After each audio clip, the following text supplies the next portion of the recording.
further north. That's definitely an earthquake, lads. Mostly it rarely gets. So it's quite a long one too. I don't know.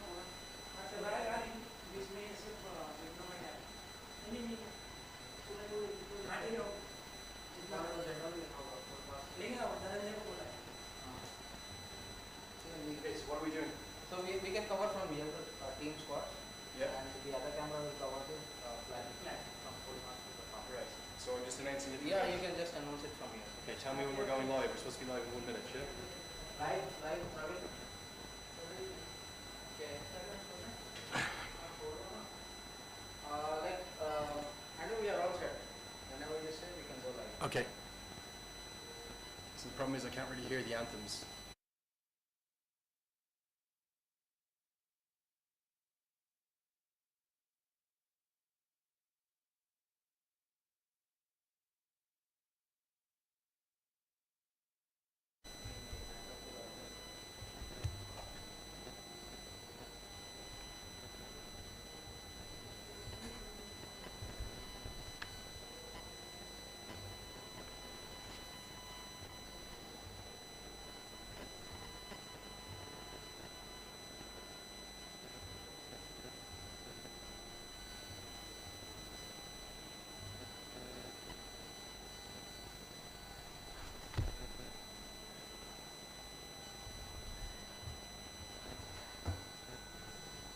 It wasn't a very pleasant experience, the earthquake thing, is it?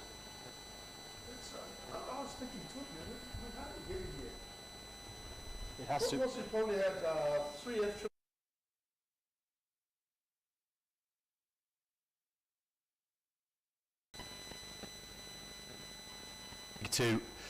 And we've just completed some of the formalities. We've had the PNG anthem and the USA anthem played back to back, but on a more somber note now, we will see the Papua New Guinea flag raised to half-mast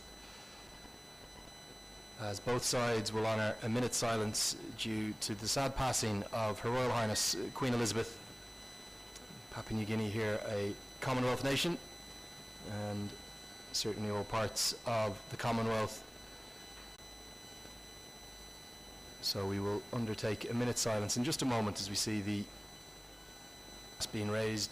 flag being raised to half-mast by some of the gathered scouts, and you can see the salute goes up, and here comes the flag. So we will stay live and we'll bring you the pictures of this minute's silence that will be undertaken in just a moment.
As we've seen played out across the world, not just really the world of the Commonwealth, but right around the world.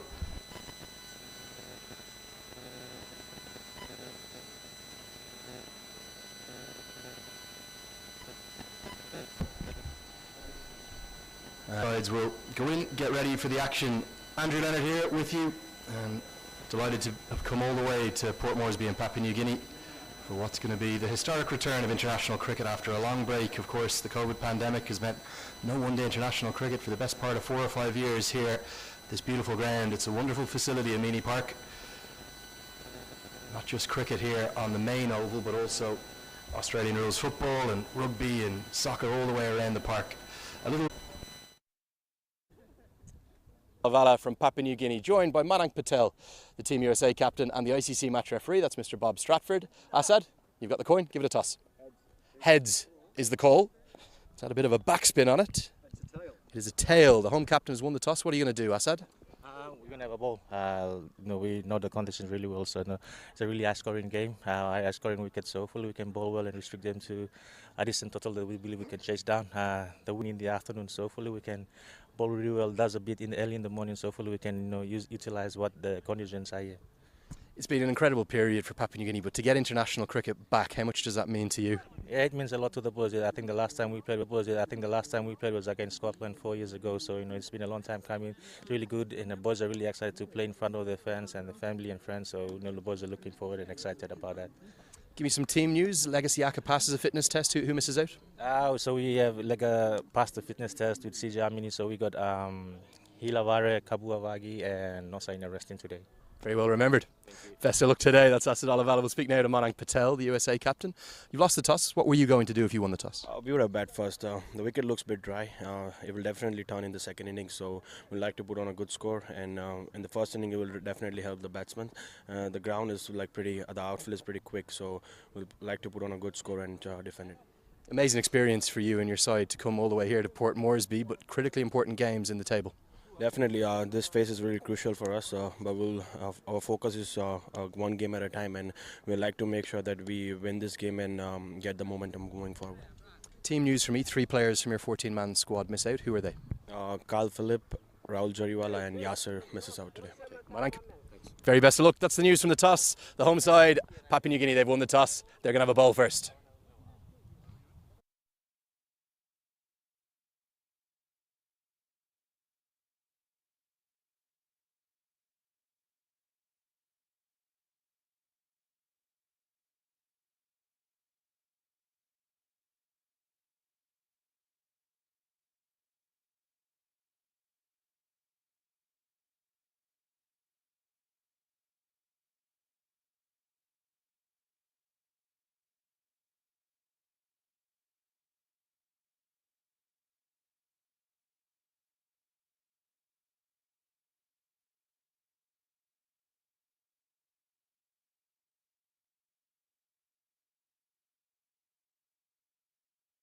USA wanted to bat first. That's all about a very experienced international cricketer. He knows those home conditions.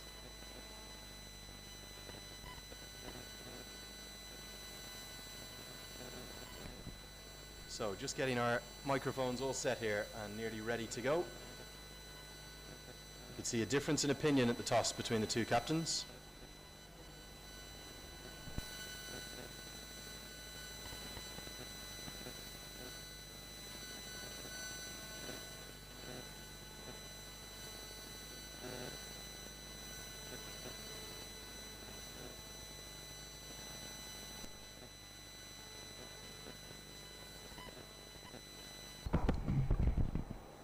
So, undergoing the final checks here in the commentary box. We're nearly ready to go.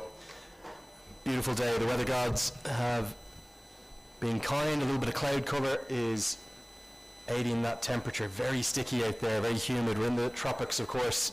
But a difference of opinion between the two captains, because USA, they wanted to bat first, but PNG and Assad Alavala, their captain, he knows the home conditions well, and he knew that it was a bowl first kind of wicket.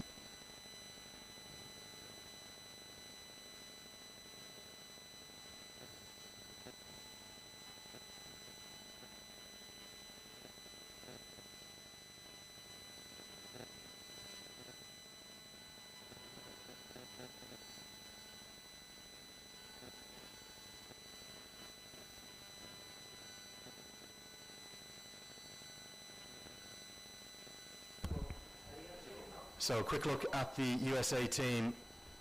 You can see it there. Saiteja Mukambe is nearly all ready to go. Donovan Cash, the Australian umpire, shouts play. And we see an immediate impact from Semo Kamea, who starts nicely, the left arm seamer. Out here with you for all of it. And we'll be bringing you every ball.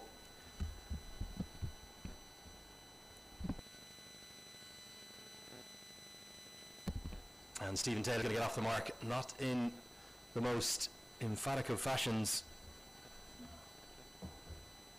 But the first runs of the day. Andrew Leonard here. I'm delighted to welcome in a legend of Papua New Guinea cricket to come and join me. And he's going to be with me, hopefully, throughout much of these 6 one-day internationals that we'll play here in Port Moresby. It seems as though every second person I meet in Port Moresby is called Amini, and this is one of the great statesmen of the game here, Charles Amini, the former captain of Papua New Guinea. Charles, a proud day for PNG cricket. Yes, Andrew, we haven't had cricket here, international cricket here, since 2018. So after 4 years, it's good to have international cricket back here.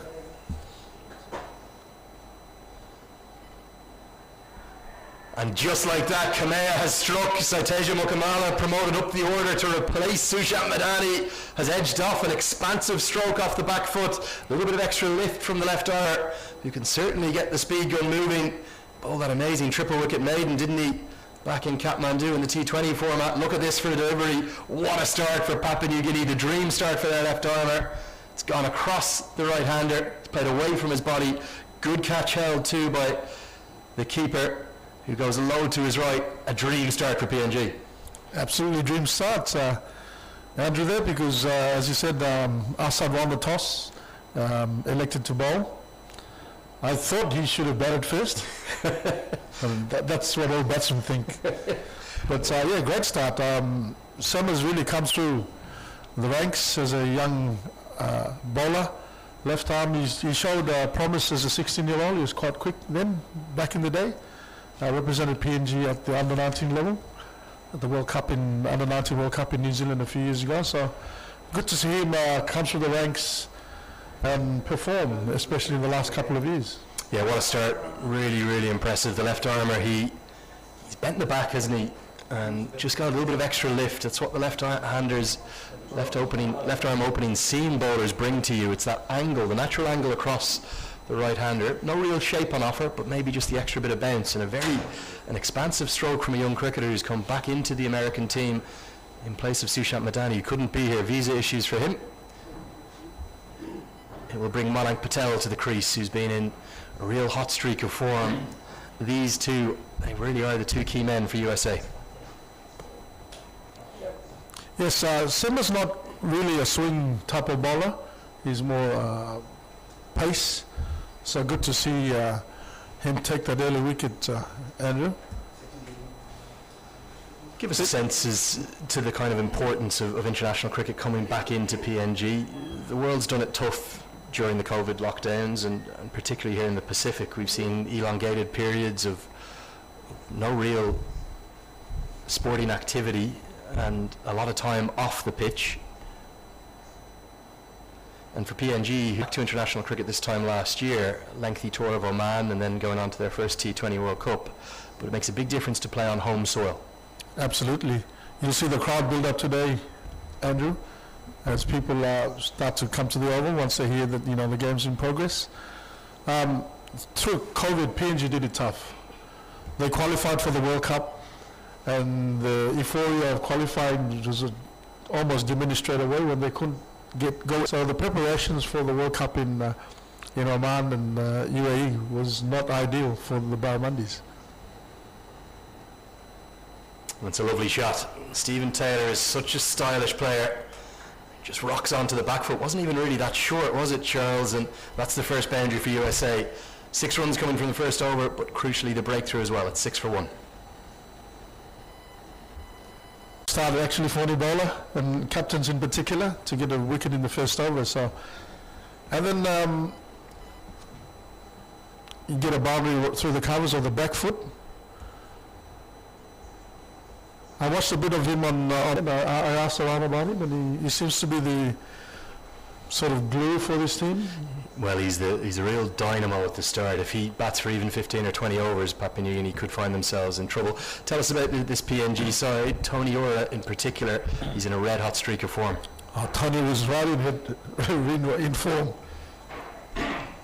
Excuse me. They just completed the Port Moresby Cricket Association Grand Final last weekend in the Oval, the park there. And his team, Raukele, hit 375 and he contributed 229. Well, I heard these numbers overnight and I said to Tony this morning, I said, Tony, you got a century in the final. He smiles. And I said, was it a big century? He said, oh, it was okay. 229 he made. Ludicrous hitting. Something like 15 or 16 sixes in that knock. Yeah, that's Tony for you. Very humble person. Starting with spin, Sesebao, coming in from the Manu end. Charles, tell us about this ground. It's a beautiful ground, perfect oval as well, really nice long boundaries straight down the ground, 75 metres on cricket, because it's been relayed since its last usage in either ODIs or T20. The oval here is named after late Ehere Amini, who was the first Cleveland medalist in Australian rules football in 1964. A second wicket has fallen. Yes, what a start. Has struck. We've got 2 wickets in the opening 2 overs. Stephen Taylor, he just looked to check his drive, didn't he, Charles? And he's got caught a little bit on that check drive. What a master stroke from Asad Olavala. Spin has worked, and it's the part-time spinner, Sese Bao, that's got the big fish for 5.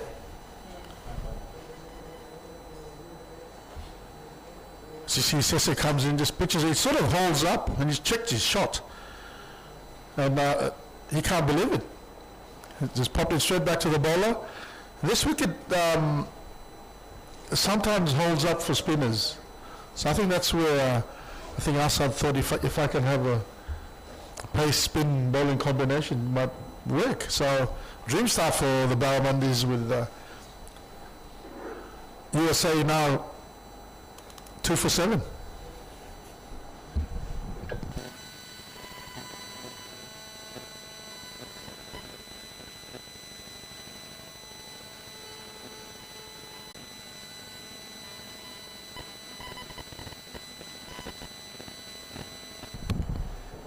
Just getting those graphics corrected for you. Monank Patel it is at number 3, the American captain, not Nisarg Patel.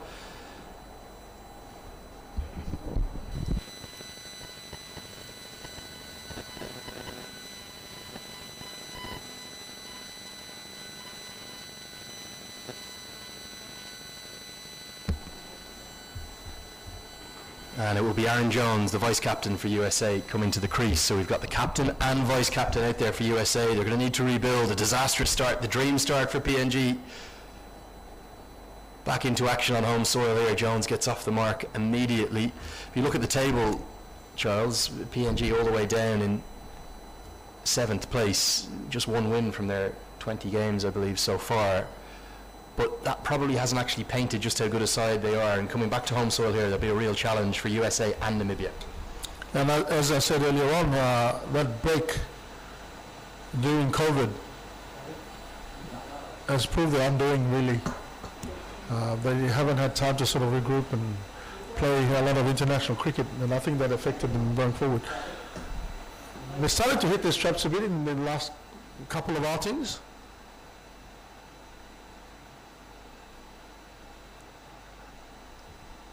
As a single down to backward square for Patel. Yeah, we'll bring you that table in a moment at the end of the over. His World Cup experience in Oman, not a fair reflection of how good a side they are. And people haven't quite understood what several of the nations in this part of the world, we saw the same at Singapore and Hong Kong in the recent T20 World Cup qualifier down in Zimbabwe that USA missed out on. Don't think it's a fair reflection. Let's have a look at the points table here for Papua New Guinea. I think even if they went on a hot streak and won their last 16 games, they'd still miss out. But one of the big things for them is just to get some momentum, start to pick up some points and show the world that they belong at this level, which they certainly do. But for USA, huge opportunity to start building a gap up in 3rd place and getting up above the UAE and also Namibia, who are going to be hot in pursuit. I think Oman have done enough with their points tally. But certainly with those 2 early wickets, USA under big pressure, and same with Kamea with a head of fire being built up. Thuds into the thigh pad. Big find for you, isn't he, being this left armour? We've seen Norman Vanua historically with the ball, but every side wants a left armour, don't they? Absolutely. And a left arm quick makes a huge difference to this team. He's not very big, young Sema, but you can see a lot of his bowling action, the use of the shoulders. Yeah, going back to with PNG standing on the table, when you think about all those matches that they've played, they've all been played overseas. Beautiful shot from Patel. That's his trademark stroke, really, the punch off the back foot, and very good running despite the extreme heat from Patel and Jones, 2 of the fittest players in this American side. Off the back foot, perfect shot, and beats the diving effort at cover. Yeah, you're spot on. They've had to play a lot of their cricket in the Middle East. I believe this will be their only home series. Unfortunately, Nepal and the UAE unable to make it down for what would have been a double header. That would have been a real carnival of cricket here. But huge credit to Cricket Papua New Guinea, everyone involved, for sticking to their guns and making sure we got back here to Amini Park, one-day international cricket back on PNG soil. Yes, and hoping that PNG can take full advantage of the home series and string a couple of wins over the next week or so. And obviously they won't be able to make the qualifiers for the next stage, but at least build some pride back into the Barramundis. Yeah, also plenty to be played for in terms of their final spot on the table. We'll talk about that more. As Kamea drifts down the leg side, stylishly taken by Simon Atai, who's got the gloves. Good start for him, really good catch. Yeah, the sides that finished 6th and 7th, in theory, could be in trouble of possible relegation, and we'll discuss that when we bring up the points table in a few moments. But certainly you'd think that PNG have a bit of a point to prove. The crowd building up throughout the day. This part of the world, this part of the country in particular, cricket is followed. It's quite popular here with the villages close by, the surrounding areas. And historically, when the British brought cricket to this part of the world, and the Australians took over the colonization of Papua New Guinea, cricket was brought in. This part of the world is of Papua New Guinea is a cricket stronghold. So you'll see a few people out today. In 2 overs, PNG of 3 and 3. USA in massive early trouble. The big question: did this pitch in line for the left armour? He's got to bring it back in, doesn't he? We're square of the wicket, Charles. We're not going to judge till we see the replay. PNG were convinced, and the finger went up. Did this get in line? Did it pitch in line is the question. Or has it pitched in line, Charles? That's the question. In terms of the grey line that they put down the middle of the pitch, I think it must have just been on, just pitched on line with the leg stump, I think, but it kept low. And I think that's a surprising thing that had Jones in trouble. Yeah, certainly did keep low. Jones didn't look over. Our cameras are not directly behind the bowler's arm, so we're slightly from what you would describe as a mid-off position. And this is the Bassini end of the ground, where Donovan Kosh is standing, the Australian umpire, who was part of that Australia versus Zimbabwe series last week in Townsville. Zimbabwe scoring a historic win, and a big change to USA's order. Jaskaran Malhotra, who's known as the big hitter, you'll know all about him, that 173 that he made against Papua New Guinea, including those 6 sixes. He's been down at number 7, but promoted up the order to number 5. Interesting change in tactics for USA. Yes, very interesting. Are they trying to hit themselves out of trouble? But what I've noticed with Sema is that in the recent series, they've played a few warm-up matches in a tournament recently in the Northern Territory of Australia, in Darwin, and up his cause, the ball keeping low as well. Yeah, brilliant preparation for PNG for this series. Worked into the leg side. They'll dash through for a quick single. Need to be careful there. Legasiaka, not someone you want to take on. He bobbles it, so Patel will get through for the single. 3 gone. It's 15 for 3. Tell us about that series up in what they describe in Australia as the top end. PNG getting to play against some of the big bash teams. Yes, exactly. This tournament is organised by the Big Bash teams as part of the preparations for the tournament that starts in December. And PNG was fortunate to be invited along with the Northern Territory, the NT Strikers. And yeah, they had the opportunity to mix it with some of the big name players in Australia. So they played quite well, even though they didn't come away with any wins. Sema in particular had a pretty good tournament.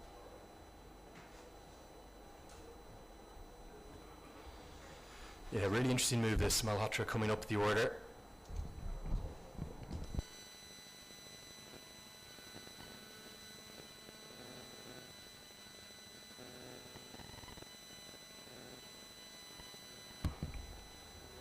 And Sese Bay will continue with his off breaks. Just missed that ball there, but Malhotra is off the mark. Known as a big hitter, but he can bat long too. That innings of 173 not out, that catapulted him onto the world stage early this time last year. Relish as anything, a boundary to get his account really starting to move. A beautiful stroke, beats the mid-off fielder. I think if he wants to take anybody on, it would have to be Sese as a part-time spinner. Maybe that's the thinking from the USA team at the moment. Fight or flight, and I think the tactic here is to try and hit themselves out of trouble with the elevation of, as he drives straight to the fielder at mid-off. Yeah, that's Chad Soper, mid-off. We'll see him with his medium pace later in the innings. Could be quite effective really on this sort of surface. USA in big trouble early. And they'll have been expecting Namibia, but you cannot underestimate the Barramundis on home soil. Having had a change of head coach as well. Malhotra again goes down the ground. God, he hits the ball firmly, doesn't he? Just a swish of the bat, back-to-back boundaries in the over.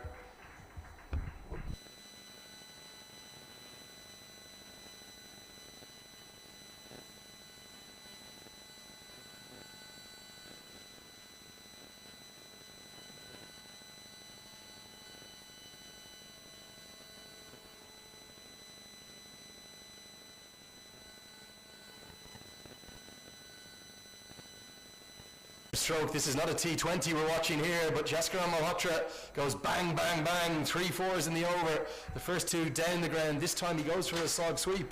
An audacious stroke, 3 down, but effective for USA. Absolutely.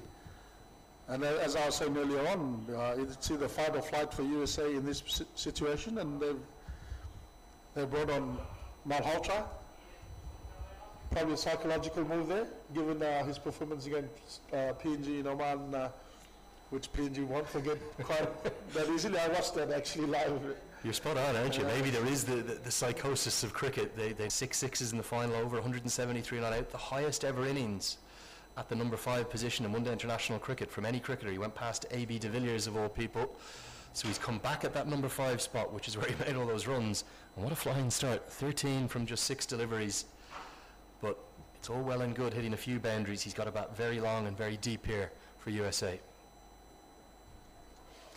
Charles, give us a sense of this team. Talk me through them. We know about the experience of Asadollah Vala and the quality of the vice-captain CJ Amini. We won't ask you too much about your own son, but what about the rest of the side? Good medium pace, fast medium bowler. He's very handy batsman in recent years.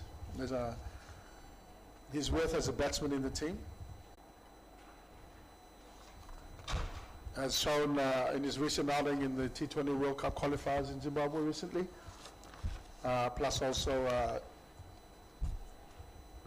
man of the match performance in the Port Moresby Cricket Association grand final last match, Tony, so he holds a title within the Barramundis.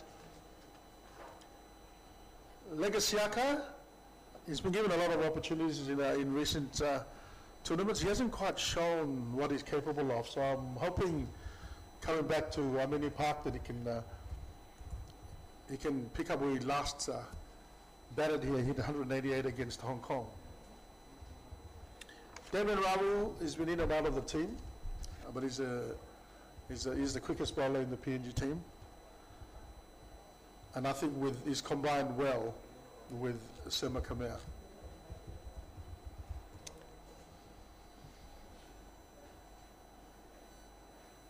Nicely driven, but straight to the mid-on fielder. Yeah, Nasiana Pakana missing out. Also Vagi Murray and Hilovare. They're the 3 players from the 14-player squad, not in the team. There probably is opportunity for someone like Hiri Hiri and Simon Atai again to show why they should be in the starting 11. Yes, absolutely. Hiri has also been in pretty good form in the Port Moresby competition.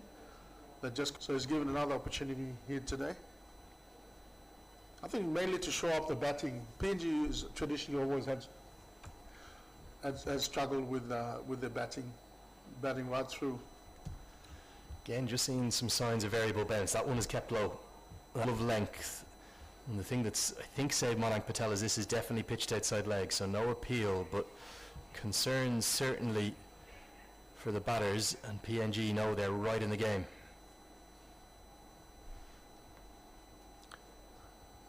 Correct, and my mail is Patel's the best batsman in this team. So the PNG batsman is now he's a key wicket. Yeah, the ball is keeping low, and I think that was... With strokes like that, that's across to the shorter side, and Chad Soper does really well to cut that off. It's about a 60-metre boundary towards the pavilion here. That's the leg side as we look from this end of the ground, and then that means we've got a very large boundary to the offside, or what will now be the leg side in a moment, about 78 metres out to the far side of the ground. It's a beautiful setting where all of these matches. Can you give the viewers, maybe particularly those watching back in America, a sense of Papua New Guinea as a country, its location, its history? Okay, Papua New Guinea located north of Australia, the right half of the island of New Guinea, and the left half is a province of Indonesia. Has a population of almost 10 million people. We have the most languages, 835 to be exact. Sorry, say that again, Charles. Once more, I didn't catch that. 25 languages. 835. Sorry, 835. I know, Charles, surely not. 835 different languages. 835 different languages. So you can imagine that's it's almost 900 tribes here. How many do you speak? Come on, tell me. How many languages do I speak, to be truthful? About 6. About 6, okay. 5 more than me. Malhotra will continue his aggressive route. We see Sese Bao taking out of the attack after that boundary blitz from Malhotra. Potentially job done. He did find that early breakthrough, the big wicket for Papua New Guinea of Stephen Taylor, and that means Norman Vanua comes into the attack. Vanua, really critical all-rounder for Papua New Guinea. Keep your eyes on him later in the game as well with the bat in hand. He can hit big sixes down the ground, but primarily in the team as a bowler. Has proven a little bit expensive in recent outings.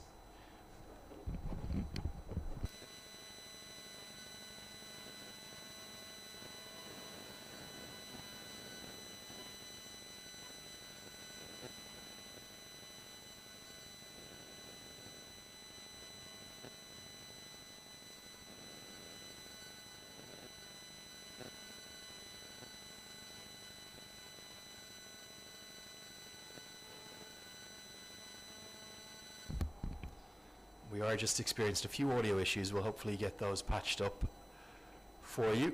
And is a mix-up. Direct hit's going to be gone.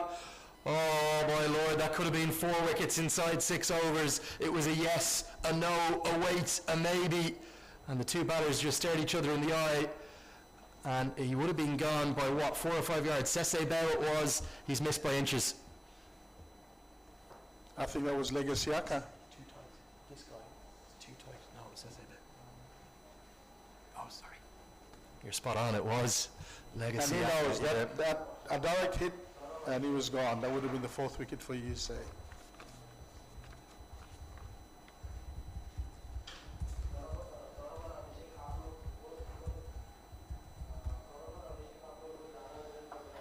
And it was a real opportunity because it wasn't one stump that he had to aim at, Charles. He had, probably 2.5 stumps to go at and didn't really have screen there.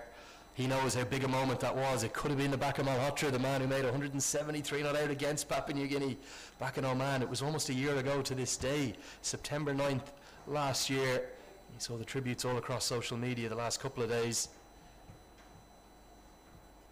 And they know how dangerous Malhotra is. You can still see Legasiaka thinking about the run-out opportunity there. Yes, he had 3 stumps to hit, and I think every training session he would have hit them. This is the problem, isn't it? Doesn't matter hitting them 99 times out of 100 in training. You've got to hit when the moment counts. I think also interesting that PNG have gone to seam. They think that Malhotra will play spin well, which he does. So they brought Norman Vanua back into the attack. 4 runs coming from that over. Could have easily been the 4th wicket. It's an all-action start. 6 gone. It's 34 for 3.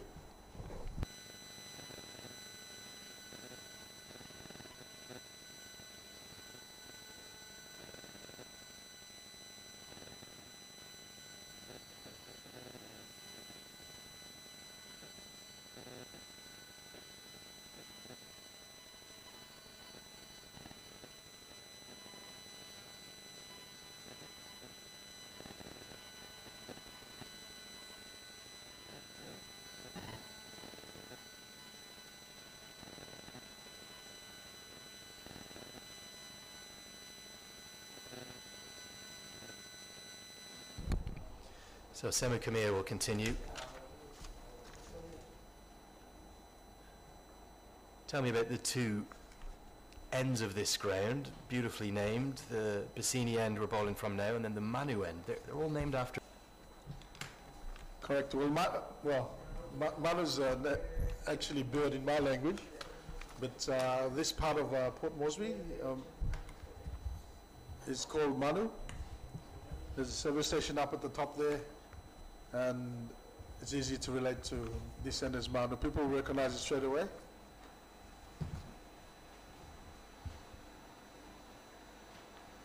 And the country here is full of wildlife and fauna and birds in particular. Stunning place.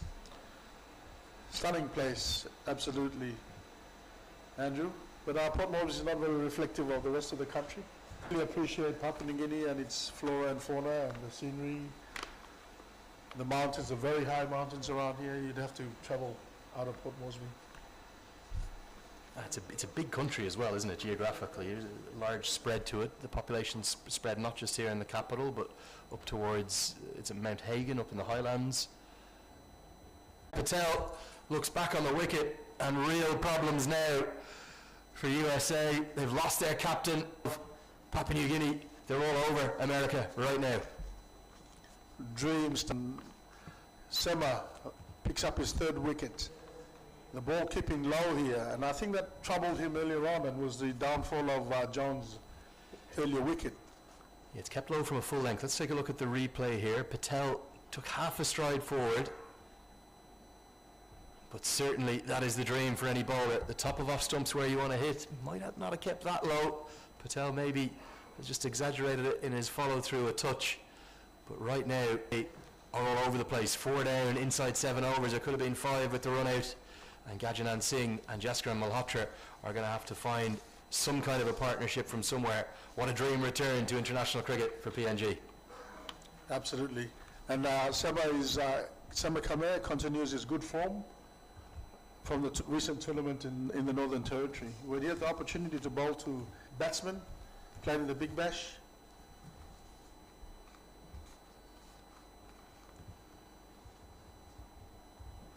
Dream start for Sema. Yeah, USA just haven't had an answer to the left armour. 3 wickets he's picked up, and then you throw in almost the bonus wicket. Really, that decision to flip. He's getting a 2nd slip into place now. In comes Tony Ora to join him. Actually, he's going to come into the gully position. Well, he is there in the 2nd slip, but Vala, he'll have done his homework. He'll have said, I want to bowl an off-spinner to Stephen Taylor early.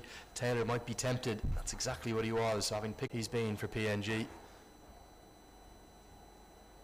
Going to be runs immediately for Gajanan Singh. Just the finest of tickles will cannon into that big thick rope. In fact, it's going to be given as leg buys. I thought he might have got a bit of bat in it. We're square of the wicket. Not easy for us to tell here, Charles. But the runs and wickets continue to flow. Absolutely. They're coming off the thigh pad there.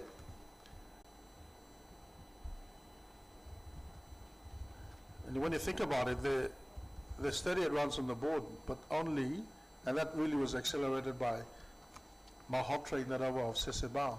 So the ball's only 3 overs old for Sema. Going into his 4th over. So I think it makes sense that now he's into the middle order and he brings in a couple of slips. Yeah, the gully's going to come into place now as well. That's CJ Amini. So he's on the hunt for wickets. No one at cover. Singh being asked to show if he can hit it in between the man at backward point and mid-off. Massive gap between those two. Kamea on fire.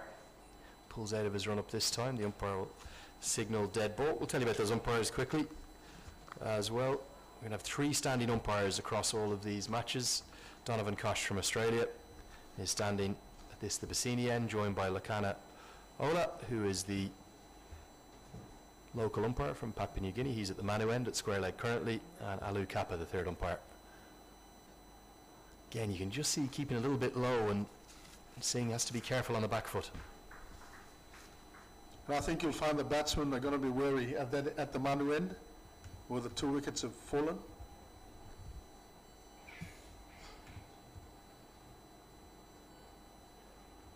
Well, 3 wickets have fallen from Sema's end.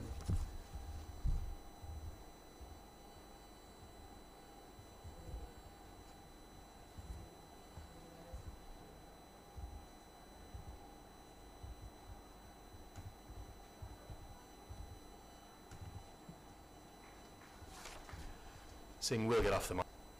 The leg byes deprived him of runs, a wicket, and 5 come from that over. It's 3 for 14 for Sema Kamez. USA 39 for 4 in all sorts of trouble. One-day international cricket, 6 of them we are broadcasting you live here from the ICC Men's Cricket World Cup League 2 in beautiful Port Moresby. Let's have a look at the points table. We'll tell you, explain to you exactly the structure of this league. We have 7 teams battling out 36 one-day internationals each. Oman have already finished, barring something miraculous from USA and Namibia in particular. Scotland should go by them and finish first, but actually 1st, 2nd and 3rd, really they all have the same result. You get on to the Cricket World Cup qualifier that will be held next June in, the talk is Zimbabwe very likely, although yet to be confirmed by the ICC as Vanua continues. This one guided down to 3rd man. It's gone very fine, so Singh will think of a second and he'll trot back comfortably with the misfield down there at 3rd man. The outfield looks pretty good, Charles, but the occasional bumper bobble as well. Yes, and we've had recent heavy rain in the last week or so, and this oval was actually waterlogged for the grand final last weekend, so they had to move it next door where we have a synthetic wicket over at Bassini. So it's been a remarkable job by Cricket PNG ground staff to get this oval back into playable condition for this weekend. Yeah, it looks beautiful. It really does. Very taken on entrance into the facility. Not just the cricket oval we have here, but we've got a rugby stadium across to our right. Rugby league, very popular here. When I arrived yesterday morning, there was Australian rules football being played on the oval across to our left. As you said, we've got and also football being played. Not the biggest fan of football, so I wasn't too impressed by that, but also rugby union, which isn't as popular. It's all about rugby league, isn't it, in PNG? Correct. In 2015, Papua New Guinea hosted the South Pacific Games, the Pacific Games. Every 4 years it's held right, across the Pacific island countries. So at the time, the Papua New Guinea government built all these facilities in this area. So this has traditionally been the sports hub of Port Moresby, but they were all upgraded during the Pacific Games in 2013, 2014 in preparation for the 2015 Games. So we have rugby union up the top there. Then you have we have 2 ovals for rugby union. Then we have 2 soccer, football ovals. We have 2 cricket ovals as well, and Aussie rules next door. And further down you have the bowling and netball precinct. Softball as well, and right at the end you have the National Football Stadium where rugby league is the national sport in this country, so the following is religious, so to speak. Yeah, I came through that part of the city yesterday with not just the impressive rugby league stadium, but also the athletic stadium And big games back in pre-pandemic. Yes, that were held here. 2015. And maybe dropped. Asadola Vala, I think that's carried to first slip, angled across the left-hander by Vanua, a definite edge. We're going to have to see it on the replay, but the reaction from the fielders seems to indicate to me that this is carried. See, Vanua comes in, see the edge there? Very tight. Yeah, it just fell in front of him. Yeah, And I think when you're the captain, it's very hard to go up and sort of blame him. See, If you dropped it down there, just sort of pat him on the back and next time. yeah, you're telling me the outfielders say, oh, don't worry, skipper, that didn't carry. That's okay. End of the 8th over, 41 for 4, 5th wicket. Singh and Malhotra certainly have all the talent you would want as batters, but they're going to have to do it tough through these initial overs. Can they get through this first power play? They'll have to get through at least one more of Kamea. As he comes in, Spanked away. That's good batting. Stand and deliver stuff from Jaskaran Malhotra. Gets high up onto his tippy toes and gets it well in front of square, doesn't he? In between mid-wicket and mid-on. And that one just kind of sat up to be hit. absolutely, and at Kamea's pace to hit it in front of square leg. Malhotra reminds me of the way Tony Ura bats. They seem to have the free flow of the arms. Anything that's there in the hitting zone, they go for it.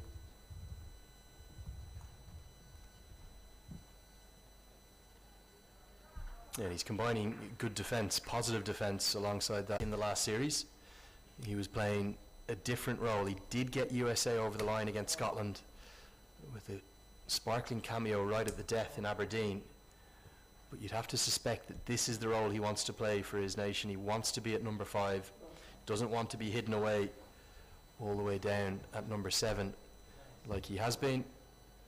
But with no Ian Holland in the team, who's on duty for Hampshire in the County Championship, who batted at number 5 in Aberdeen, Malhotra comes back up to number 5. There is somewhat of a lengthy tail for USA as well. That will fill PNG with hope, because Nisarg Patel, who's due in at number 7, and Nosh Kenjige is certainly capable with the bat, but then really it's just the bowlers. Cameron Stevenson at 9, Jasdeep Singh at 10, and Sarav Netravalkar at 11. The big surprise for me today, Charles, no Kyle Phillip, big 6'6" fast bowler who bowled with real aggression against PNG back last year. As this one's pulled and it's gone inches, maybe a fingertip got on it by Hiri. Malhotra was dropped 5 times in that innings of 173. Is that a chance? There is a chance. And Harry is not the tallest player in the Bowl Mondays. So I think if Assad or Norman or David was down there, probably would have held that easily. But just missing the finger, that's a chance. And Malhotra, if I had 173 against my name, I'd be disappointed if I kept him batting at number 7, Andrew. Yeah, here, spot on. Brought back up to his number 5 position, which he enjoys. He's given a life. Dropped by Hiri on 18. And I think the way he plays, he's going to give a few of those chances throughout this innings. So PNG have to be on their toes. Gorgeous straight drive. He looks really in the zone, doesn't he, Malhotra? He's fired up. He loves Papua New Guinea. There's no doubt about that. But yeah, when those headlines were stolen around the world with that nobody really remembers the fact he was dropped. Might have even been 5 times. I was on call for those games. I should remember. But when you've travelled the guts of 72 hours, I'm going to fill you in about my journey now, Charles. I've just forgotten. I think it was definitely 4 times at least. More runs into the leg side, and it's going to be 4 of them. Poor delivery from Kamea. That might end his spell. He's been sparkling in his first 4 overs, but 12 come from that over. USA continuing to go like the clappers. They're 53. 50 comes up inside 9 overs. They're 53 for 4. Malhotra, quite a start to his. I would say the run rate is going on finely here, and Malhotra's pushed it along from Kamea. I think that's a sign that his 5 overs is up, his quota. The bowlers are entitled to 10 overs in this format of the game, and he's bowled well. But I think the signs are there that he's... we look at the USA team here. for this match, and I'm surprised with the omission of Phillips. So if they have a long tail, if PNG can pick up a couple more wickets here, I think where PNG, if I can be critical of them. Lovely square drive, sir. I'll just cut you off there, Charles. That is a beautiful stroke. We are perfectly square to the wicket in the main pavilion here, and that went exactly along the crease lines all the way for 4. Gajanan Singh is a very dangerous player. PNG, they're going to have to find a way past these two. Yes, and that's the first cut shot of the innings. Perfect. And we sat, as you've said, Andrew, we sat right in line with the square leg umpire.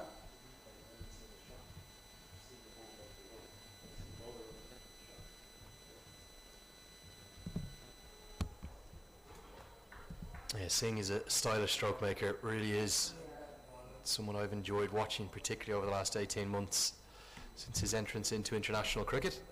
But a different challenge for these American batters. They often come in after Aaron Jones and Monank Patel and Stephen Taylor have built a big platform, and they're asked to come in and smash the ball to all parts. But today, they've got more than 40 overs still to bat. A very different approach needed by this aggressive pair. Absolutely, and it'll be interesting how they take the game forward. Do they play their natural game, or do they play to keep the wickets for the next 10 overs? But their run rate is going along very well here at USA. It's just that the fact that they've lost 4 wickets in the process.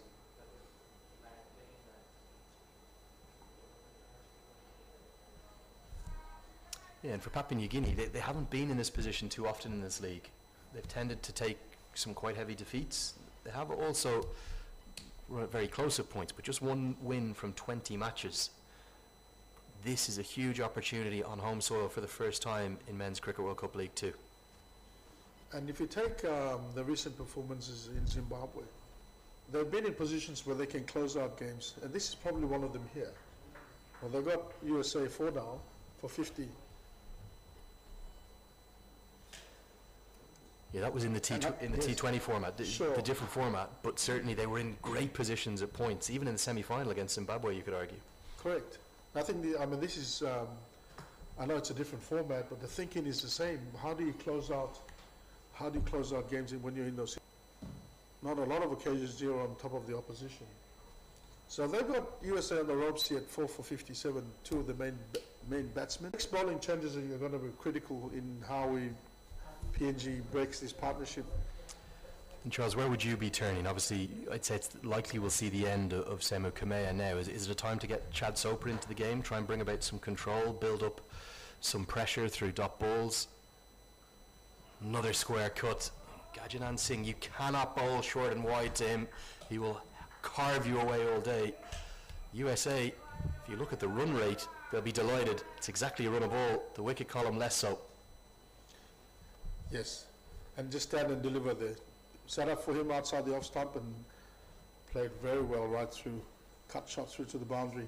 I said I'd bring on Chad Soper because he bowls with variation. He might not also have the pace that can trouble Malhotra. He might want to take him on.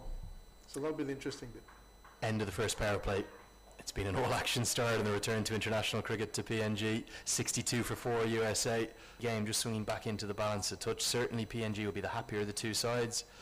I tend to say if you find 3 wickets in the power play, you win over 90% of your matches. They've found 4, but USA are finding plenty of runs. It will be that change of bowling. It's going to be who we speculated, we thought it might be. It's going to be the medium pacer. He's no more than that, Chad Soper, but he's a really effective bowler.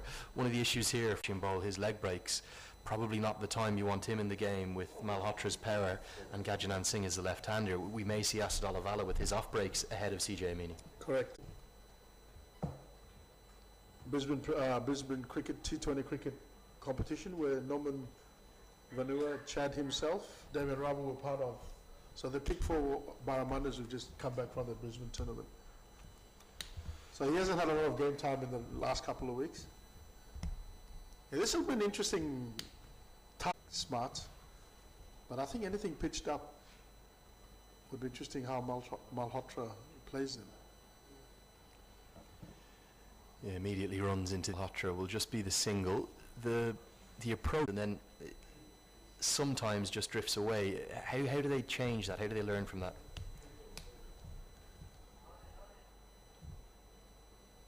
I think what they need to do is continue to try things and not sort of stick to a plan that they think that they've come along. And they also need to stop giving width to Gajanans having eased. So 4 fielders are allowed outside the circle during this second power play. So that's the overs between overs 11 and 40. As the keeper gets his lace. Total power play, 5 fielders allowed outside the circle. So it's been an all-action start. Brilliant to be here. You're watching us live from Port Moresby, which is the capital of Papua New Guinea. For this, the first of great men of Papua New Guinea cricket. You're going to be with me all throughout this week, I hope, Charles, if you don't go missing on me. Charles Amini, the former captain of PNG. Charles, your son is out there, CJ. Bang, he goes down the ground. Jaskaran Malhotra loves hitting straight, and with mid-off and mid-on up, he takes on probably a bit of a half volley really at his pace, but an elegant strike down the ground from Malhotra. Absolutely. It's in the hitting zone, and Chad knows that. You can see from his reaction. And an indication of Chad's pace is you've got someone.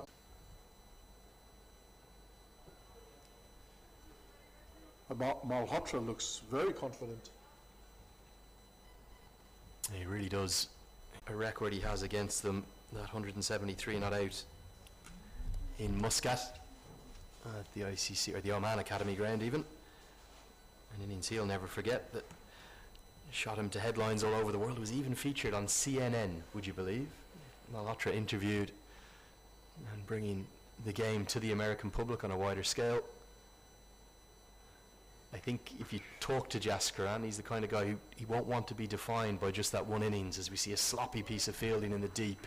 Very unlike PNG. That's Norman Vanua. That was a regulation single. They'll get back for the second. It's the second misfield thus far. Very unlike PNG, they pride themselves on being a good fielding side. In fact, I think one of their targets is to be the best associate fielding country. Yeah, and certainly they have the potential and the ability to do that. We'll get to the end of the 11th over. The score is 71 for 4. You're just going to see, running into your shot in a moment, big Kyle Phillip, who is one of the 3 subs who are missing out today. There he is, just coming into your shot at the bottom. I was surprised not to see him play, I'll be honest. Cameron Stevenson, quite expensive in Aberdeen. Jesse Singh has been in and out of the team. And when you've got a 6'6" fast bowler who can bowl up at times north of 90 miles an hour, and PNG wouldn't be as experienced facing that level of pace, surely that's what you want in your attack. Back-to-back games and a day off here in Papua New Guinea, because Namibia haven't been able to get in as early. We're going to have game, day off. So the matches are 11th, 13th, 15th, 17th and 19th of September. 11 gone, we will see another change in bowling. Norman Vanua taken out of the attack. What do we know up here? CJ Amini will come in with his leg breaks. And you can make an argument this is a wicket-taking move, but also a dangerous move, because Gajanan Singh will have a short leg side boundary to work with, and CJ Amini will need to be right on the money. Correct. I think they've realised that the pace, Singh handled the pace pretty easily. Quite like to see it, to be honest. I was a leg spinner myself, Charles, and I always think that a good time to back your leg spinner is when there has been wickets taken. And the problem is these two are big hitters. But even if you go for a few runs, if you can find a way to break this, say you bowl 3 overs, 1 for 20, that does the job. You're almost into the all-rounders, certainly might be into the bowlers then. And that's the pace I'd like to see Amini bowl. Tempt Malhotra. Don't go too flat. Don't bowl at T20 pace. Don't bowl just to defend. Bowl to tempt Malhotra into a silly shot. You've got protection down the ground. You have long on in place. You have very wide long off as well. So there's men in the deep to take those catches. Don't go flat. Back yourself.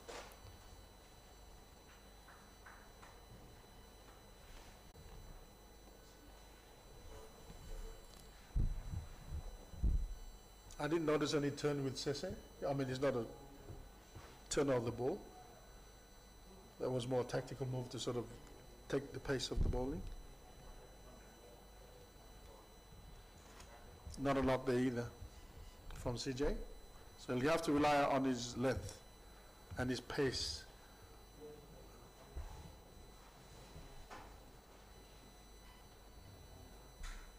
Yeah, that's too short. He gets away with that one. Fields brilliantly off his own bowling. Just 3 runs come from the first over the leg spinner. 12 gone. 74 for 4. If you're watching on from around the world and you're wondering, is there a connection between CJ Amini, on the NG vice captain, and my co-commentator Charles Amini, the former national team captain? That's your son out there, isn't it, Charles? That's correct. And yeah, I ran out of names, so Just stuck with Charles. yes, I just stuck with Charles. Known as CJ to differentiate him from you. What's it like as a father watching on from your son, particularly commentating on him? Must be quite nervous at times. I've commented before when we had the Your fault. yeah, Your fault. it's my fault. All of those are my fault. But yeah, part to when you see the journey that as a child they show an interest in the sport that you played as a father, and for them to continue on and realize their talent throughout the teen years and then play for your country, yeah, they've done well. Square driven, but to the man in the circle, who's up in the circle, both long off and long on, now gone back from Malhotra after that one boundary. I know CJ pretty well. You should be a really proud father. He's an outstanding athlete. He's a great young man.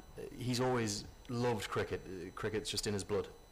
Yeah, out of all my children, he was walking around with a plastic cricket bat before he could walk, really. I mean, as a 12-month-old. Guided away. That's going to be 4, I think, tested the speed of the outfield. Even though Sese Bao is really quick, he's not going to be able to cut that off. And a concerning moment at the non-striker's end. Gajanan Singh has just fallen. You just see it there on your screen. I think he's just slipped trying to, but he's up okay. Just asked for a fresh pair of gloves. This was really nicely played by Malhotra, wasn't it? There was power throughout the start of his innings. Now there's a bit of touch as well. And I think he's getting used to the wicket. He tried that shot early on, he couldn't beat the fielder, but he placed it to perfection in the next shot.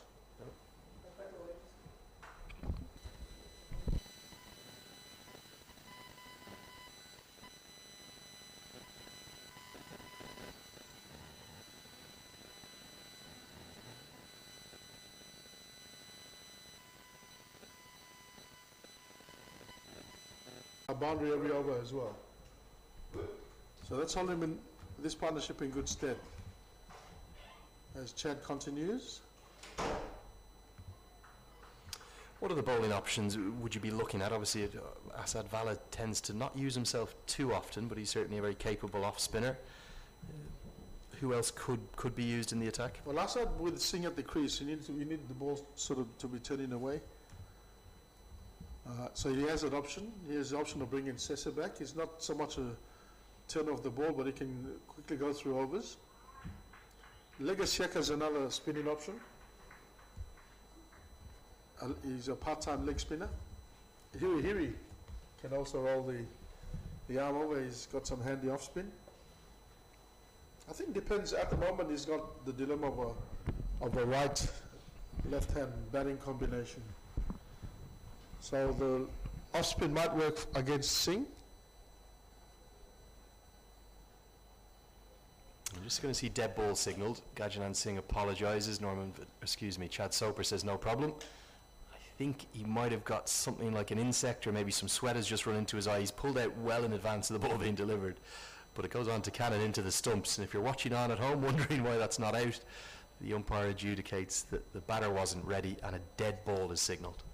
Yeah, I saw Chad halfway through his run-up and Singh wasn't even ready. When he looked up, Chad was almost at the wicket. A little bit of fortune this time, but again, guided off the face of the bat and more runs come to Singh. Hearing lots of cheers from the USA bench. The PNG home crowd's gone a little bit quiet as they feel this partnership is, despite the 4 early wickets, starting to take the game away from Papua New Guinea. Absolutely, as they approach 100 in even time, the 15th over.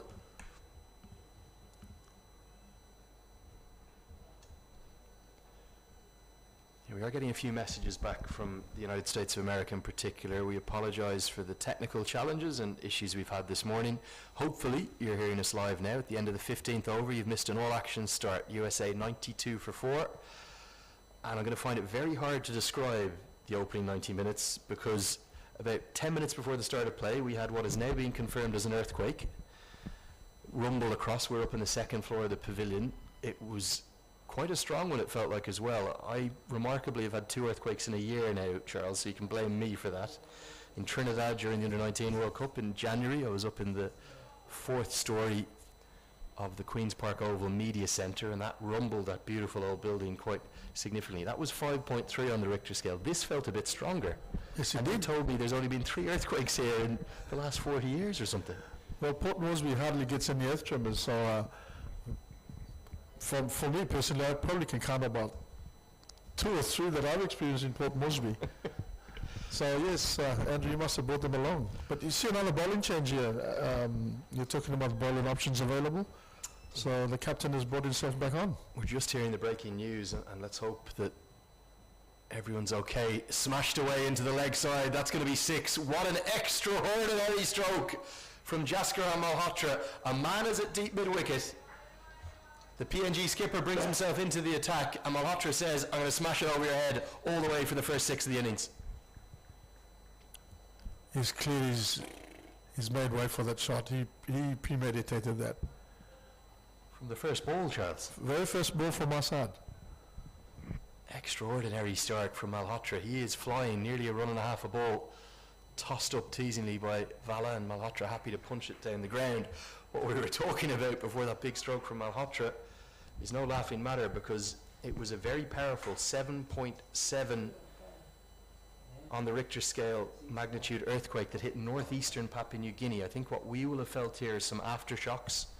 That earthquake hit at 6:46 a.m. local time, and we do sincerely hope that everyone is okay, because an earthquake over 7 of any magnitude is no laughing matter. And I said I felt that was much stronger than my limited experience of earthquakes that was 5.2 or 5.3 in Trinidad. But we really are praying for everyone's safety. We hope that everybody is okay, because 7.7 is maybe one of the strongest earthquakes, in fact, ever to hit PNG. Yeah, that is massive. Just trying to find out exactly where the epicenter is. Because the issues with earthquakes in this part of the world, they trigger tsunamis. And Papua New Guinea has had unpleasant experiences of the tsunami that hit our friends in Sisano, in Aitape, So almost 20 years ago. real concern here, and it can just depend, can't it, where they hit. It looks like the epicenter was northwest of Lae in Papua New Guinea. You'll tell me better where that is as the 100 comes up in the 16th over. Yes, Lae is the capital of the Marabu province, and is the second largest city in Papua New Guinea. As I think we take a break here for drinks break for the 16th over. Yeah, so 16 overs gone. USA 101 for 4. Our thoughts with everyone for their safety and well-being. We'll come back with you with all the action after this.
So welcome back after the drinks break, and this partnership for USA has been incredibly impressive. It continues to gain in stature and in confidence. Jaskar Malhotra and Gajanan Singh rescuing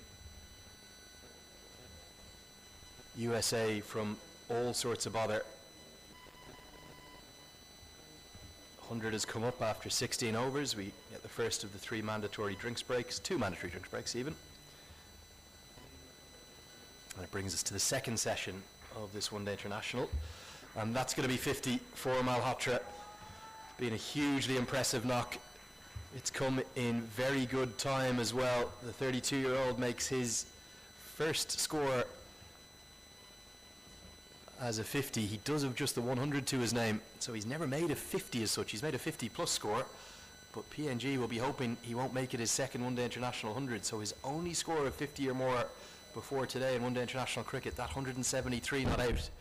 And as Charles Amini rejoins me, you're going to want to see the back and the end of Jaskar Malhotra pretty soon. Absolutely, that's interesting information there. That's his first 50. It's one of those strange stats, isn't it, where you say, well, he's never made a 50 for USA before. Because, well, he hasn't, because he's only made 100. He's made 173 not out. So he's made a 50-plus score, but he hasn't made 100. Well, it goes to show that he loves facing Papua New Guinea for sure. So PNG really has to make sure that he doesn't go on to make another 100 here.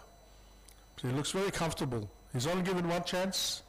Yeah, that one chance. Here he dropped him on 18. I wonder will PNG come to rue that change of angle for Soper. We were speculating, Charles, about maybe your son CJ Amini, the leg spinner, coming around the wicket. He's been taken out of the attack.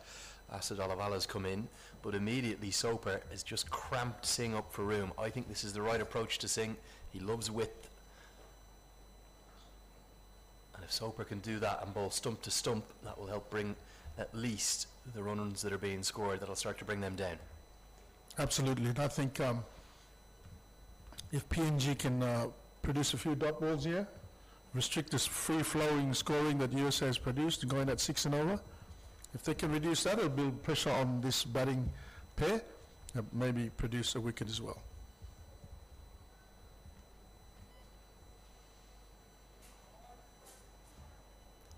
Yeah, Papua New Guinea going to need to find a way to break this partnership. Right now, can't get past Singh or Malhotra. 17 gone. It's 105 for 4.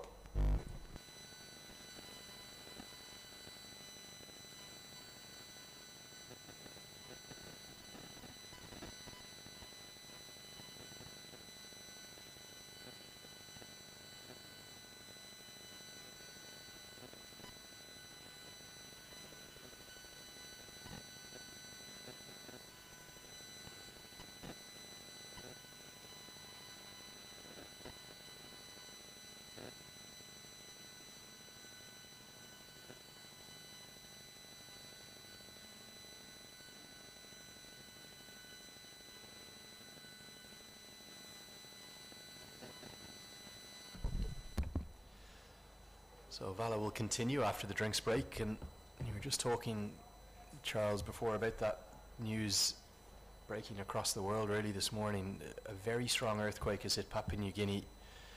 You're telling me several hundred kilometers away from the epicenter, and we felt what I would describe as very strong aftershocks before the start of play. Correct. Kanata would be probably almost in the middle of the island or middle of Papua New Guinea mainland.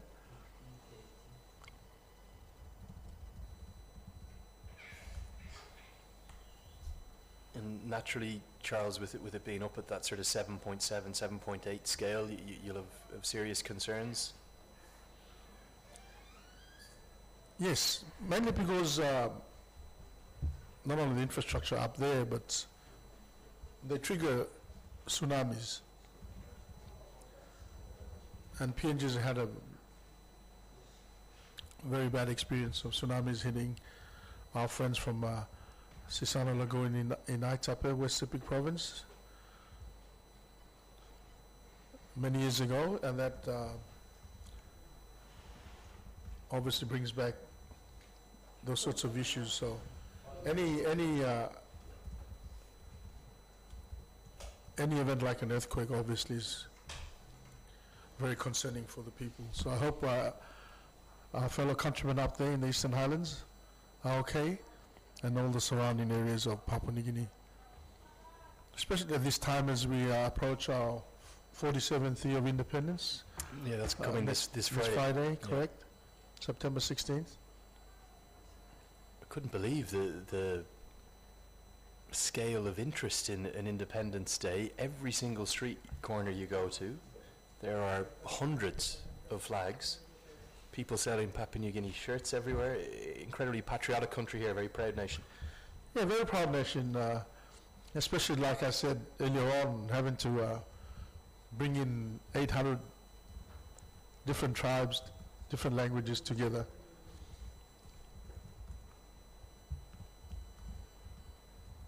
So you can see the way, as a result of, and not, you know, we had different types of colonialization as well, sorry.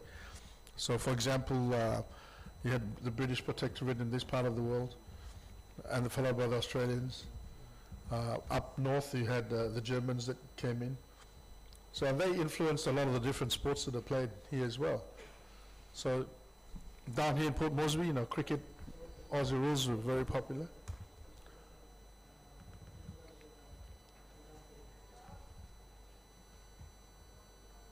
Feels like a real sporting nation as well, certainly here in Port Moresby. You're telling me actually a lot of the players, they don't even come from the capital city, they're coming from the villages surrounded? Well, most of them live in Port Moresby. In fact, the whole team, the Barmanis, are from Port Moresby itself.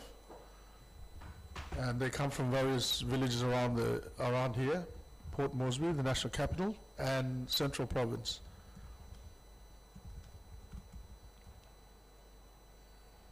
So the composition of the Barramundis right now, out of the squad here, we have 5 from Rigo district in Central Province, which is the adjoining, the province that actually surrounds the national capital district.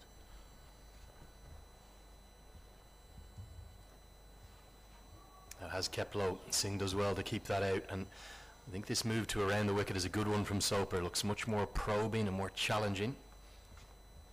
Yes, and I think it'll also in the back of Singh's mind that they've lost wickets and that on that side of the wicket that have been to balls that have kept low.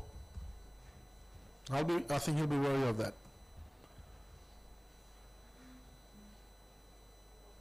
So 5 from the Rigo district in this squad of 14, and then there's a bit of rivalry, isn't there, between these two main districts? They both think they're better than the other one. That's traditional everywhere in the world, I think. But we have, from this list here, we have Lega, Sese, Kabua, Simon, Sema, Hila. So we have 6 from Hanabara, which is the big village here in Port Moresby. Just down the road. Andrew, you'll probably see it in your few days here in Port Moresby. I hope someone's going to bring me up. If it's a cricket nation, and this is the epicenter, sorry to use that word, the center of the cricketing heartbeat of the country, I'd love to get down. I believe kids play cricket on the street there, all sorts. They do. So I'll make it a point to take it down there. Sounds like a deal. And in essence, it's a fishing village, really, isn't it, at its heart? Well, it's based on the coast, and I think because they've sort of become part of the city. There are a few who do fishing, but it's tradition. I think it's become more part of the city, and fishing is no longer a tradition that they undertake. But I can say that Assad and Charles, they come, and Damien, they come from Hood Lagoon, Kapara and Alukuni. 2 hours from here, 2 hours drive from here, and they're definitely fishing villages. Yeah, we're just off the northeastern tip of Australia, in Papua New Guinea, one of the 21 international nations in the world. And they're putting up a good fight with their return to international cricket. Good strong Australian connections. We saw yesterday the 80th anniversary respected of the Kokoda Trail, which was one of the big battles of World War II.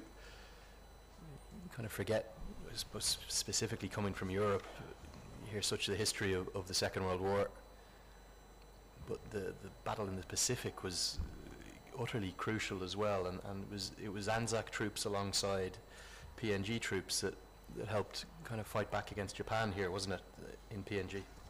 Well, PNG really didn't have an army back then in those days, but the Anzac troops and the Allied forces combined to stop the Japanese from progressing any further than Port Moresby. And you'll see remnants of that throughout the city. Not as predominant as you will find in Rabaul and in the New Guinea Islands, where a lot of the battles were fought as part of the wider Pacific. But yet Japan did come down as far as Port Moresby, and there's a few bunkers around the city that remind us of that history. Yeah, the 80th anniversary, and we've seen, I think, the tradition for Australians, particularly those with relatives who fought in that war, is to come and walk along that trail. And we saw at the team hotel, which the Americans are staying up in the Hilton, huge numbers of Australians come in to honour, and I think there was a massive ceremony yesterday where some of the cricket PNG officials even joined, held to mark that 80th anniversary, 80 years on. Nelson comes up, 20 gone, it's 111 for 4. This partnership, certainly, it might not have got America ahead of the game, but it's got them back in the game. Correct. Great fight back here from this pair. They look very comfortable. Apart from the chance that Malhotra gave earlier on when he was on 18, he's looked very good at the crease. I don't think he's been troubled at all. Seeing a couple of balls have kept low, and I think they sort of worked out that for him, if they can bowl a really straighter line and length to him, they take away that shot that is very strong outside the off stump on. Malhotra looks comfortable playing all the shots. There's a bowling change here. After 20 overs, they're bringing on Damien Rabu. I'm just about to ask you, is Damien Review actually in the 11? Because very fine fast bowler. He's been given this role, almost the Liam Plunkett role, the enforcer role in the middle overs. Yeah, interesting move. I thought he would have come along instead of Chad, but I think the decision at the time was probably made easier because of the spell that Norman had, where the ball was sort of sitting up and easier to hit for the batsman. But they need to try things, PNG, to try and break this partnership. And Ravu starts well. Right on the stumps. I don't think you can afford to give any width to any of these batsmen in this partnership. Yeah, he will be able to still bowl his allocation of 10. 30 overs remain here. But for Ravu, who has been missing from the team at points, particularly on the recent tour of Zimbabwe, he does have that additional yard of pace, doesn't he? Himself and Kamea will be the two quickest for PNG. Correct. I think Damien is the quickest. We don't have the luxury of those speed cameras to verify who is the quickest out of the both of them. But the both of them are the quickest in this team. I think it's not a bad move having somebody on that pace to sort of hold the middle order in good stead.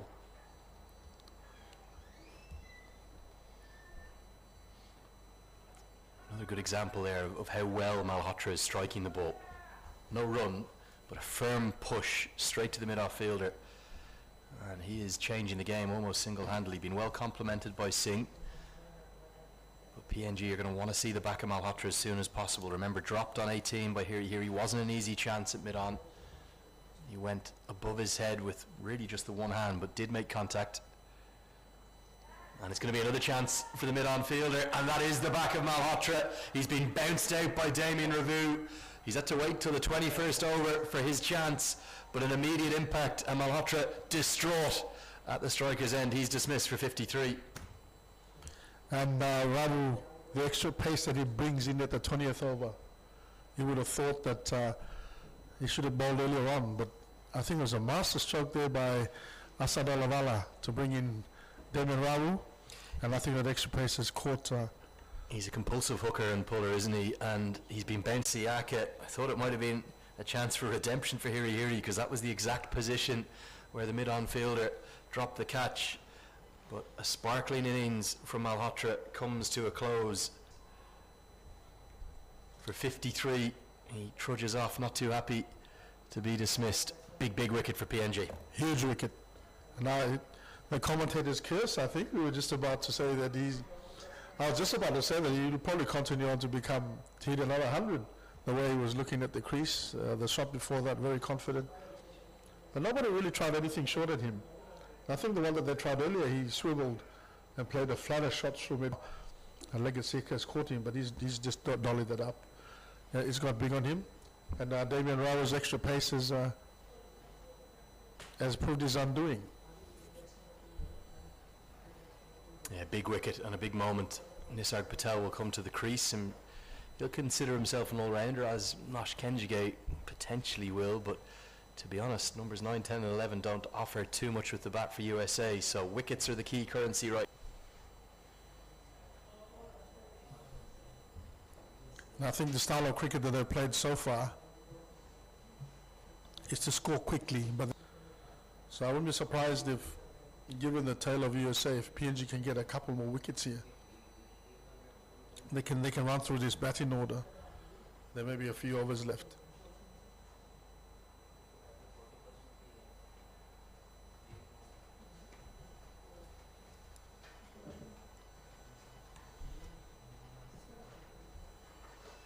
And good to see a slip going into place as well. Good captaincy as always from Asad Alavala.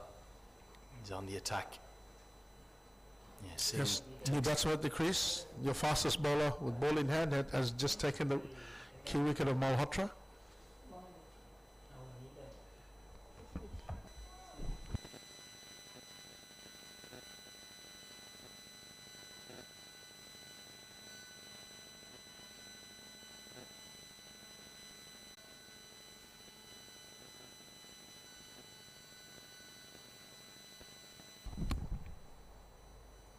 Into the leg side, quick single. He'll keep the strike. It's a wicket taking over. Robbed of a wicket maiden, but a big impact from Damien Revu back into the team. And USA 112 for 5 after 21. Where to from nearly 30 overs to bat?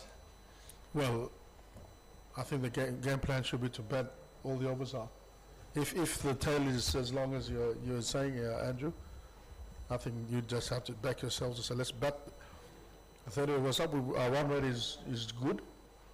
In fact, it's excellent. If we can bat 30 overs, the par score here at a mini park is between 250 to 300. Got a fairly decent bowling attack, and I think the wicket so far is not too bad. A couple of deliveries probably at the Manu end have kept low.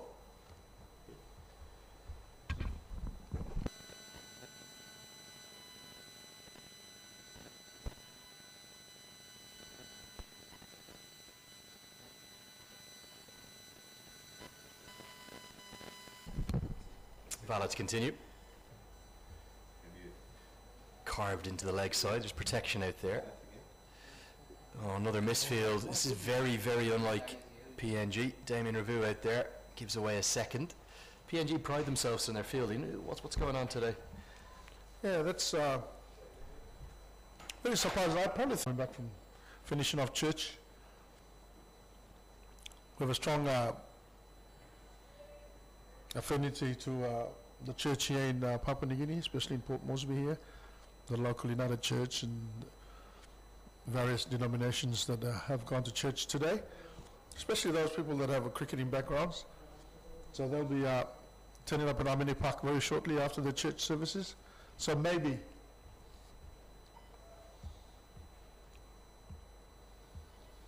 Cut away and another misfield. This one spun on him slightly, but got himself into a strange position here, and Singh will pick up another couple. Singh's innings has been a very different one to Malhotra's. Malhotra's was a counter-attacking one, but Singh looks content to really take this deep. And I think so too. And he's very he's waiting for anything that's in his zone, which is outside off stump. He's shown with two very good cut shots through to the boundary.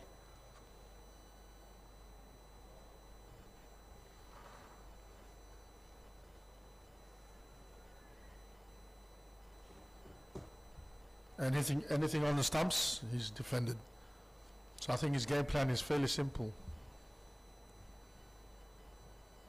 Stylish stroke this time, over pitched from Asadolavala and single meters out to that deep extra cover boundary. End of the 22nd.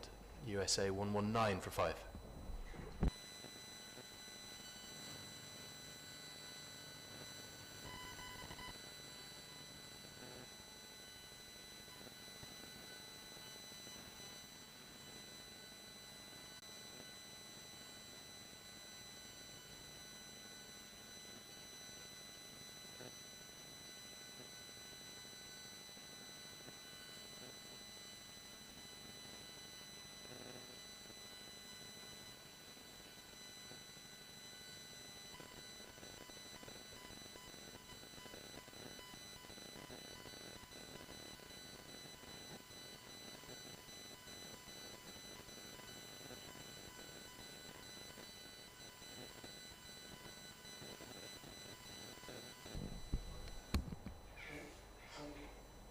So Damien Revu will continue with his second over wicket in his first over of Malhotra.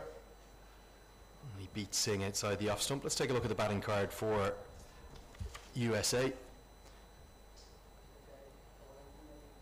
We had a heavy earthquake hit Papua New Guinea this morning just before the start of play. We felt those tremors up in Amini Park about 10 minutes before the start, just as the teams are going out for that minute's silence for Queen Elizabeth. And there was action on the pitch, plenty to start with. Wickets of the two openers. Stephen Taylor dismissed by the off spinner before the left arm seamer Semu Kamea had a triple burst. Saiteja Mukamala gone for a first ball duck. Manang Patel bowled the top of off stump, and then a very tight LBW decision that Aaron Jones might have been a little unfortunate with before Malhotra and Singh started to rebuild for the fifth wicket. An impressive partnership between them has brought USA back into the game, but it's advantage PNG as we approach the halfway stage of the first innings, and Patel lucky to survive this time from Ravu. An impressive impact immediately early in his spell from Damien Ravu. And he's tall as well, and I think he's getting a bit of bounce.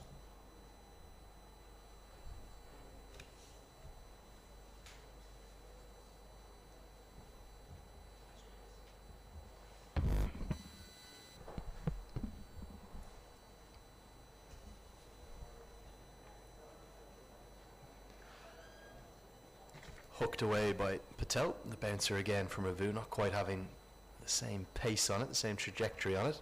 It is a good bumper he bowls. Yes, and if I can be critical of Damien, he doesn't try that often. And as a weapon, as a tall, fast bowler, I think that should be part and parcel of your armory. But he doesn't do it that often. So, and he tried it earlier on. He got the key wicket of Malhotra, and that shot was in the air. So he needs to try it a lot more often, Damien. He certainly was effective against Malhotra, brought that big wicket about to break the fifth wicket partnership. Singh won't mind pace on the ball though. He's equally efficient against pace and spin.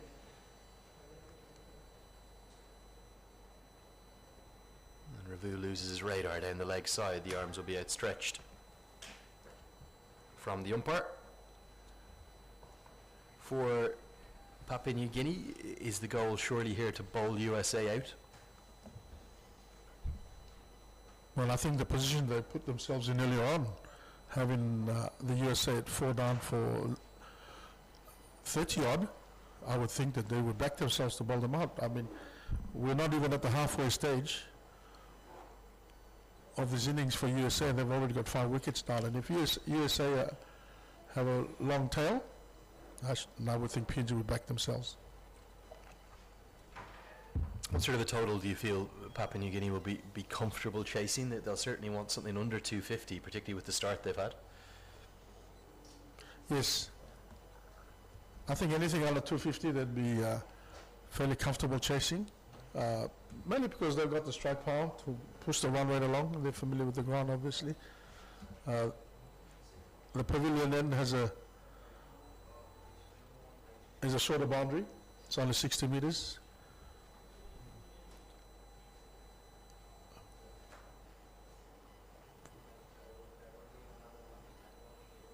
the far end where the rugby ovals are and the soccer, the football fields, for viewers around Papua New Guinea, that boundary there is 78 meters. So that's a fairly big boundary towards that end. But towards the mini park cricket office and the stand here, it's only 60 meters. Yeah, just have to keep giving you some updates about the earthquake we experienced this morning. Good news is no tsunami threat expected. Bad news is there is significant damage up towards centre. I believe the University of Papua New Guinea is up there. You'll probably tell me better where that is, but we're seeing imagery of buildings, certainly with some heavy damage at the least, and really significant impact due to that earthquake we've seen this morning. So let's hope on the Richter scale earthquake, the US Geological Survey has confirmed. It's even being reported on CNN right now. So you're watching us live from Port Moresby, all well here in the capital city, but it's several hundred kilometres away up to the epicenter, which is in the Eastern Highlands, up north of the capital city here. Probably, what, 300 or 400 kilometres up north from here?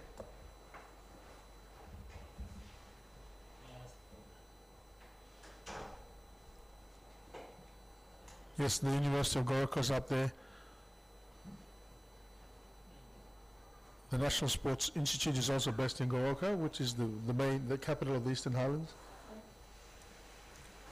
So we're just basing this information on what's on your laptop that you can pick up there, Andrew. Yeah, well, isn't it amazing, Twitter, what you can see?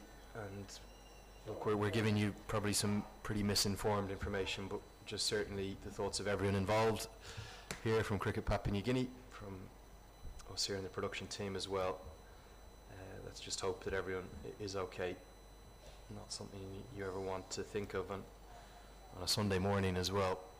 As you said, lots of people have been getting up ready to go to church, and real concern right now across Papua New Guinea. 24 gone, 1-2-2 for 5. Ravu is a beautiful bowler to watch. We get a great indication. We're side on here. He's a very rhythmical bowler, isn't he? When he's in full flight, he can really get up towards that 130, 140 kilometre an hour mark. Correct. It's a very nice ball in action. He's tall and lanky, so you don't sort of associate that with being graceful, but he's almost got a graceful type, holding-esque type of run up here and action.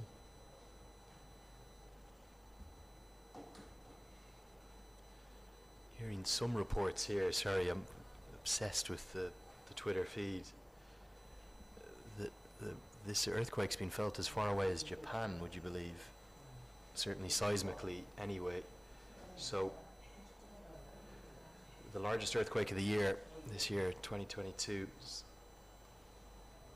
being held, or has happened this morning in Papua New Guinea. Let's hope everyone's all right. Anyway, enough of that. Back to the action. Nisarg Patel works that one into the leg side. The strength of this PNG side, obviously fielding-wise, very strong. More of a bowling side or a batting side, do you feel, Charles? I think more of a bowling side. The teams, everybody can bat and bowl, so pretty much all made up of a lot of all-rounders who probably more all-rounders that are strong with the bowling. The exception to that, obviously, is like Asad Vala, Tony Ura in the batting. CJ in more recent years. Ah, no, come on, there's a little bit of bias there, surely. Yeah, CJ is the kind of linchpin, isn't he? You tend to see him at number 3? Yeah, it's interesting. He's improved his batting over the last couple of years, and he's moved up the order. He's traditionally been a sort of a middle order type batsman, a finisher in the T20s. He's not really a power hitter, is he? He's more of a stylish sort of stroke maker. Yeah, I think he's built that up in more recent years, where he's probably better with a bit more responsibility, so to speak, moving up the order. And I think previously when he started, he was a bit of a pinch hitter down in the lower.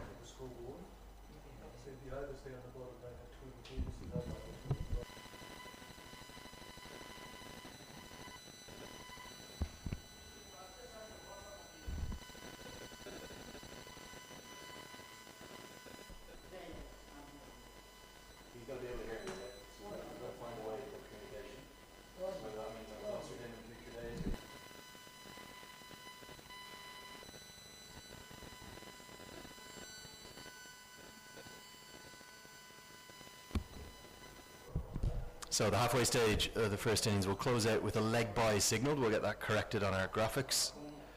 And with 25 gone, USA 1-2-5 for 5. They're going at 5 and over, but like you said, they've lost half of their wickets, Charles.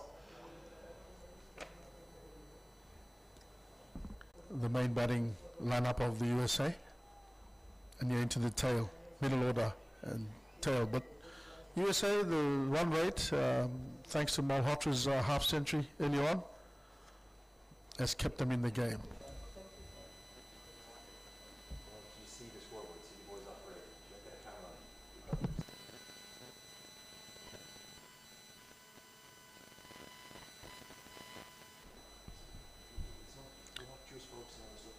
So Sadvala continues from the Manu end, off stump, and Patel hits that straight to Ravu in the covers. Yeah, certainly Vala just happy to whirl away here, isn't he? If you consider his first ball went for 6, he's bowled over 5 overs since then for just 14 runs, and that's the scoreboard there at the halfway stage. Lots of the PNG volunteers underneath the Maple Petroleum for cricket Papua New Guinea, and we do pass the halfway mark of the game, or at least the first innings of the game. 6 one-day internationals we'll have here in Port Moresby. We'll see USA and Papua New Guinea play each other today on Sunday, and then again on Tuesday before Namibia enter the fray. That will be USA versus Namibia in 2 games that will take place on the 15th and 17th of September, before we wrap up with Papua New Guinea coming back into action on the 19th and 21st, where they'll take on Namibia. And these are all part of the continued ICC Men's Cricket World Cup League 2 action.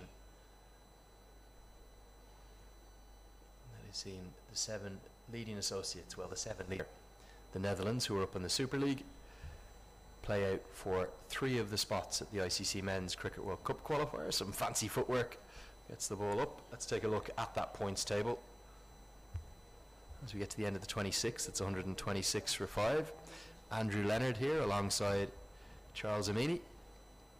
And Charles, really, for Papua New Guinea, probably no hope of qualifying, but maybe, just maybe, if they can get a few things going on home soil, they could, 5th place could be the target, or really is it just a case of starting to get back into the winning habit? In Papua New Guinea should help their cause, and if they can string a few wins here over the next week or so, I think they'll boil. Yeah, it'd be a tall task to get off the bottom of the ladder. A disastrous start for them. They just couldn't get anything going. And we do have to temper the fact that just 4 of their one-day internationals so far, Charles, were played pre-pandemic. There are some of the crowd starting to come in. They've been into church this morning, haven't they? Correct. I said they'll build up throughout the day. We've just also finished our general elections. Our left here, the Bicini end. We'll bring people to that far end of the oval. So the last time we had internationals here, especially with Kenya and Namibia, we were able to fill the ground. So you can see the passion for Papua New Guinea throughout the week.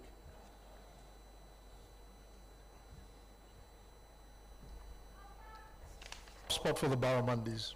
How can you not? How can you not have a soft spot for the Barramundis? What a great group of lads they are. They play with passion, they play with pride. If you ever see them win a game, as you see some fans smiling on, you get to hear the most brilliant song as well. Tell us about that song. We love our singing.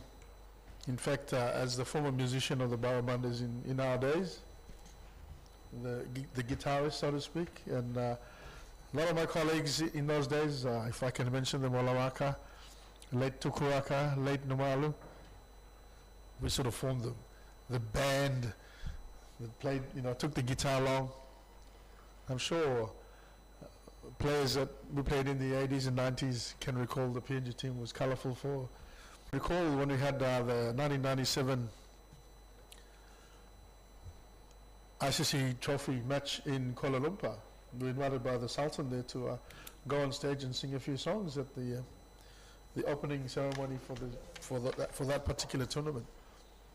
And our friends from Fiji were also invited, and we were known for, the Pacific is known for expressing ourselves, and we love our singing. So it's no surprise that the current Barramunders have continued the tradition, but I can tell you they're not as good singers. They're not as good. No. So the former generation were the lads. Absolutely. No, If we had a contest of the singing groups, we'd beat them. I Hands down. think we got to set that up surely later in the week, don't we? The current PNG Barramundis against the former. Who's the better singing? But to do that, they're going to have to win some games. Absolutely. It's a winning song they need to sing. Absolutely. And they haven't been singing it too much of late in ODI cricket at least, but the fans are certainly starting to come in. They know where the shade is as well. Get under those beautiful trees that are in place. As Vala's going to continue. Enter a period here where USA are just going to be happy to bat for 10 or 12 overs, aren't they? They'll do everything they can just to avoid losing a wicket. And I think these two know it as well. There's not, from your mail, there's not a lot after this, batting-wise, after these two. You know, I think Nosh Kenjige will consider himself an all-rounder, but he hasn't really shown it at international level. He's been performing very well in the minor league cricket, which is the new American Brookshire, getting runs and wickets aplenty, but the step up from that to international cricket is certainly still a significant one for the moment, because he's 14, career best of 34 not out. He is better than that with the bat, but he hasn't shown it yet on the international level. If there's a wicket soon, he could have as much as 20 overs still to bat. So they'll need his runs, and then after that it's really the bowlers, Cameron Stevenson, Jesse Singh and Sarav Netravalkar. They'll all think that they're batters, but I don't think they are too much. No, Andrew, most tailenders think they do. It's like Curtly Ambrose, isn't it? Serious about his batting than he was his bowling. Took nearly, was it over 500 test wickets, or I think himself and Courtney Walsh are certainly up over 400, but it was all about the batting for Big Curtly. Absolutely, and I can actually recall being at the Gabba when McGrath got his 50 many years ago. I think he was already at least 100 tests in at that point, wasn't he? One of the great tail enders, Big Pigeon. End of the 28th, 133 for 5 the score. Gajanan Singh just building nicely, isn't he? He's not going to worry too much for the moment about that strike rate. It's not going to matter. He's got all the time in the world to catch up if needs be. 4 fours in his innings of 41. And as we were talking about that points table, let's take one more look at that. USA, good tour, wasn't it, of Scotland. 5 points from a potential 8. A win over UAE, a win over the host Scotland on a point clear. They have played a couple of games more, but with 4 games left against Papua New Guinea, wins from those 4 games to put them right in the mix of that top 3 place. But to get a win from here, USA have a lot to do. Change in bowling. Semu Kamea comes back into the attack from. Interesting move.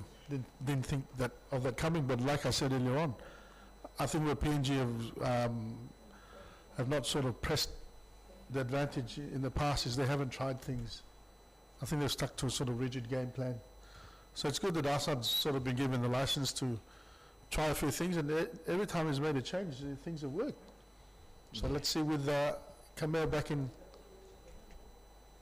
He's got that Midas touch, doesn't he? As the keeper gets half a glove on it, not enough to prevent the leg bye that they'll run through for. Here's the bowling cards so far. We've already seen 7 bowlers used because of that gamble, really, wasn't it, of bowling Sese Bao at the top, but it's a gamble that paid off, because even though he got hit for 12 in an over by Malhotra, he picked up the big wicket of Stephen Taylor.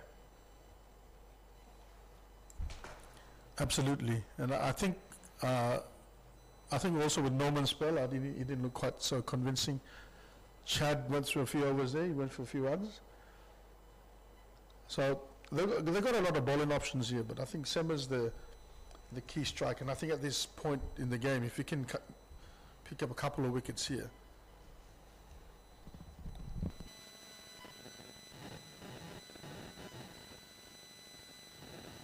Loops over the keeper off a top edge fortune for Nisarg Patel. get a couple of runs to his name, but the keeper was nearly in the game there. Again, the short ball tactic seems to be causing some concern for USA.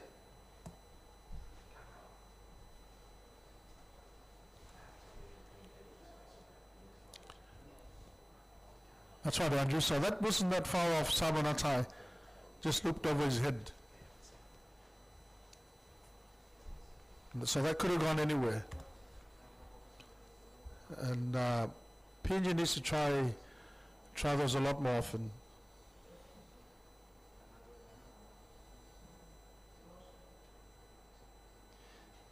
Down the leg side, he's going to come around the wicket. This was a tactic you were saying that he was using in those games up in the top end against the big bash sides?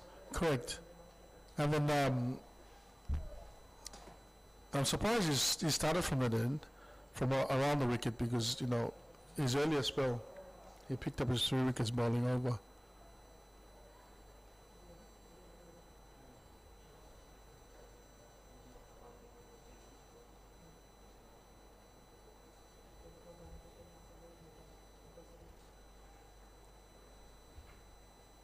Yeah, something Sarab Netravalkar will do a lot for USA in these middle overs as well. His second and third, and often his overs at the death, the left armour comes around the wicket. He's been very integral for USA's bowling attack in recent times. He's the real mainstay, and with the absence of Ali Khan, who you probably have seen fracturing his forearm during that T20 World Cup qualifier down in Zimbabwe. It was a horrible incident, in fact. Short ball again causing problems. This one just sticking in the wicket a touch. Might have been the cutter from Kamea, the slower ball. And Patel looks like a compulsion. Yeah, plenty of the American batters are really. There's an aggressive streak that runs through them. A lot of the cricket they'll play in the United States of America it won't just be on turf wickets. They'll play on a variety of wickets, even in the minor league. Artificial surfaces, concrete wickets, and then play on some matting pitches too. So you tend to be very aggressive. So the minor league competition that's run across a series of 200 matches from 26 teams all across America, that takes up the most of the summer, but then there's also lots of what I would describe as open tournaments where all of the best players come into the one city for a period of 4 or 5 days. The Atlanta Open, the US Open, the LA Open, 3 of the biggest ones, and they're all played again in the T20 format, so a lot of short form cricket played. End of the 29th, America rebuilding, the score 139 for 5. Gonna get here, look at this, Kyle Phillip, the big fast bowler. He's running on what looks to me like an iced towel to Gajanan Singh. That's not Gajanan Singh, that's Nisarg Patel. I'm not seeing it on your screen now. That's Nisarg Patel. We're looking for Gajanan Singh and getting an ice towel right the way across his head. Very hot, very humid here. Yeah, very hot. And we've had rains recently, and that brings humidity into the equation here in Port Moresby. Port Moresby is not as humid as the rest of the country. Fresh haircut there as well. Yes. Sorry, Charles, for Gajanan Singh. He's joined my club, isn't he? Yeah. He's joined the shaven-headed club. It's the only way to go, mate. But yeah, that was my hairstyle as well for a few years. Andrew, I have had to change that recently. Well, you've got a lot more hair than a shaven head. Even a little bit of a man bun out the back there, Charles, is there? I had to follow custom here, Andrew. Unfortunately, I lost my wife 12 months ago, September 29th actually. And that was just before the tournament. The guys were getting ready for the World Cup, and we had 3 deaths. So I had to grow my hair. But yeah, I'm part of your team. Yeah, and Cam was obviously part of the group. That's why they were surprised to see me with this hairstyle. Well, it suits you, and I'm very, very sorry for your loss. I know about your loss and the tragedies that affected. It seemed to come back to back, didn't it, across the family of PNG cricket through the World Cup. I know many viewers will have watched on and said, "Oh, well, they lost all 3 games." That wasn't the story. Three losses in a row. It was remarkable. The boys stayed on, and played the rest of the tournament. But interesting move here, Sese back into the attack. And like I said, PNG has all these options available, so Assad's trying things, which is good to see. Swept away. And there's a man behind square on the leg side, and he'll cut that off. That's Asad Alavalu, judges the bounce and the spin really well to keep Singh to just a single. One thing we haven't discussed yet is the change in coach, and a big move for the former Italian cricketer for Australia, Chad Sayers, not Chad Soper. I've got those two mixed up before. We're the coaching team. They've now have left their positions by mutual consent, as we saw in the press release, and we see the former Scottish and Pac release for this tour. This one's swept away. Should be a couple of runs this time, but Vala will cut it off from getting to the rope. How will the PNG boys adjust to that change? I know Sandri in particular seems to have had a good impact over his year or 18 months in charge. To be truthful, Andrew, I don't think the team performed to the best of their ability under Sandri. They had a very good relationship with Joey Dawes, and he was instrumental in sort of bringing them up to the standard they were able to perform at prior to the World Cup. And it was unfortunate that he left. He had to leave just before the World Cup. So the changes that the PNG team have had to make, bringing Sandri in not being able to play during the COVID era, sort of brought up a few issues within the team. But I think the guys are moving forward, and I think the change is for the better. I don't know a lot about Coles and the new group. I actually haven't met them yet, so it'll be interesting to see. But I think the boys are, the fact that they've been able to get some changes into the coaching panel, because I think we went into a period there where we didn't win any games for some time. Yeah, always difficult, isn't it, when you're not winning? And Sandri and Sayers no longer with the boys. But times like this where you have a change in coach, a lot of the good work done by the previous coaches can actually come out in the next group. So we'll wish Sandri and Sayers all the best. And on now to a new era. I'm not sure whether that's a permanent appointment. I think it's just in the interim for the moment, for this series certainly, with Sandri having just left his post. Maybe depend upon how they perform here on home soil as Patel rocks back, and a firm pull very far in front to square, probably not short enough from Kamea. As you watch the replay here, this ball just sits up, and Patel rocks back outside off and hooks it over mid-wicket for 4. Yeah, good strike. He's sweating on the delivery. Yeah, he was almost waiting, wasn't he? You could see it. And for Kamea, if he's going to go with the bouncer, he's got to get it up towards sort of shoulder, neck high. That wasn't at that height, and there was the width on offer as well. Carted away. Patel enjoyed that stroke. He moves to 20 not out. Back to a good length this time. They won't get through for the single. Remarkable one-day international cricket we're seeing here, isn't it? I love a good ODI. The ebb and the flow you get, you just don't get that in a T20, do you? And there's time for both sides to battle back. We saw that throughout the series recently between Australia and Zimbabwe there in Townsville, and again Australia and New Zealand. They're playing out a cracking series, aren't they, up in Cairns. Nice to see cricket up in the top end of the country of Australia. For PNG, those connections with Australia, as we see a single not run despite the fumble from CJ Amini. Connections economically, trade, sporting wise? Very strong connections. And I'll give an example in terms of rugby league.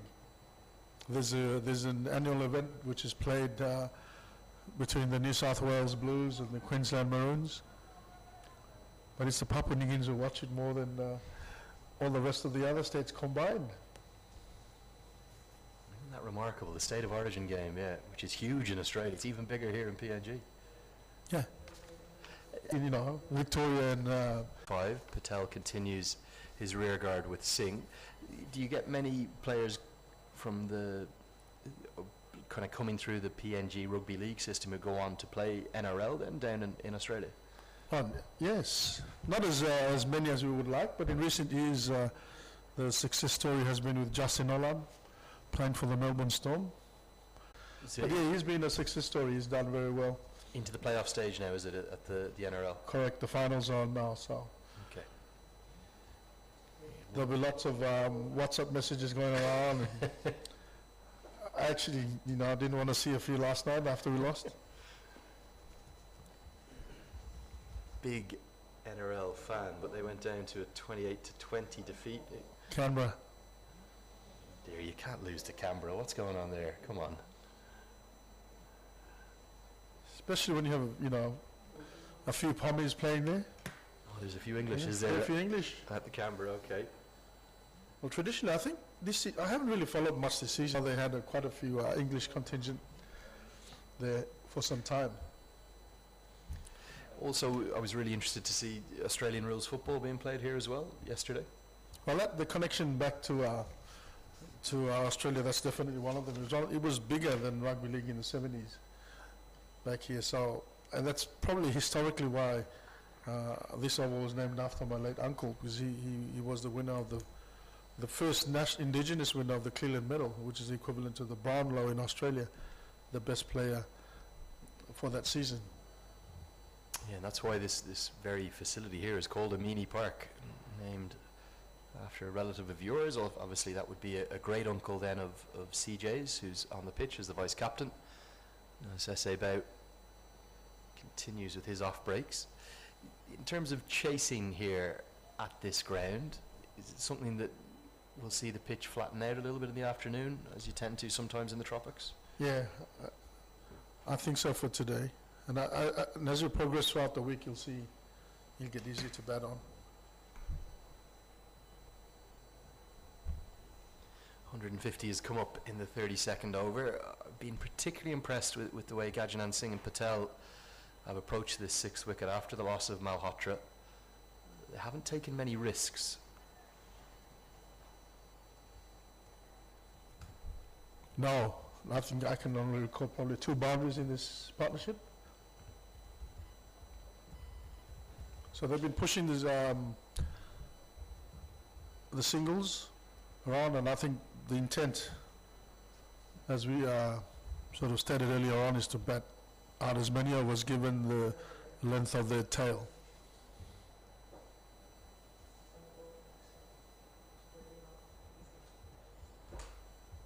Yeah, certainly Patel and Singh rebuilding very nicely. Good asset, isn't he, to have at number 7, Nisarg Patel, out and out all-rounder. Very good left-arm spinner. We'll see him in the 2nd innings. And then a handy right-handed batter. Just get those graphics corrected. I don't think that was a 5-ball over. We get to the end of the 32nd. It's 151 for 5.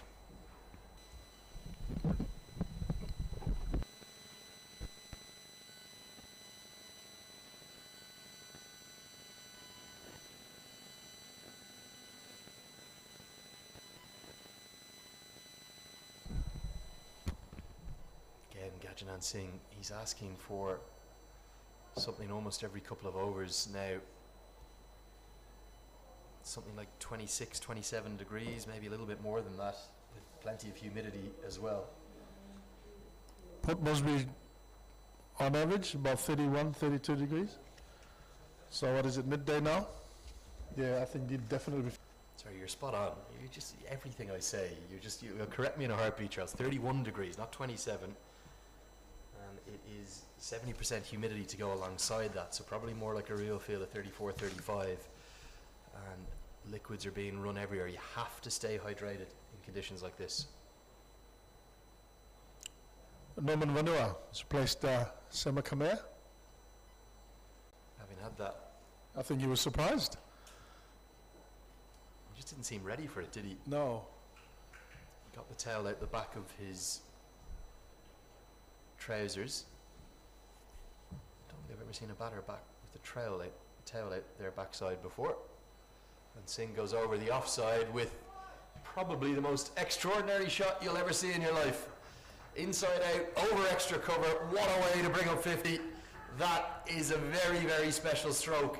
Opens the face in it. He missed out in the full toss the ball before. He didn't miss out that time. 50 to get. My goodness, it's outrageous. And we sort of Massive strike. and I parked behind there, so I hope my car's okay. We haven't seen a shot in anger, really, from Singh. And from nowhere, he's just opened the shoulders. He hits the ball into interesting areas of the ground because he's got these brilliant wrists that can manipulate the ball into the offside in particular.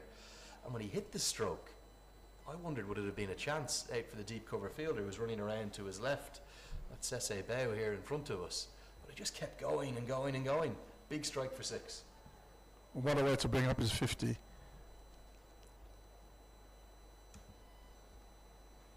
Mix up. And another misfield. Asad Alavala. Singh's numbers. 50 came up from 81 deliveries, 4 fours, and that almighty strike for 6. Extraordinary stroke from Gajanan Singh. And if he could double that up and finish with 100, USA would be thinking well north of 250. Yes, absolutely. I think the key for USA is for him to bat through the innings. If he does, he's got 18 overs to bring up the rest of his, to bring up the century. I'm sure that's his objective in this innings today. Well, I can tell you, and he can take a game away from you in a course of 5 or 6 overs. Ireland learned that the hard way in Florida. Player of the match performance from him on the 22nd of December last year, as USA went 1-0 up in that T20I series. Was sadly cut short due to COVID. Ireland scoring the series the next day. But the Irish players were blown away by Singh. They couldn't get over how impressive he was. And he's come to international cricket late, having played quite a bit for Guyana and also appearing in the CPL for the Warriors. But there he is, helmet off. Maybe the head shave has suited him. It's brought about as he wipes down. Seen in the background, 33 gone, 158 for 5. This game, it feels right in the balance here, Charles. Very much in the balance. Because this partnership has developed after the loss of Malhotra. I've never seen this before. Both batters are batting with a towel in their pants. There's the partnership. It's nearly worth 50. It's come at a very different rate to the one between Malhotra and Singh, but arguably it's been even more important. Absolutely. I think the most important, because they really needed to consolidate after the loss of Malhotra, because if they had lost a wicket then, it would have really definitely swung PNG's way. But they're batting very well, USA, given the loss of the wickets. As Sese Bao will continue from the Manu end. Yeah, been so impressed by Gajanan Singh, more watchful.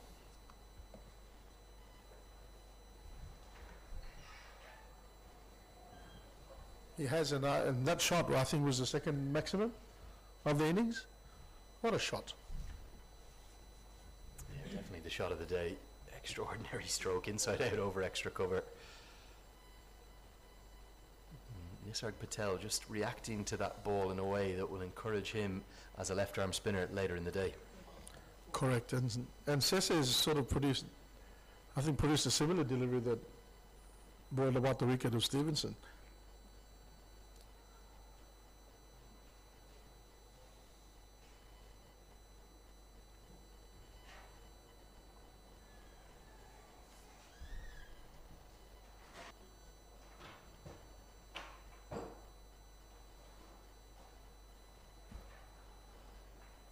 Patel again, his numbers might just be striking a nudge over 50, 23 off 45, which in a usual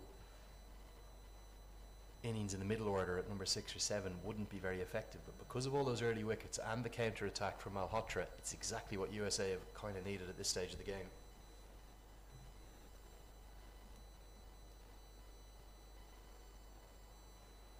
Again, a full toss missed out on by Singh. So we're expecting a 6 after this.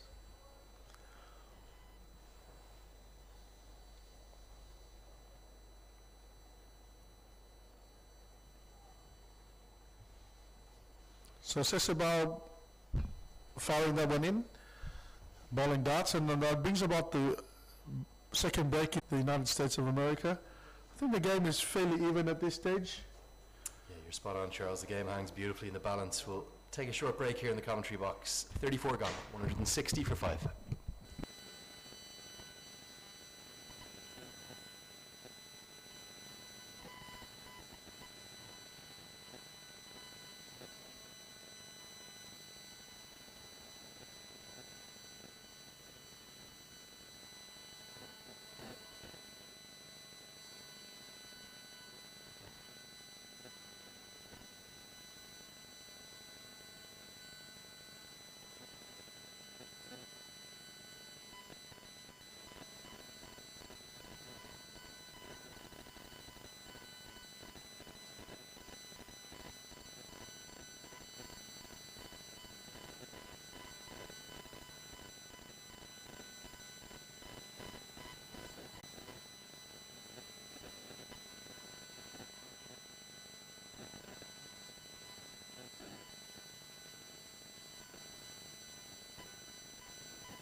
So after what felt like a very prompt drinks break, we return. The last act of the first innings. 16 overs to go.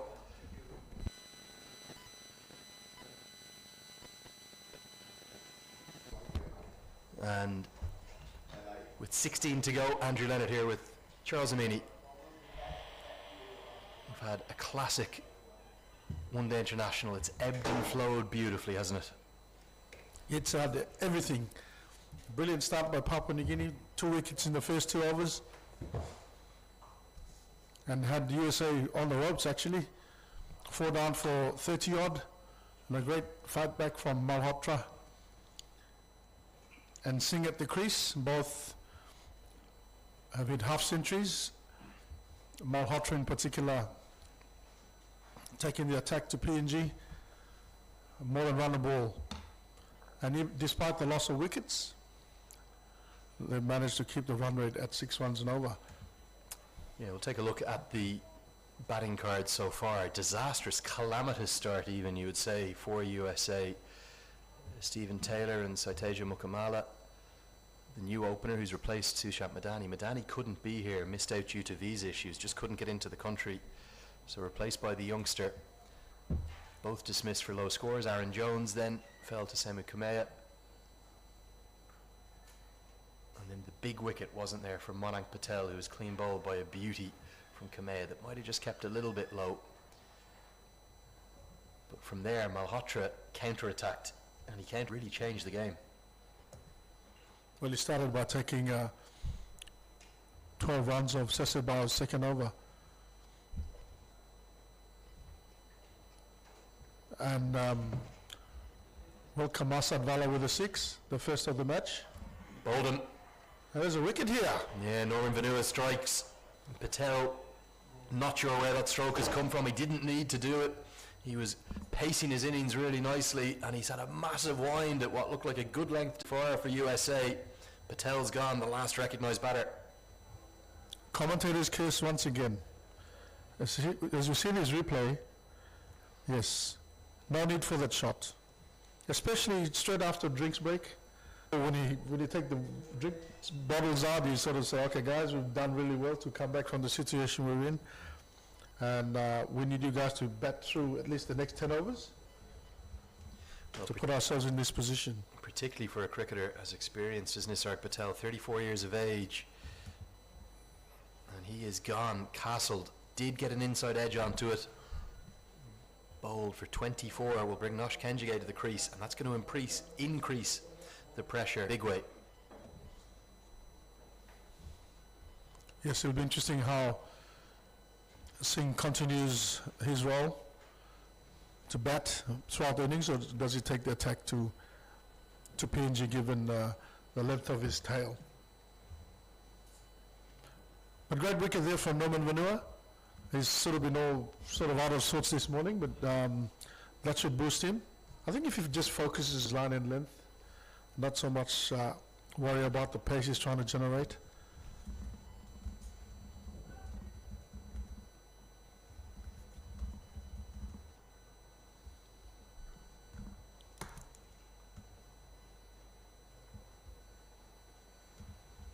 So PNG USA historically, the matchups, I remember they played in Florida, the last tri-series, and the previous encounters have been through the T20 qualifiers. Generally been pretty tightly fought. Maybe the standout innings of 173 not out from Jaskar Malhotra last year. But they look evenly matched, and certainly right now with that 6th wicket, PNG moving ahead of the game. Kenjige to the crease, gets off the mark immediately. And his role will be a very simple one. Do everything he can to get Gajanan Singh on strike. That's the way they have to think. It happens in club cricket. You tell batsmen to go out and play the support, try to do something else. So hopefully Kenjige can play that role for Singh, especially in the situation they're in. 6th would say targeting, I would say at least 250. Yeah, I think the problem is from here, it's wickets. It's one of these innings USA could peter out and be bowled. Could be over the course of this last 15 overs. And interesting that Asad Olavala is going to go end of the ground, but he's going to have a change of ends. He's got 6 overs up his sleeve, and what that means for me is that Asad Olavala, he wants wickets.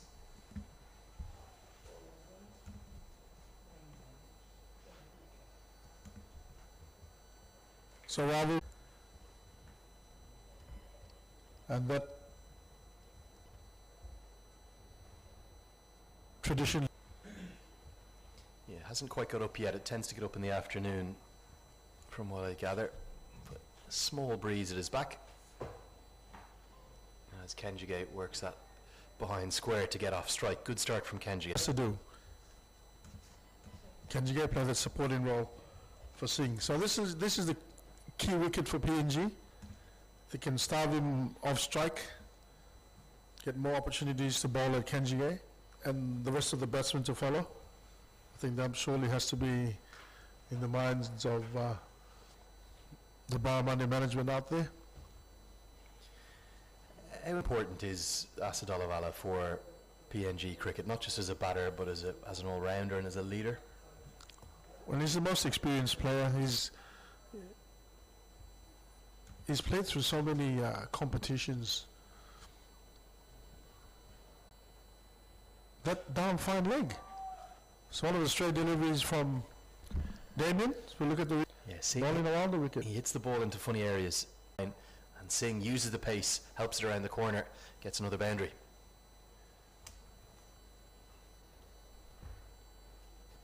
I'm surprised that Damien is bowling around the wicket to Singh. Yeah, it was reasonably effective for Soper, but a very different pace that Soper bowls at. Down the leg side, given. Oh, what a massive moment in the match. Damien Ravu, the short ball bounced out Malhotra, and now it's dismissed Singh. Both batters have got to 50, and they won't get much more than that. Maybe just a feather of a glove or an edge. Singh looks back at the umpire inquisitively. I'm not sure he's convinced about the decision, and he's holding his arm, elbow or something like that. All that matters is the umpire's finger's gone up. PNG have the 7th wicket. Game changer this as we look at the replay from Ravu. Short and arm jab to come off the forearm. Well, I think that's what Singh is indicating as well, isn't it? Yes. It was that line you were talking about from around the wicket, the angle. It's actually cramped Singh up for room. There was definitely some kind of contact with something. Singh thinks it was off the arm. PNG were convinced it was off the glove. All that matters is the umpire's finger has gone up. 7 wickets down. Excuse me. And Lacaniola, who's the local umpire from the Manu end, he didn't really hesitate, did he? The finger went up pretty quickly. Finger went up straight away, and he's the man that's in the best position.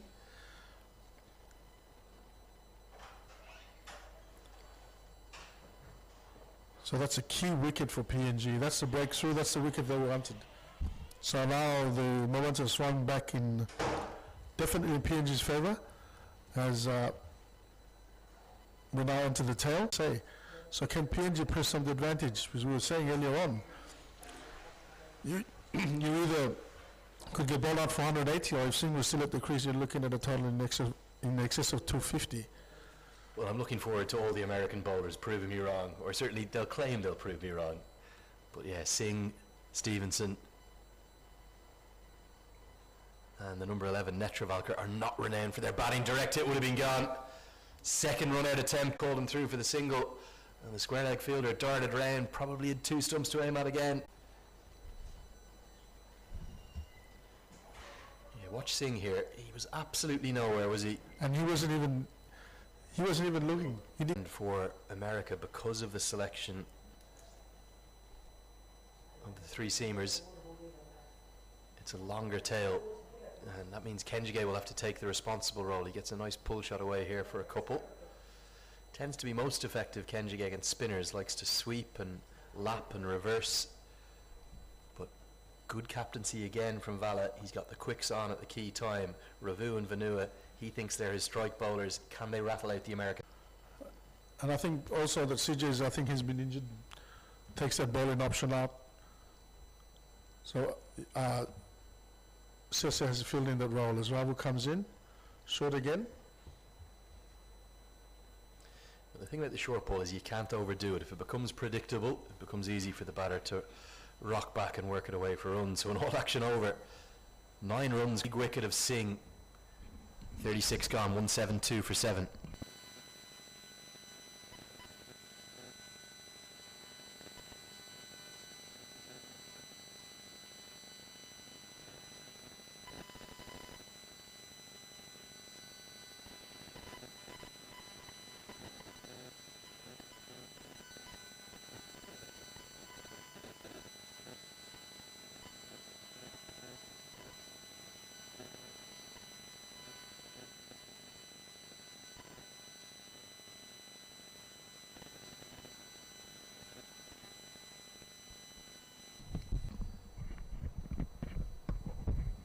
So 14 overs left for USA to battle up to something of a defendable total. They're certainly short of where they would need to be, and it's been that Double wicket burst after the drinks break.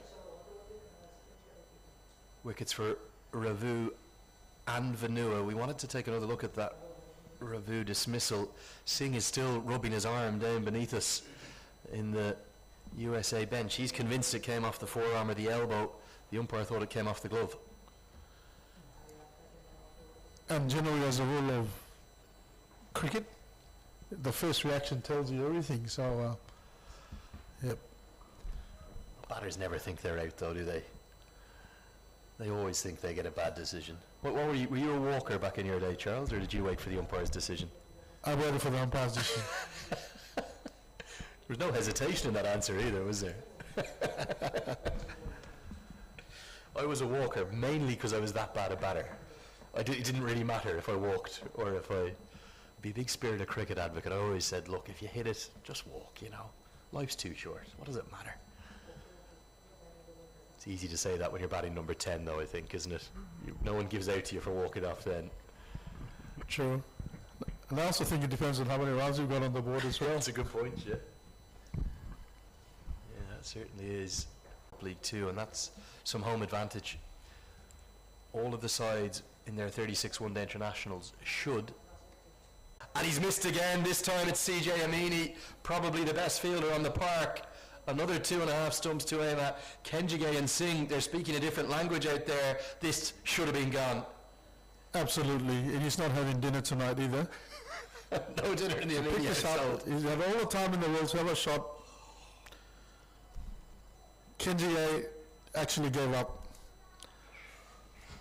So very unlike the Barramundis, they've missed 3 definitely easy chances by their standards. Anyway, this was the easiest of the lot, and he actually almost had too much time, didn't he?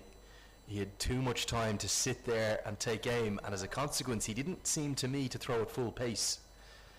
And often you're better off when you're trying to effect a direct hit. You want to do what you do in training, which is come in, pick the ball up as quickly as possible and gun down the stumps. Instead, adjusted his aim and was off target, and Singh survives. Good diving stop. That's Amini at his best. Athletic effort. Saves at least a couple. He's still not having dinner tonight. He's still on the blacklist. He's still on the blacklist. It's a tough school in the Amini household, I'll tell you. It really is.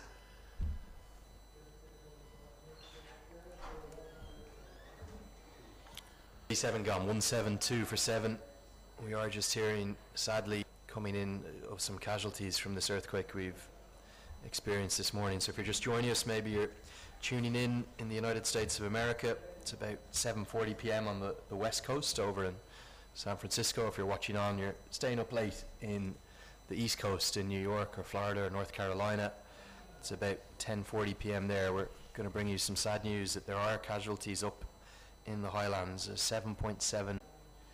It hit very early in the morning. It's the strongest earthquake that's been felt anywhere in the world this year. We felt what I would describe as very heavy tremors. Would that be fair to say, Charles, here in the second story? Yes, definitely, because Port Moresby have been on the southern coast. We hardly get tremors this end. So for that to have happened up in the Eastern Highlands and to feel that sort of tremor, we felt it twice. And interesting enough, the players that had assembled for the opening ceremony didn't feel anything at all. Time. So nearly the best part of 3 or 4 hours later, we were experiencing those tremors here in Port Moresby. It was a massive 7.7 felt anywhere in the world this year, and we some pretty significant damage to a dam as Singh plays an extraordinary stroke, which is causing, I think, some landslides. Potentially some water is being released from that dam. Yes, the Eastern Highlands is the home of the Yonki Dam, which is the major hydro power source for that part of the country, and a critical part of Papua New Guinea there. So just getting information of Andrew's laptop here, and the information is coming through. But yeah, very unfortunate incident that has happened, event that has happened up in the highlands of Papua New Guinea. There is now earlier today. also now a tsunami warning in place in parts, not down here in Port Moresby, but in parts of eastern Papua New Guinea. So let's hope that that doesn't come to pass. Certainly, the quake was at a depth of 80 kilometres, which is quite shallow, I believe, in earthquake terms. And I can't quite believe it, Charles, for the second time in the year. In January it was a little bit of a joke because it was 50 kilometres off the coast of Trinidad, and we did feel a really significant shake of the Queen's Park Media Centre, but nobody knew what was going on. But tragic to think that there's been lives lost just a couple of 100 kilometres north of here on a day that was supposed to be a special day celebrating the return of international cricket to here in PNG. So 12 to go, 173 for 7.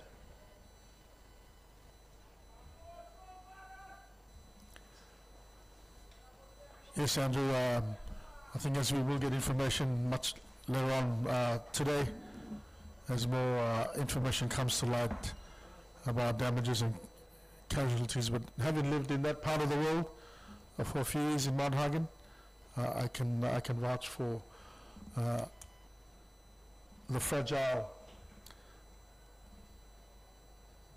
nature up there, given the high mountains. It's a very mountainous area of Papua New Guinea. Well, it feels a bit surreal, doesn't it, right now?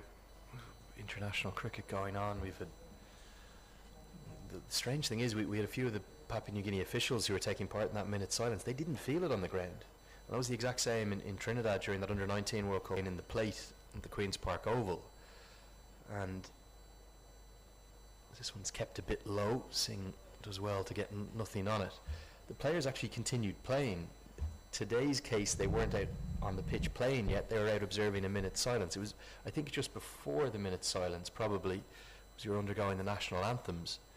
And I was asking you, Charles, what's happening here? And it was really significant shaking. And you looked a bit confused at me, didn't you? Correct. I actually thought there was a truck, driving in to drop some goods off. I thought that was the cause of the rumbling in the office. Well, I was saying the only reason Then you went on for too long. Yeah, the only reason I said earthquake is what had happened to me in January at the Under-19 World Cup. I would have had no idea prior to that. Coming from Ireland, we don't have any of these misadventures. We've no earthquakes or tsunamis, or pretty boring country, really. No snake. I thought I was a bit tired after the jet lag. I didn't know what was going on. And Singh not able to get bat on ball at the moment. Is that something there's ever been before? You were saying there was a tsunami 20 years ago here. There was a tsunami 20 years ago in the West Sepik province, and not so long ago, I think 4 or 5 years ago, there was an earthquake in the Southern Highlands. So we are part of the ring of fire, as they say, in terms of the global setup, the Pacific Rim. So we are susceptible to these sort of things. We've had obviously the volcano township, and they sort of trigger those sort of things as well. Throughout his innings so far, but he finally makes good contact. Side, off stump, juicy half volley.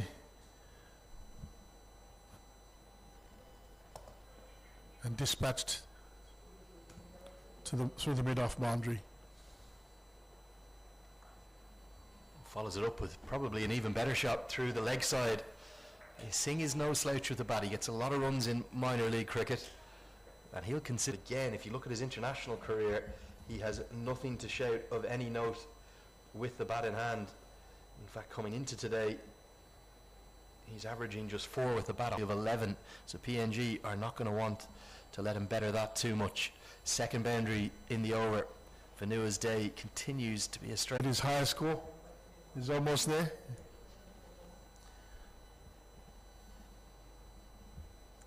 You are just getting messages coming in on social media. Absolutely fine here in Port Moresby. No worries at all. Very good morning to Amar Mahajan watching on from Nepal. Beautiful country. I do a lot of commentary in up in Kathmandu, Charles. So if you do want to get in touch, you want to send on any messages, you can just send me a message on Twitter or Instagram at Cricket Badge is me.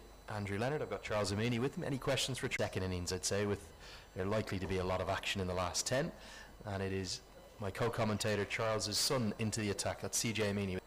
Interesting to see him brought back with only 11 overs to go. Yeah, I was surprised that he was actually playing this game because he has been injured. Both Well, him, he's been acting injured in the house. So yeah, both him and Legacy Aka had to pass a fitness test, didn't they, to play, as a sharply run single is safely sprinted through by Kenjige and Singh. Tell me about CJ's injury. What's he been struggling with? he was okay up after the tournament in Northern Territory, and him along with Chad Soper, Norman Vanua and Damien Ravu were part of this T20 league that was being played in Brisbane. So he rolled his ankle in the first game. So he hasn't been training for the last 2 weeks. I suppose the interesting thing for me as well is with just 11 overs to go, it's a picking up some runs, but turn and bounce, and Amini's causing problems. Should be a couple here. That was a beautiful delivery, the stuff a leg spinner dreams of. A little bit of drift, bit of dip, and then some turn away from the right-hander. No slip in place though, so Singh survives. Singh survives. And the dream leg spin delivery, as Andrew said. And they pick up a couple of runs, so that fortune, and they're now making the adjustment to bring in the slip fielder.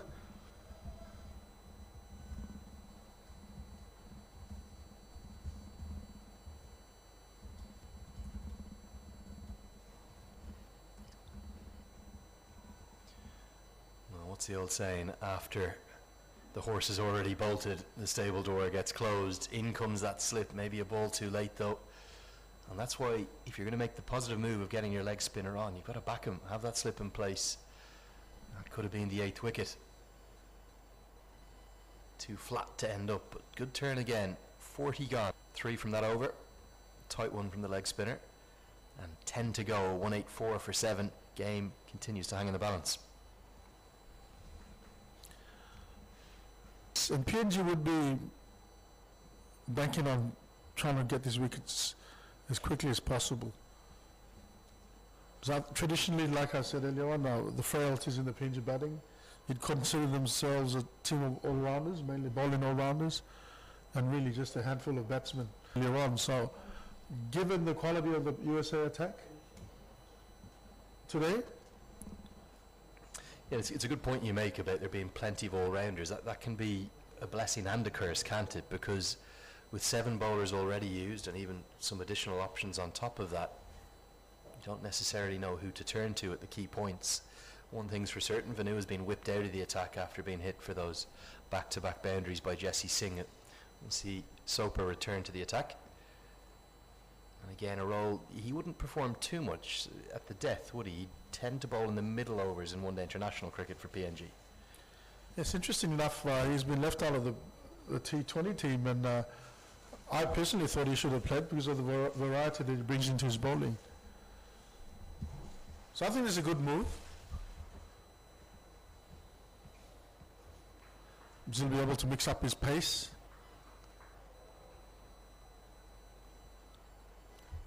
As the batsman scrambles through for a single.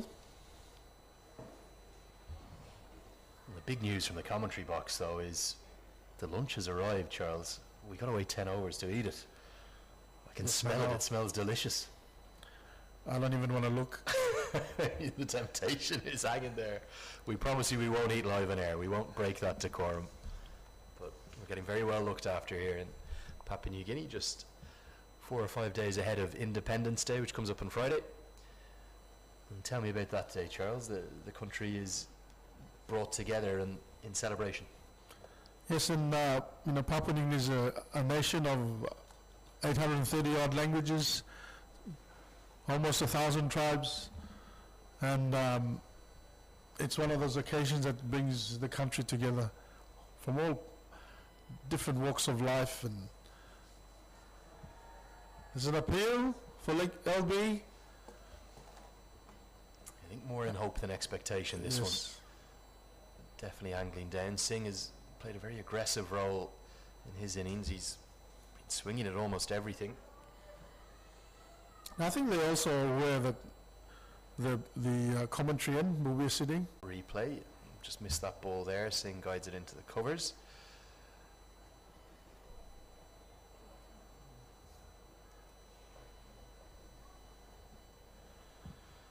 Might not be able to bring you the replay. We'll come back to that if we can. Yeah, Singh has looked to play a very aggressive role so far. Every ball he's been swinging the willow at. And this time happy to guide it away for a single. 9 to go, 186 for 7. We're just discussing, Charles, the importance up to 240, 250 from here. They'll feel they might have enough on the board. Yes, and I think that's definitely what PNG would be thinking, to get rid of this tail quickly. USA have a good bowling attack. They're not, in third particular tournament. And PNG batting has been renowned for being frail. PNG were absolutely backing themselves to bowl out USA. If we do look at that PNG lineup, this obviously is not in batting order, but the brilliance of Tony Ora and his red-hot streak of recent form and the excellence of Asadullah Vala, outside of those two really, and CJ Amini, your son, there's a lot of inconsistency in that batting lineup, and that will give USA fans some hope. Correct. And Lega Siaka is the other main hope. He hasn't been in touch for at least almost a couple of years. But selectors have been faithful, I guess is the right word, in his ability. Because once he gets going, he can bat. And if you look at his last innings here against Hong Kong, he hit 188. So he loves batting on this ground. Maybe if he can get some runs onto there, that'll definitely bring a boost to the PNG batting lineup. Then they brought in Hiri, and it's good that they haven't made him bowl as well, so probably asking him to focus on his batting. Tell us as well about what's coming through. I was speaking to, I think it's a cousin of yours who's working as the USA team liaison officer, another Amini. It's nothing but Aminis I keep meeting here in Papua New Guinea. He was saying there's been almost no youth cricket throughout the pandemic, as Kenjige looks for an audacious reverse switch hit, really doesn't get anything on it. That youth cricket's going to come back For both, for including women as well, because the recent under-18 World Cup qualifiers, which PNG joined for the first time earlier this year. So to bring that back in and revive, I don't know. I mean, he good off his own bowling. Just the one run coming from that over. The move to the leg spinner has been a fruitful one late in the innings. Runs coming for USA. 8 remain, 187 for 7. Take a look at that match summary. We'll see where the game is at. It was all about the PNG bowlers early. 4 wickets between the part-time off breaks of Sese Bao and the brilliance of the left-arm seamer Semu Kamea, who bowled beautifully. He hit the right areas, just got the ball to do a little bit, but with good pace too. And then Boo made those 2 impacts in 2 different spells. The first one removing Jaskaran Malhotra, who was looking $1 million, and then he also got Ajahn Singh from a moment of probably the main bit of controversy we've had in the innings so far, whether or not Singh got a glove on it. He felt it's come off his forearm or maybe his elbow. But you'd have to think that at the moment PNG will be the happier the Terry. 188 for 7, 8 overs to go. You would think at least 3-4 runs and over. Another 30-40 runs. And there's going to be runs down the leg side. They're in line. And just a tickle, no more than that from Kenjige. Keeper up to the stumps. No fine leg in place. It's a deep backward square leg really, isn't it? So Kenjige gets his first boundary. Yes, sir. We look at the replay here, straight down leg, all you need to do is get back to ball. And no field out there, easy 4 runs. You just can't forgive that from Soper. At his pace, he's got to be spot on the money, and he usually is. The field he has set is set for a reason. It's to bowl wicket to wicket. Can't go down the leg side. Kenjige follows the boundary up with a single. This is a good over. 6 runs from the first 3 balls. We're predicting the finish, given the situation with 7 wickets down at 4 runs and over. 7 overs to go, so another 30 odd runs. Brings it to about 220, 225. But any bonus that they can score, as shown with the leg glance, couple of deliveries earlier, helps their cause and pushes them up above that score. So I think if they can get into 230, 240, USA will be pretty happy given the start that they had. Yeah, the question is though, will it be a winning score? And if you look at the pitch that's looked pretty flat, maybe is kept a little bit lower, right? I don't think there's a lack of runs in the wicket. I just think there was that shell shock at the top of the order, wasn't there?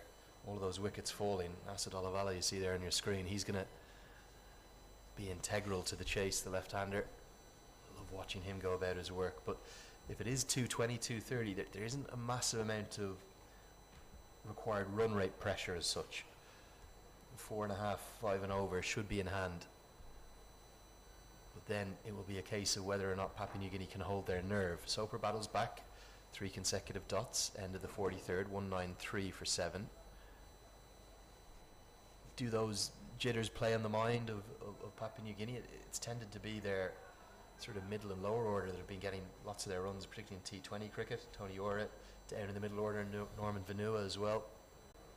So it's the early order that has been the issue for PNG. So if we can have a good start, and the likes of Sese, Lega, can support Asad and Tony, and that will give them not only, they'll give them confidence for the rest of the series.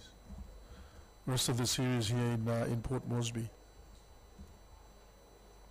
Yeah, I just wonder as well, will Singh be tempted here by Amini? There are 5 fielders outside the circle. Deep square leg, deep mid wicket, long on, long off in place. Big juicy full toss served up. Nagasiaka can't cut it off. It's down to long off for a single, but Singh has the levers to clear. They won't play that type of shot. He'll work it around. He'll look to switch hit, or he'll look to. He'll be happy with singles. Will Singh be tempted by a big hit?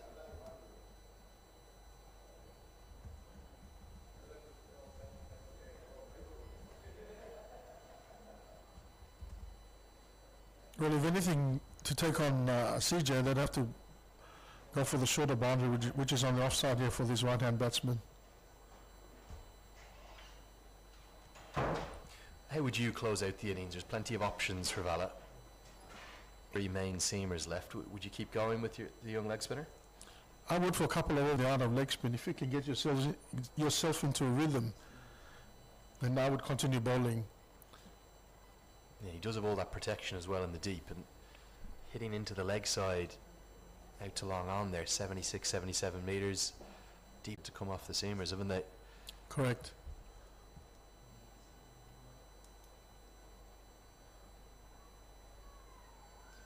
So a career best for Singh with the bat. In ODI cricket at least, he does have a score of 31 in T20I. And with 44 overs gone, it's now 197 for 7. Yeah, 6 overs remaining. He's got a whole host of bowlers to call upon.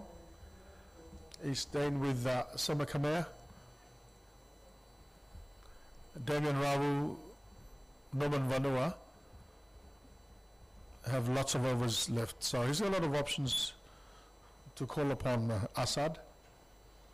They're not really going after CJ, I think, because of, which is 78 metres.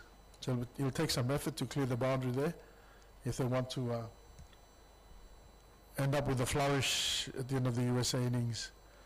If anything, you'd have to target the bowlers coming from the Bisinian, so hitting with the wind.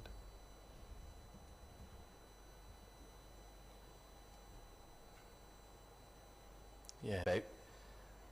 But there will be a blitz coming. There'll be a blitz in the last 3 into those last 5 slogovers at the end of this one. I just wonder who's going to take the lead role. Surely Singh is the one. And he's been cleaned up. Chad Soper finally gets his first victim today. Again, maybe just indicate a bit low.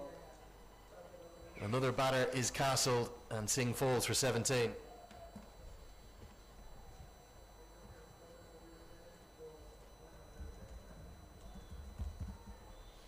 As we look at the replay here, Chad Soper, when that ball kept low because it hit halfway up the stumps. Yeah, another batter who's chopped on as well. Yes. Inside edge certainly. We'll bring Cameron Stevenson to the crease. Singh has got his career best in ODI cricket, and a decent little contribution from him down at number 9. He made 17 with those 2 boundaries, the back-to-back boundaries that came off Vanua, and out comes the big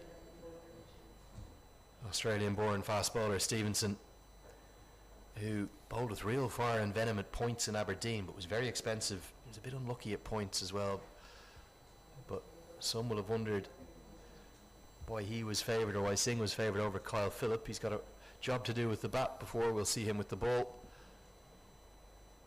later in the day.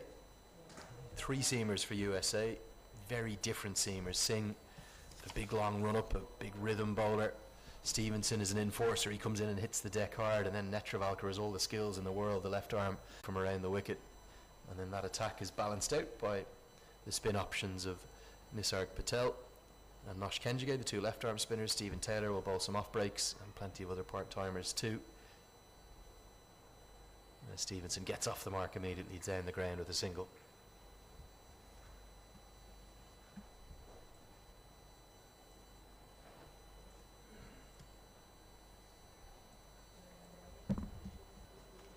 So 5 remain after this one.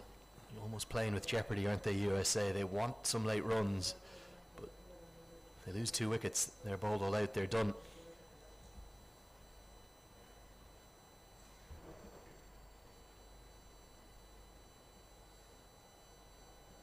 Kenjige's looked pretty good with the bat. You've been pleased with him?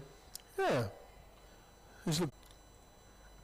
If these 2 can sort of aim to bat out the rest of the overs, I think it'd be hard to sort of try and go after the bowling because you take the risk of losing your wicket. And as you know, you don't want to. You're on fire today in the box, aren't you? He hasn't taken a risk all innings, and he just goes for an extraordinary hoik across the line. Doesn't get enough of it to pass mid-wicket. Where's that shot come from? I think the temptation of the shorter boundary, and really the 47th and 49th, to hit with the wind towards a shorter boundary. We'll get a single, not in a convincing fashion, as we get to the end of the 45th. 5 to go. USA a run shy of bringing up 200. It's 199 for 8.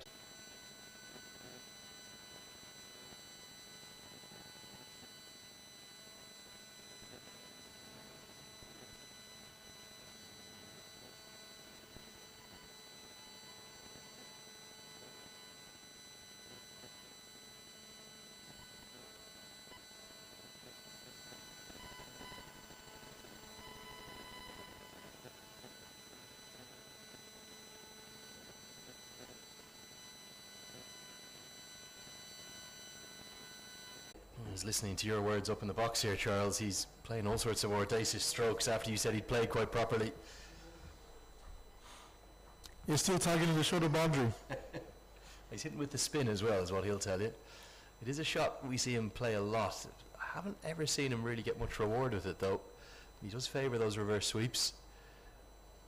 This time, he's gone deep in the crease and he's paid the price. Brilliant captaincy and loud cheers from the home crowd who are starting to fill up. Asad Olavala has shown faith in his leg spinner and he's got good reward. Kenjige went very deep, might have just tried to work it into the leg side for one. This looked pretty full, pretty straight. And how close is this? It's a Google. That's plum. It was a Google out the back of the hand, wasn't it? Beautifully bowled. Halfway up the stumps. So brings CJ his first wicket, and more importantly, it brings the last batsman for USA to the crease for the PNG Barramundis.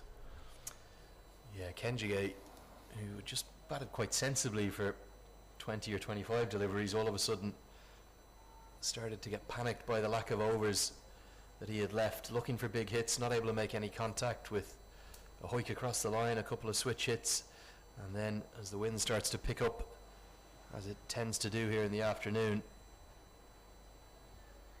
he got trapped deep in his crease by a beautiful piece of leg spin bowling. The googly from Amini out of the back of the hand, we could see it clearly on the replay. Going to go on and cannon into middle stump. No second question about that decision. We'll bring Netravalkar to the crease. He's in at number 11. USA, like I said, might not even make 200, where they could have got more than 250 depending upon how these last 10 or 15 went. And they've all been going PNG's way right now. Yes, PNG would be very happy with the performance thus far. If they can bowl out the USA inside the 50 overs, that'll be an awesome effort. In the main pavilion of this wonderful Amini Park facility, you could hear those cheers starting to get louder and louder. Plenty of fans in the main grandstand to our right, coming in under the trees as well, and also scattered around this oval. So they'll come into play in the second innings as the runs start to come for Papua New Guinea. All avoiding all the hot spots. Andrew, I blame them. It's a pretty hot day here in Port Moresby. It's local knowledge, isn't it? Good local knowledge. You know where to stay out of the heat. All sorts of sporting activity around us. Soccer across to the right. That's well played by Stevenson. Won't get a single though. What was there? Soccer? 2 soccer games going on, isn't there, across from us? No rugby floating around today? No, I can't see any activity. They actually draw quite a crowd. Friends from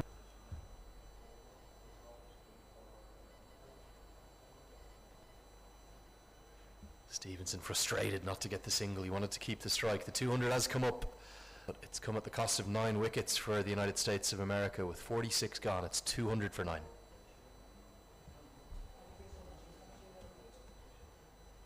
Vala is contemplating who should bowl the 47th over. It looks like he's calling up Norman Vanua. So we see the stand starting to be filled as people finish from church, I guess from their lunch at home, and coming to join and support the PNG Barramundis this afternoon in the first of the tri-series between the PNG Barramundis, United States of America and Namibia. Yeah, 6 games we'll see over the course of about 10 days or so of action, all played here at Amini Park. We'll see 2 wickets in operation. You see the first one here that we're playing on at the moment. That will be used for the first, second and third one international. Then we'll move 2 across on the square to the next pitch down, which will host the 4th, 5th and 6th ODIs. That will probably likely bring those spinners into play, particularly in the latter stages of the third one-day international. And we have seen a little bit of turn on offer even here on day 1. Yes, and the pitches the pitch that will be used in the latter part of the tournament, they're much better batting pitch as well. So you could also see some high scores in those last 3 games.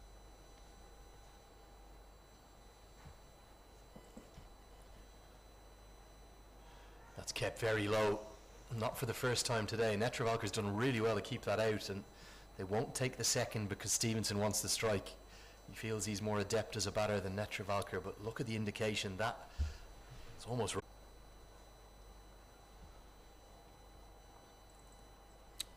As we look at the replay here, that ball is definitely kept very low, and great effort to keep that out.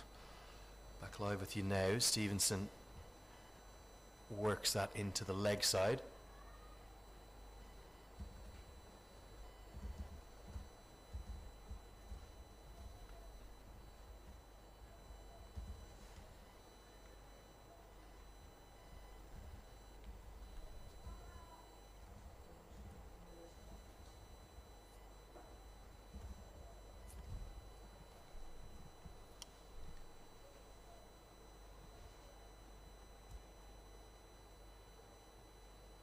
goes Fuller, and Stevenson misses out. Yeah, Stevenson, again, another one of these American tailenders who'll consider himself as having not shown his best value with the bat, certainly internationally.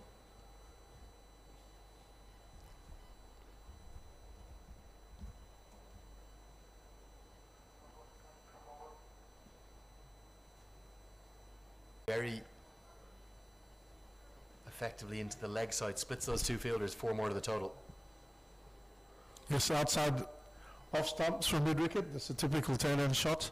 Interesting enough, the field change that was made in front of us here would have only been a single, and he rolls through for 4 after that change. Yeah, both men square the wicket on the leg side now in the deep square leg and deep mid-wicket. Long on also out. I think Stevens will just want the single here.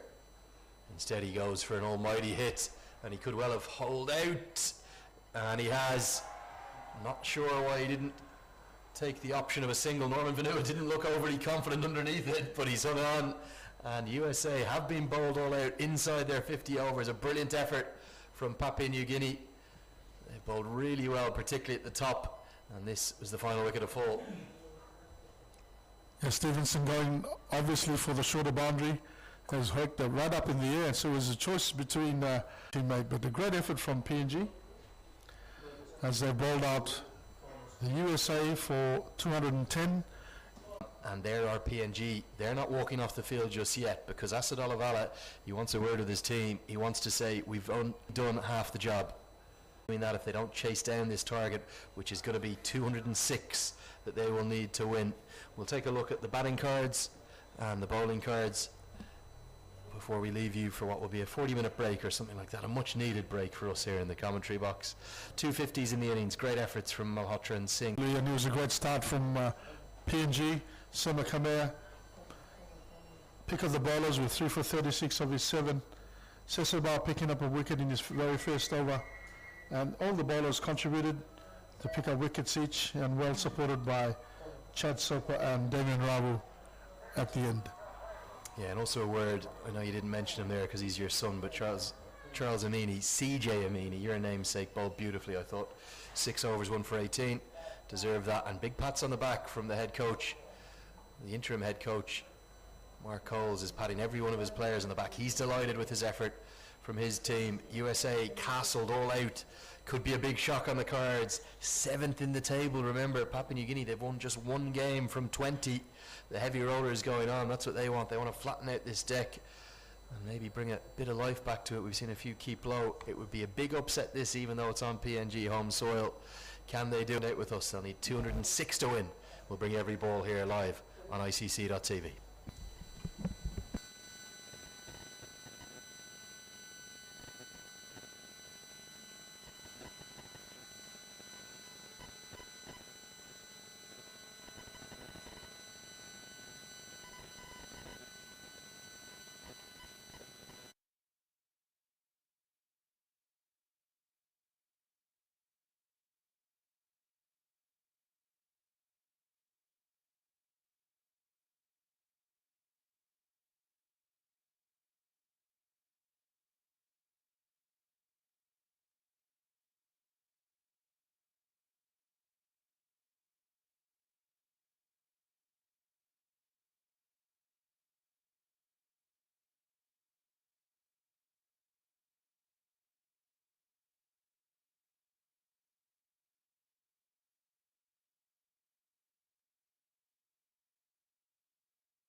hello.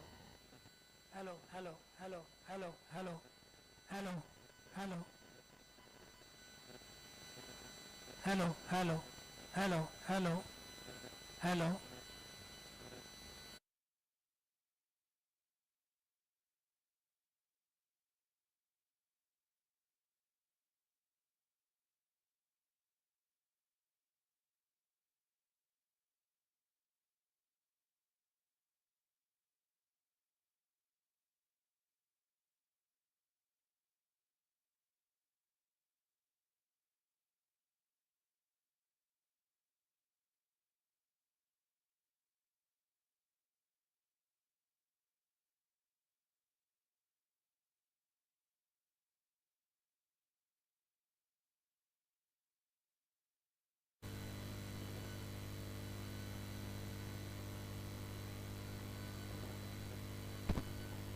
Hello, mic check.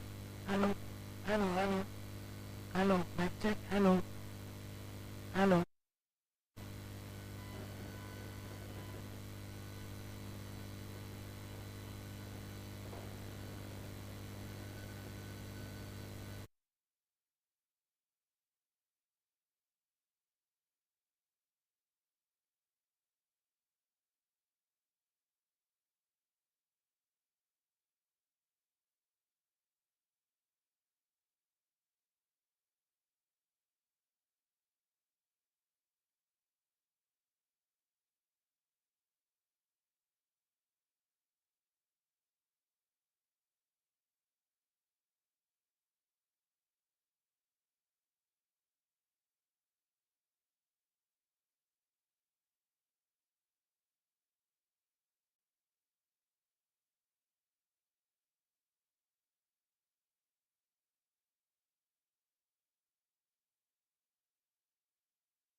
afternoon, a warm welcome back to Port Moresby in Papua New Guinea. We are here for game number 1 of 6 one-day internationals for the ICC Men's Cricket World Cup League 2 in this competition, and it is the home side Papua New Guinea back into international action on their own soil for the first time in a long time since they played a one-day international here, and they've enjoyed their return to international action because they bowled USA out, the third placed in the table, the United States of America, for just 205. Really good effort, particularly with the new ball from the left armour, who bowled with real pace, Semo Kamea.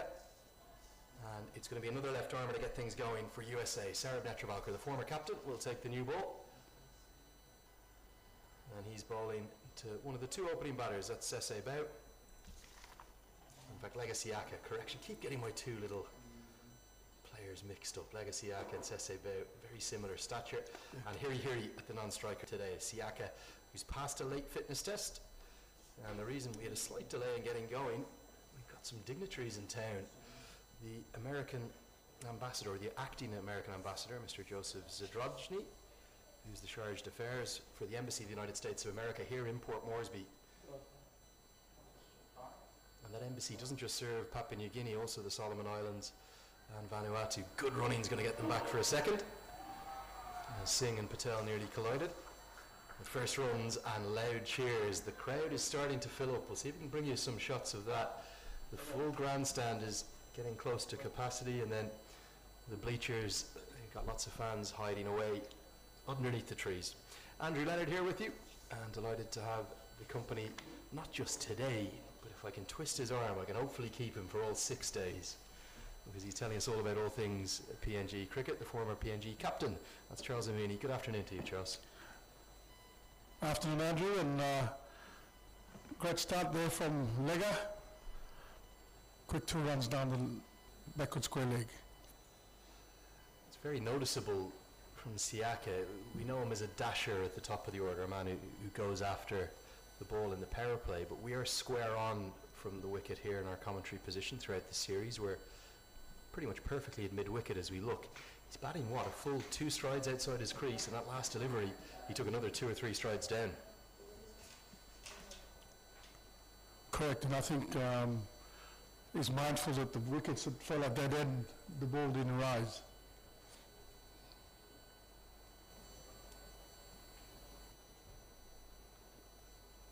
Yeah, all of the talk during the innings break, we just went down and had a bit of a chat to the two teams, didn't we, was that certainly the ball keeping low from this near end of the ground. And we had quite a few moments exemplifying that. That's the Bassini end where Netravalkar's operating from. He tends to be a skillful bowler with the new ball. He'll get wickets either through the angle going across the right-hander, does have the ability to bring it back in, but we haven't seen any seam or swing movement really. I've just seen a few keep low from the seamers, a bit of turn on offer all right for the spinners. And is that the first chance? I wonder, does this need to go down as a drop? It would have been a spectacular catch. Stephen Taylor at second slip. Has he got something on it?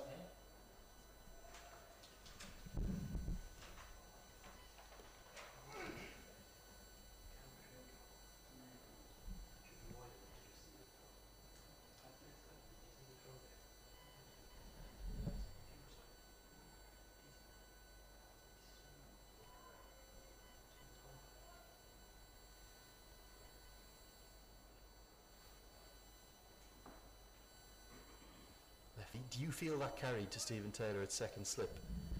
I didn't quite see that from here, Andrew, hoping that we'd get the fortune of the replay come through.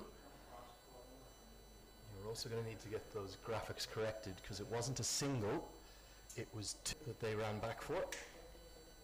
So 4 runs come from that opening over, not 3. We'll get that patched up for you. Siaka 4 not out. Hiri yet to face. He'll come on to strike now. And interestingly, they're going to do exactly what Papua New Guinea did. They're going to open with spin, and it'll be the left arm spin of Nosh Kenji. He did do this a little bit in Aberdeen as well. So Cameron Stevenson is going to be held back.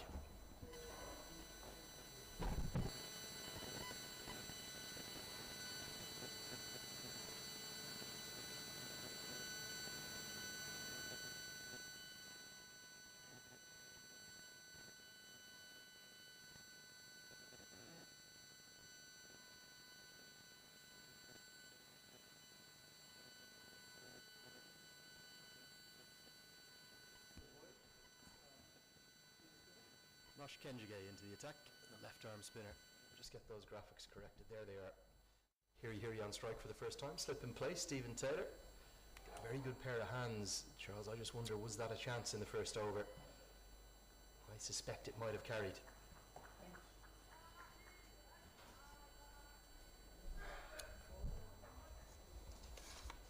And like PNG, the USA starting with spin in the second over from the Manu end. So he picks up a single. He's now on one.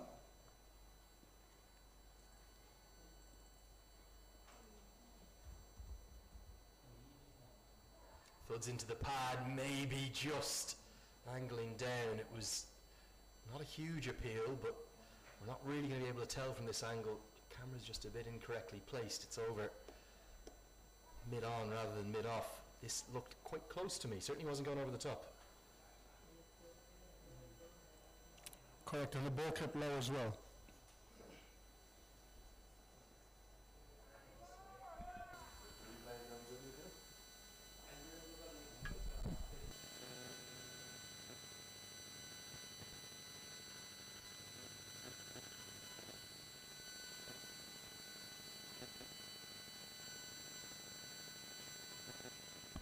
Won't be able to bring you that replay for the moment. Probably give him the benefit of the doubt. Just angling down, Charles.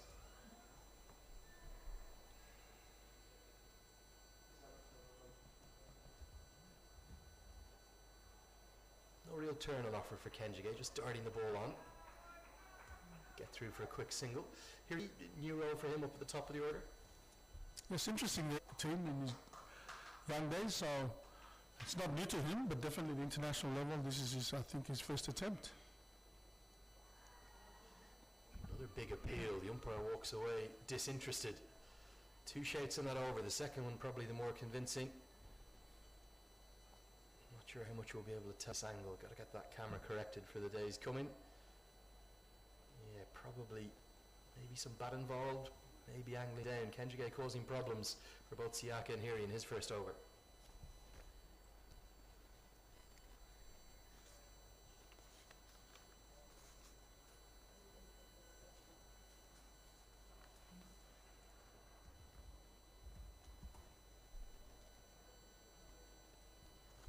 So PNG's runs thus far coming from singles and quick running between the wickets, and I think that is probably the tactic that they will employ given the heat that's around at the moment. And good to see a really strong home crowd coming in. Quick single, Singh, oh, if he could have picked up cleanly, that could well have been a chance. The home crowd cheer, but there's some relief in that cheer. That was a very tight one.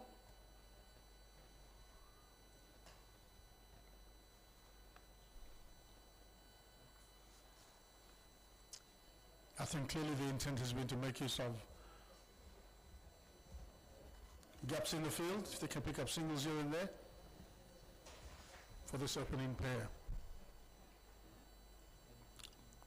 The keepers come up to the stumps to negate the movement outside of the crease by Siaka in the previous over. Yeah, this is a tactic we see pretty consistently from USA, as batters have got to know Sarav Netravalkar and how effective he is, how economical he is. They've tended to try to get down the track. And as soon as they get down the track, Netravalkar's not quick enough to keep Patel back. He's a good gloveman, the American skipper, so he's happy to come up to the stumps.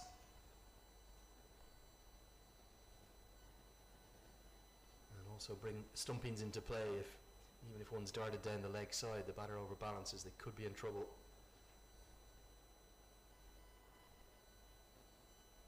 Nicely played into the offside. Interesting to see America very attacking to start with. 2 slips in play.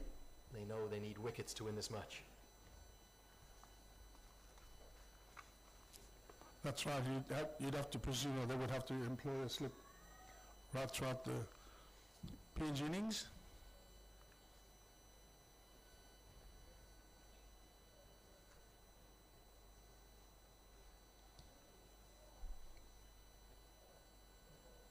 Just got to look back on my laptop there, Charles, at the 2 LBW appeals. The first one bat was involved, so very good decision. Clearly going to not be able to be given out with bat involved. The second one, if there was no bat involved, it was very, very close.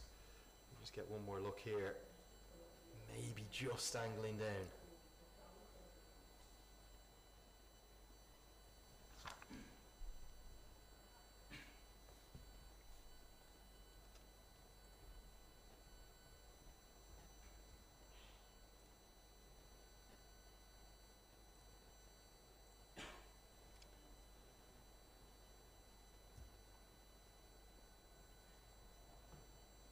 So the second slip comes out of place, gully comes in. First slip and a gully. And Netravalkar looks to have a good rhythm to start with. Tell us about this PNG batting order. Where would you see it going? CJ Amini at 3, Asad Olavala at 4? I would probably think Assad at 3 and CJ at 4. They normally interchange. Or Tony at 4. So they try and lengthen the middle order. Yeah, Tony Ora, brilliant to watch. Big six-hitter, isn't he? It seems to have been a new role he was given, Sandri, the previous PNG head coach, down the order. It seems to have worked a charm. He's found a real hot streak of form. Yes, and that was born out of the World Cup, the T20 World Cup. He didn't perform there. He struggled as an opener, and I think then he also brought that into local injury as well, so that may have restricted him. He didn't play for one season, and now that he's got his rhythm back, put him down at number 4. He's really performed in that role. Yeah, it's worked really well, hasn't it, Tony Ora? So good to watch when he gets going, and in front of that huge crowd in Bulawayo at the Queen's Sports Club.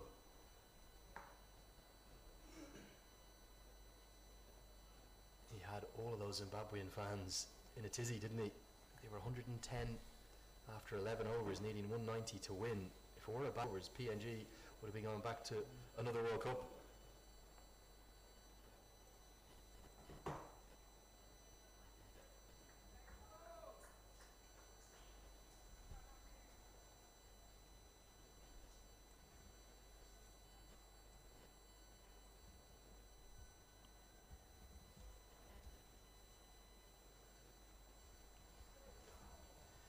Sorry to keep going back to this topic as well, to give you some updates from this earthquake. We're hearing stories of at least 16 fatalities already. Entire villages buried underneath landslides, and you can only really expect that news to get worse. The strongest earthquake of the year is hit. There's magnitude 7.6 on the Richter scale. Earthquake hit very early this morning, and then about 2 hours after it hit, we felt really significant after it, even causing some building damage here in Port Moresby apparently. And some thuds into the pad, again not given. Kenjige not finding any favour with the umpire so far. But really sad news coming out on Independence Day. We can only hope for the best. We'll keep you posted with any news updates as we shout. This looks pretty adjacent. Just a shake of your head, Charles, no more. Yes, yeah, I think he was going down leg, probably a bit high. Benefit to the batsman. End of the over, a good over from Kenji, the left arm orthodox off spinner for the United States. Yeah, and that news, we will keep you posted with what we can, but certainly for the moment our thoughts just go out to everyone in Kainatau. I hope I pronounced that well. Probably one of the strongest earthquakes really in the history of PNG, you'd suspect. Yeah, that'd be huge. Kainatau is towards as you enter the Eastern Highlands. Gorka is the capital, and the gateway into the Highlands provinces, which is the most populous part of the country. And apparently the tremors were felt right throughout the country.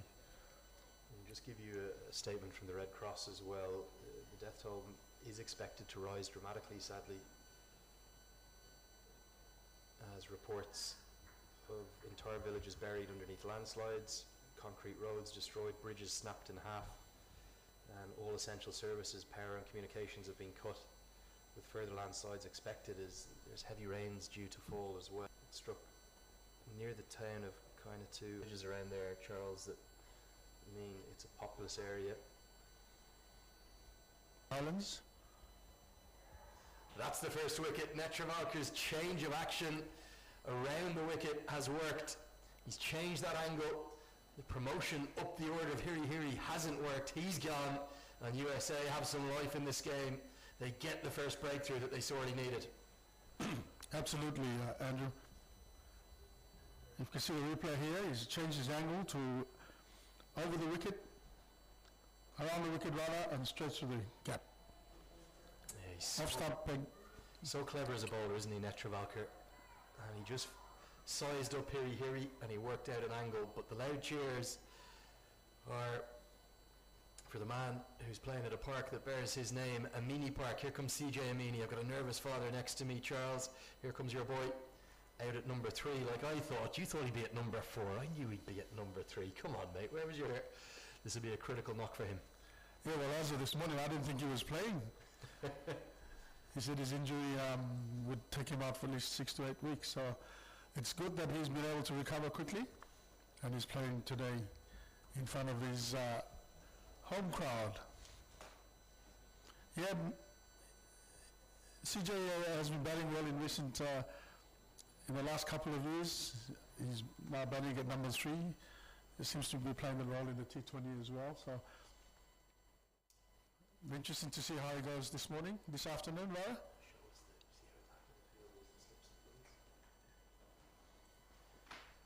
America really on the attack here. You've got to give credit to Malang Patel. Sometimes when you make a sort of what I would describe as a fair total, it's not a good total. It's a middling total, 209, sorry, 205.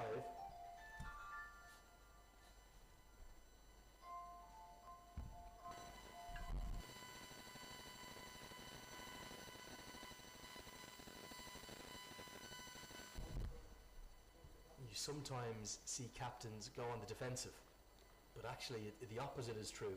When you have a fair to middling total, you need to go on the attack, because the only way you're winning the game, Charles, is by taking wickets. Correct. And USA have 2 slips and a gully, and a backward point.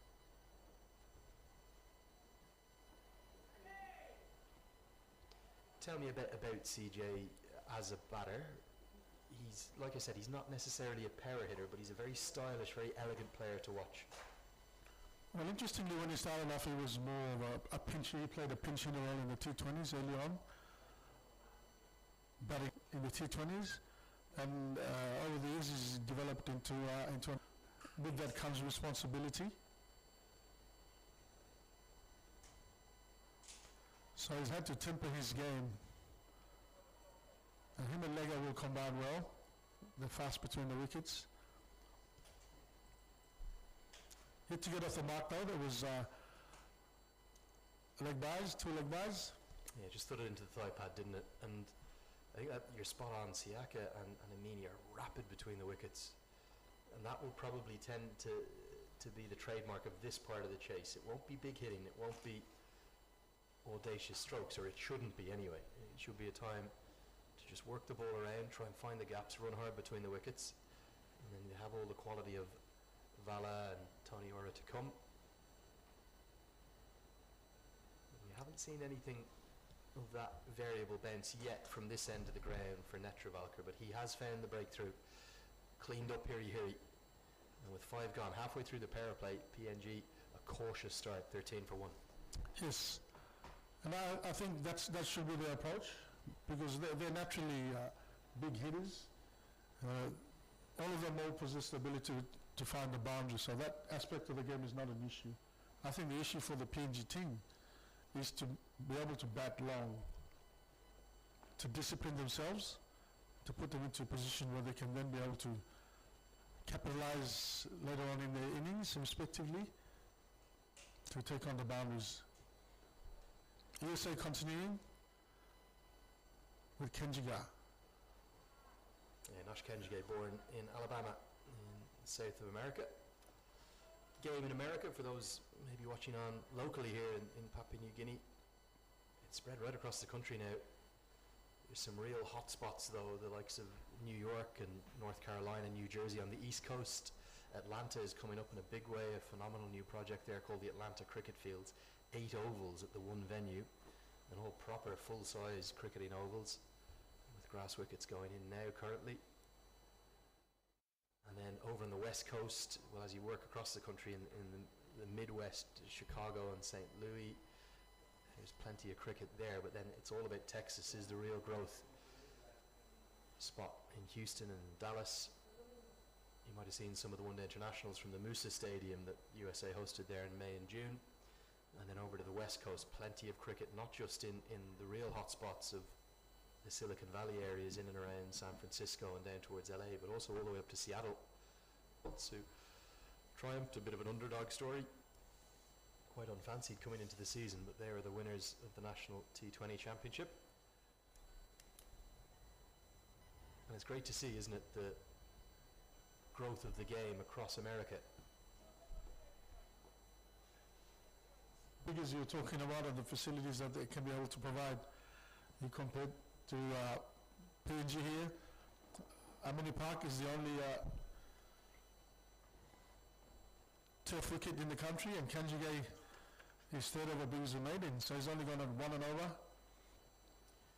And the key here for PNG is not to worry about the runs, but to bat the overs, and I think that's important for them as they try and peg some wins back in this series. I'm not sure whether my hearing's right or whether I'm still shook from the earthquake we experienced this morning, Charles, but we may have just heard a rumble of thunder over our shoulders. Is that right? That's correct. Last weekend. Okay. So they couldn't hold the Port Moresby final here. They had to move it next door. Going to be runs and plenty of them into the leg side. Young Saiteja Mukamala is going to have a 40 to 50 yard chase all the way across to his right. Does pretty well actually. I thought they might have been a chance of an all-run 4 there, one of those rarest of things in cricket, but instead Amini will have to settle for 3, a stylish clip off his legs to get off the mark. Yes, I think that was probably... But yes, no vacant square leg boundary there, so easy 3 runs picked up, clipped off his pads by CJ.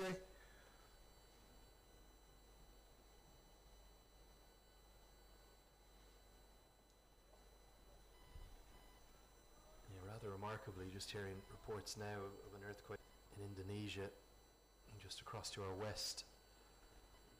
So certainly there's pretty significant seismic activity. Is that also part of that ring of fire you were talking about there in Indonesia? Correct. So Japan all the way through down to Indonesia, the Philippines archipelago, then right through down the east coast of Australia, and joins up with the San Andreas Fault in the US. Remarkable, isn't it? Nice straight drive, only half a hand from Netravalkar, and Malhotra is rather theatrically tumbled to the ground. I'm not sure if he's done an injury as well, and they're going to get back for nearly an all-run 4. They will get back for 3. Malhotra's knee just jarring the turf a touch there as well. Doesn't look too happy. No, his attempt to try and ball played straight down the ground. He fell over in the process, so seems to be okay there, just stretching his knee a bit. Yeah, just a reminder, if you are just tuning in for the first time, it's very warm, 31, 32 degrees. There's significant humidity factor. We've had a rumble of thunder. No dark clouds over the ground right now. There are a few away to our left in the hills. Let's hope we stay away from rain. If we do get rain though, Charles, the way it works in one-day international cricket, we must have 20 overs of the chase for Duckworth Lewis Stern to kick in terms of giving us a result. If we had the unfortunate scenario of a washout prior to that, we would have no result. We'd have 1 point apiece. But you'd think without the dark clouds being over the ground now, we should at least have enough time to get the next 13 or 14 overs we need in for a result. Where does the weather tend to come from locally here, Charles? The rain will come in from the coast. Massive appeal and given not out by the umpire because there's bat involved. just a feather of an inside edge has saved Amini here, as Netravalkar is probing away, causing problems. You could just see from CJ's reaction there, starting to leg out at the ball, he's sort of skidding on. And I think that shows that bit there that was, ball was keeping low.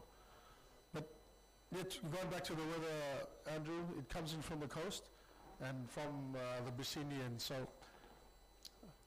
I can see, just looking over my shoulder to the left there, I think the rumble's further back. So I think we'll be okay most of today. There are some dark clouds well away to the, I presume would be the north of the ground there. So we should be okay, certainly at the very least, to get some kind of a result in today. 7 gone, PNG, their best over so far, 7 runs coming from that one. The score 20 for 1. We'll just take a look at the Manhattan chart to give you a sense as to the first innings and show you USA's difficulties. You'll see on this graph here all of the wickets indicated early in that American innings, and then a very good period as Jaskar Malhotra counter-attacked, but then just as Gajanan Singh was starting to get going after the second drinks break in partnership with Nisarg Patel, those 2 quick wickets, 2 and 2 overs, really helped pull things back towards Papua New Guinea's favour, and USA have to be content with their total of 205. And the difference in each respective point for these teams is the wickets that have fallen. So PNG just the 1 wicket, and no boundary as yet from the batsmen, as the crowd obviously start to come in after church and after lunch at home. A really healthy crowd as well. We've probably got about 150 in the VIP tent. I think there's a few enjoyed in there. A few little beers being thrown back. And then in the main grandstand, which probably hosts, 700 or 800 people, that's about half full. And then across in the bleachers underneath the trees, you've got another couple of hundred in. So really good, healthy crowd for the return of international cricket. To Port Moresby, probably quite a few people concerned as well, though, with the earthquake this morning. May have relatives up in the Highlands. Let's hope everyone's as unaffected as can be possible. There is the VIP section. Certainly a beverage or two being enjoyed in there under the marquee. Yeah, very envious, Andrew. I popped over there and met a few friends. Is that where you should be, is it? Great to have your thoughts here in the commentary box. For PNG, they're having problems with Kenjiga in particular. What should be their approach? The approach should be just to be patient. The loose ball will come. The ability to hit boundaries is not an issue. It's the ability to hold your nerve and be disciplined.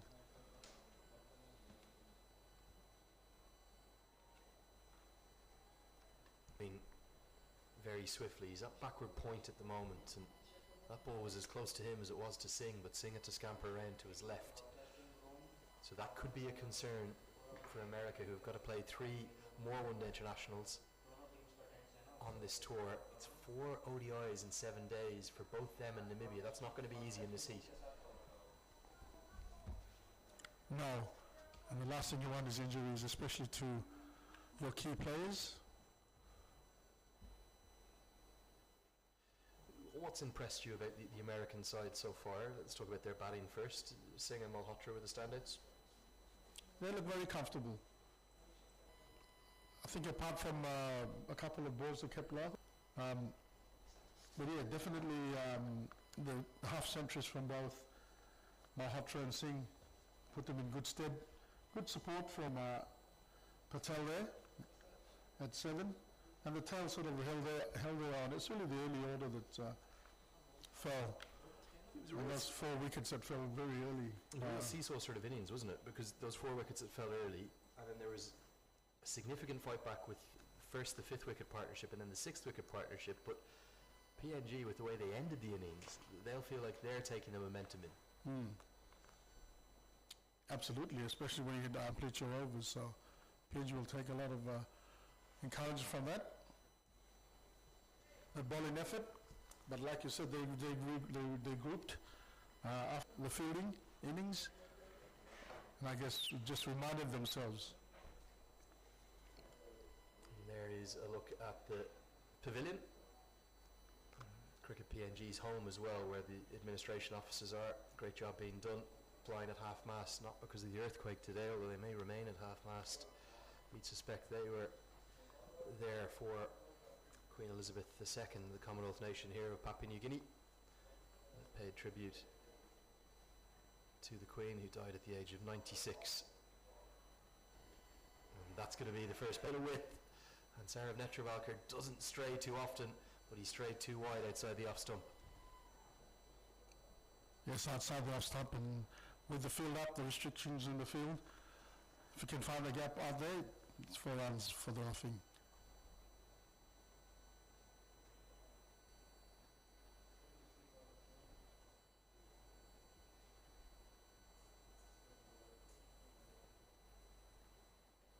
Yeah, just that one's got a little bit bigger than, or bigger than Amini expected.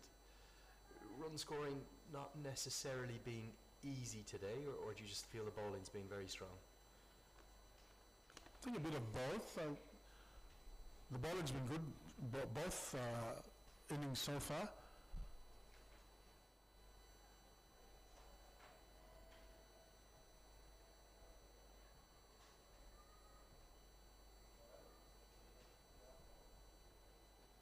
Oh, real moment of fortune here.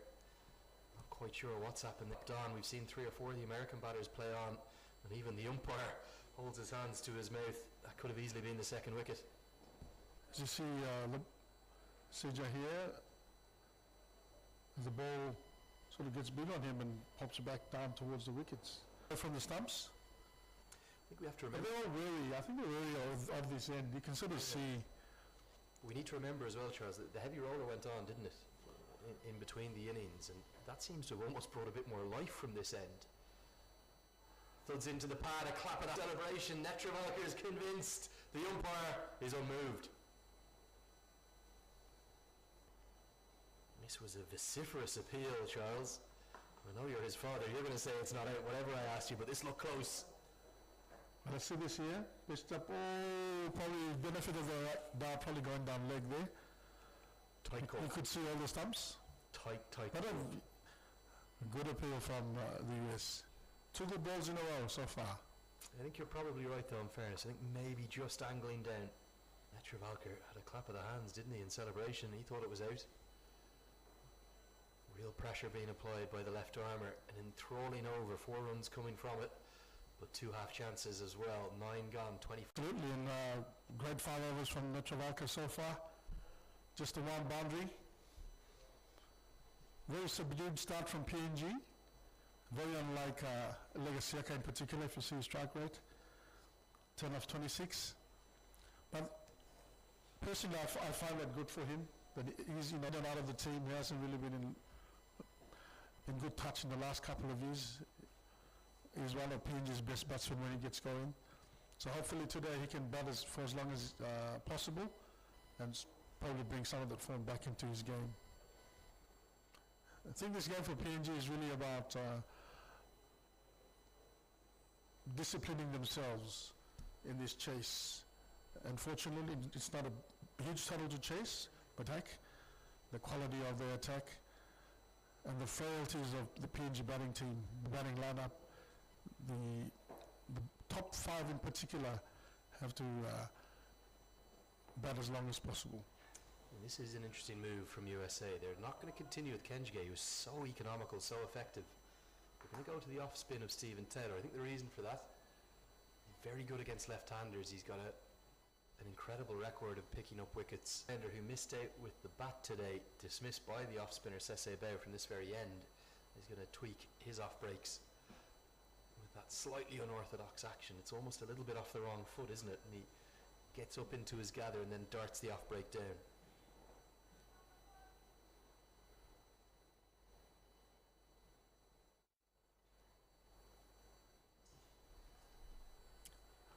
Good fielding there from the US. Picked out the fielder Siaka just outside leg stump and sweeping down to backward square leg. Yeah, Siaka looks determined to use his feet, doesn't he? Going to have to get moving down at long on. He does. Keeps it to just a single. Even Amini, who's rapid between the wickets, won't get back. He's gone to just the cap, you used to bat in a cap yourself, or were you a man for a helmet? I was more of a cap player. Helmet sort of started during our time too, so didn't quite get used to them until much later in your career. Well, like father, like son, the apple doesn't fall. DJ Amini at the crease, and a very proud father watching on next to me in the commentary box. That's Charles Amini, joining me, Andrew Leonard, throughout this ICC Men's Cricket World Cup League 2 series. And for Papua New Guinea, going to dash through for a quick single here, well placed. It's a start, but only losing 1 wicket in the power play wouldn't be the worst result. I think that's the intent, to be more circumspect, because it's not in the natural game to bat like this, but they need to bring that into their game. Is there a case, though, that they also don't want to bring the scoreboard into play? They don't want to bring that required run rate. You can see it there. They're only going at 2.8 and over. Now 4.5 and over is no concern. But if they have another 10 or 20 overs like this, that will start to rise. I don't think they have any issues with finding the boundary of this team. All the batsmen right through to at least the top 7 or 8. It's all about holding the wickets, and if the longer they stay at the crease, that ability to find the boundary and improve the run rate will occur naturally. I think that's really the issue for PNG batting, not only in this team, but I think historically that's always been our issue. I think interestingly as well, what I noticed very strongly during the innings break was the interim head coach, Mark Coles, the Kiwi, used to coach Scotland women and Pakistan women. He was not really paying too much attention to his team during the break. He was watching America. He was watching what they were doing, which bowlers to target. And the reason I'm telling you that now is this could be one of them. Jesse Singh and Cameron Stevenson were both pretty expensive points during the tour of Scotland. Singh, who's found himself out of the team in recent times, is only back into the squad because of the absence of Ali Khan and the continued absence of Rusty Theron. Theron missed out due to visa issues in Scotland, and I'm not sure whether or not he was available for this tour. There wasn't any indication from USA Cricket as to why Theron is not here. But Singh has been called upon. He only played 1 of the 4 games, well, 3 completed matches. There was a washout up in Aberdeen, that was against Scotland, but he was quite expensive, Singh. Dropped. Taylor nearly puts on an athletic masterpiece at mid-wicket. That would have been a cracker. Has clearly been dropped on 12. The crowd gasp as the chance goes down. Yes, this is an amazing attempt by the fielder. He has Siaka hits it in the air towards mid-wicket, and what a great attempt. I think as he fell, it fell out of his hands. Would have been a fantastic catch. Taylor is just so athletic, and I know him well. I think he'll have thought, having got 2 hands to that, he should have taken that catch. He got into a great position, didn't he? Airborne across to his left.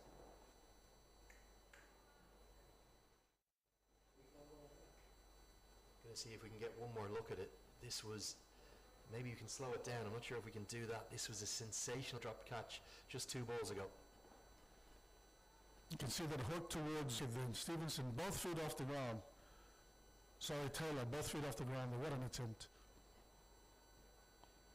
And I think that will be one thing that PNG will take if they canter to an easy victory, or even if they go down to defeat. They'll want their fielding to be better.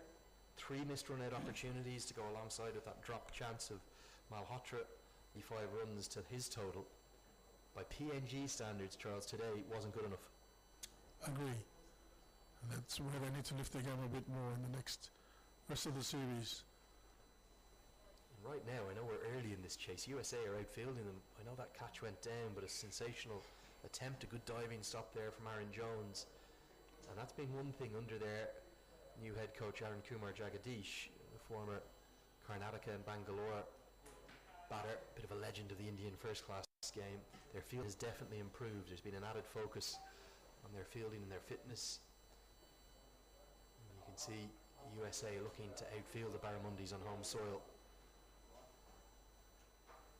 It's easy to do at this stage though, Charles, isn't it? can you keep doing it for 50? Correct. Siaka picks up a single to deny Singh a maiden in that over.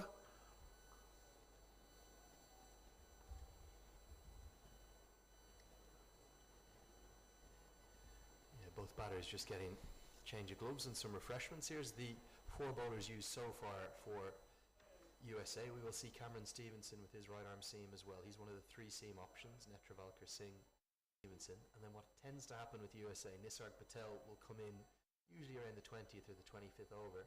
He'll often bowl his 10 overs straight. A lovely moment as young Yasser Mohammed's walk grandstand and all of the home fans are cheering at him, but he thanks them. Lovely to see home fans getting into the game. But Stevenson has been pricey too. I'll guide you through his 2 figures in Scotland, 1 for 56 and 1 for 56 in his 2 appearances there. And in both of those games he didn't bowl his full allocation either, so the 1 for 56 came from 5 overs and the 1 for 56 came from 8. Really extreme economy rates there. They're the 2 bowlers for PNG to target, Stevenson and Singh. Oh, an edge. Oh, streaky edge there. And right all the way down to the boundary. And with the fast outfield, it brings up Siaka's first boundary. Real fortune here. No slip in place for the right-hander. He doesn't get an outside edge in this. It would have surely been stumped. Have a look.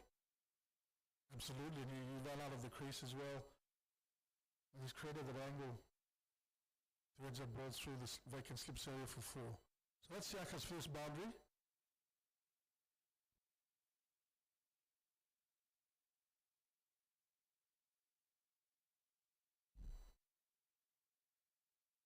You'll find Siaka's trying to come down the crease, and there he goes. Moments after nearly being dismissed, stumped and an outside edge saving him. This is brilliant bowling. Siaka came down the track every single delivery to Taylor, and Taylor just too canny, dragged his length back, the simplest of stumpings. Very good bowling. Absolute replay without the edge. And Siaka's been doing that since the spinners have been on. And this is the discipline that I talk about. Andrew, he's just hit a 4. And that's a part of his game that he really needs to work on, that discipline. The ability to hit boundaries is not an issue for this team. Gone for 17, and 17 comes from 38 deliveries. Cannot come down the track every ball. It just doesn't work. Bowler's going to find you out eventually, and that is really a horror dismissal for Lega Siaka. Brings the hometown hero to the crease, Asad Alavala. He's the Papua New Guinea captain. Home crowd rise to him. They know that these 2 left-handers at the crease, they're going to have to build a partnership for PNG to chase this total down. That's right. Asad at number 4, the mainstay of the PNG team for many years, captain, and they need a big innings from him here. He's vulnerable early on, but once he gets into his stride, he can be unstoppable. Tended to be something of a slow starter as well, isn't he? Tended to take a little while to get going. We've seen he can go through the gears, score really quickly, but for USA strategically now. Absolutely, and as I said earlier on, we have PNG as a team of all-rounders, mainly bowling all-rounders, so the batting doesn't go as deep. And the options are not as plenty as in the bowling department. Yeah, the dream result for Stephen Taylor here is 2 left-handers to bowl to. He'll come around the wicket, he's got a slip in place, both mid-wicket and cover or almost in catching positions. They can't be more than 15 or 18 yards from the bat. And what Taylor will do, he's so quick between his deliveries, he's dot after dot after dot, and build that pressure up. It's all about discipline for the Barmandis from here on in.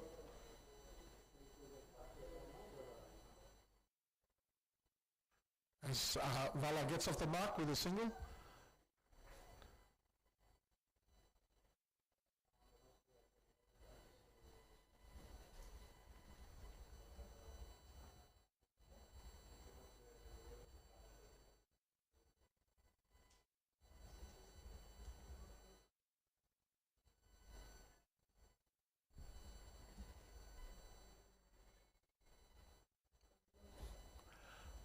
Wicket over for Taylor, 1 for 8 of his 2. sending Siaka back to the pavilion, stumped the second ball of this over. After Siaka had streakish as it may have been, a boundary to his title. So, yeah, his bad form continues really. Yeah, He's not learning his lessons, so he might have to be reminded by the selectors if he doesn't perform in the series. I suppose the issue for PNG, that they can only bring in players from the 14-man squad unless there's an injury to one of those 14 players, and it's Vagi Morea, Nosiana Pakana and Hila Vare on the bench. No really natural replacement for Siaka. No, not really. They're all bowlers. That's probably one of the problems, isn't it? That lack of depth. Is there any good young batters coming through? Who would you say is kind of the next cab off the rank, those in domestic cricket? There's really not a lot coming through the ranks. There's a couple of players who are injured right now, who could fill that role. Kipling Doriga, the wicket keeper, he's been injured, so he has been part of the cricket scene for the months. So he's a handy batsman. And Hila Vare is young fellows comes through. Hila can also bat. But he needs to move to the next level of competition. And he hasn't had that exposure yet.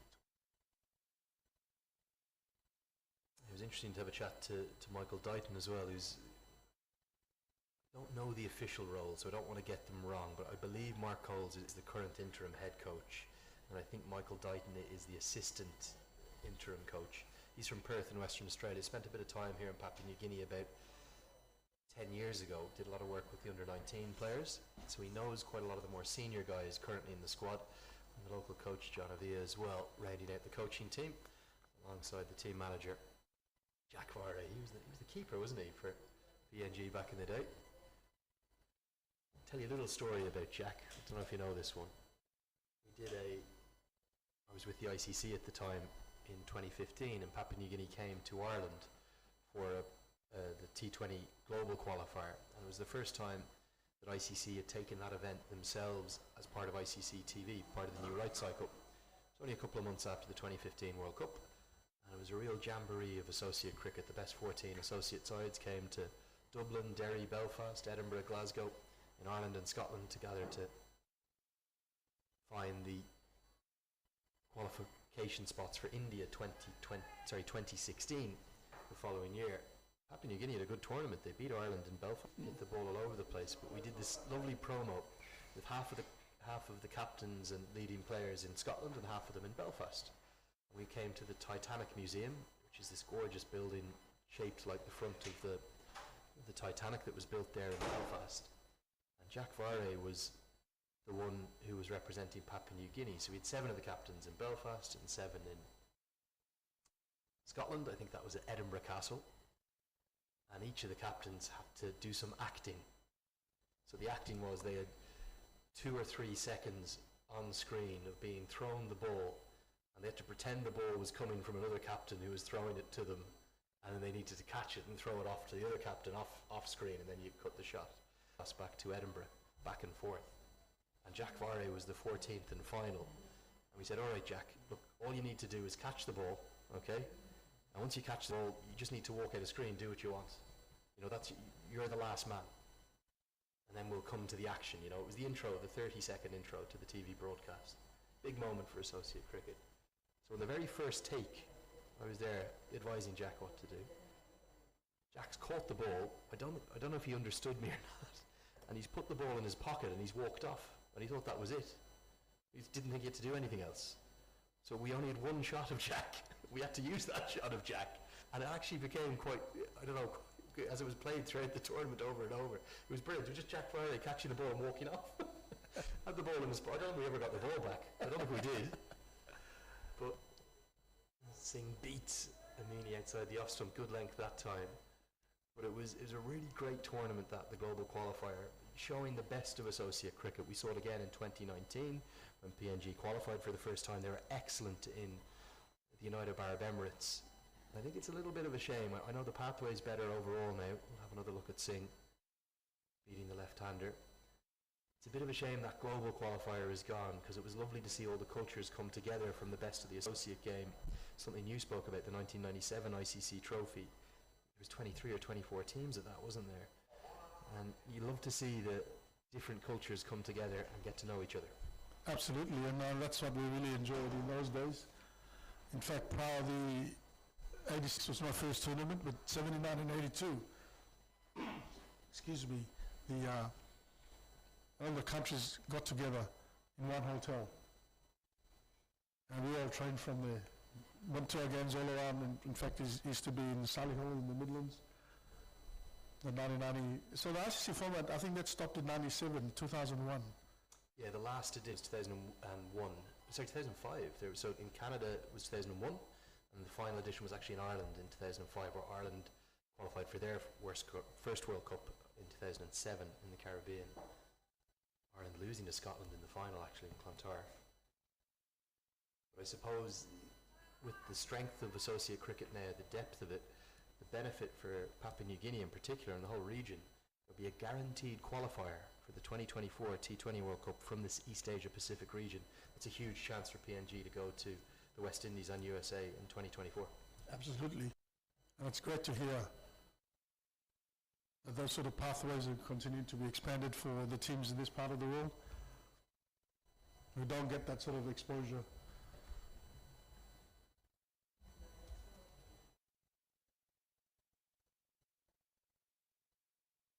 Such is the depth and breadth of associate cricket right now, today. Part of that qualification pathway is playing out. So that's the sub-regional level, Pacific Qualifier A, Cook Islands, Fiji, Samoa and Vanuatu all playing out there in Port Vila in Vanuatu. So there was action today. This is a real shock, listen to this. Cook Islands today have beaten Vanuatu for the first time ever in a T20 international. Chased down Vanuatu's 127 with plenty of overs to spare, and you'll know this region's cricket very well. That's a huge upset. That's a huge upset. Because Vanuatu are next strongest cricket nation in the Pacific after PNG. Cook Islands might be drawing on the connections with New Zealand, I think. Yeah. But that was very interesting to see the batting card of who's playing. Absolutely, it was Maru Ave who made 50 off 48 to go with William Kukaue's 3 for 26. All of those games actually live on ICC.tv as well. I think the Samoa versus Fiji game, which is a bit of a derby in the rugby stakes, that's a big, big clash. That's ongoing. Samoa posting 142 for 6 from their 20 overs. The winners of that are going to join Vanuatu on top of the table. Now, it's a double round robin, so plenty of time yet for Vanuatu to still take that place, but it's only one qualifier from there that will come and join Papua New Guinea and the Philippines, and then the winners of the other qualifier from Japan in what will be a 4-team event next year. And that 4-team prize, it's a huge prize, isn't it, going out to the Caribbean and the USA to represent the region at the T20 World Cup. First one's kept low. Haven't seen that in the second innings yet, but that time definitely doesn't get up above what? Halfway above the stumps?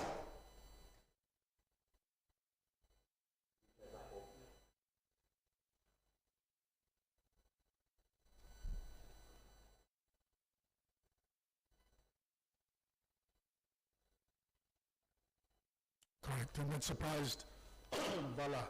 You can see the keeper, Patel, sort of picking up on the second bounce.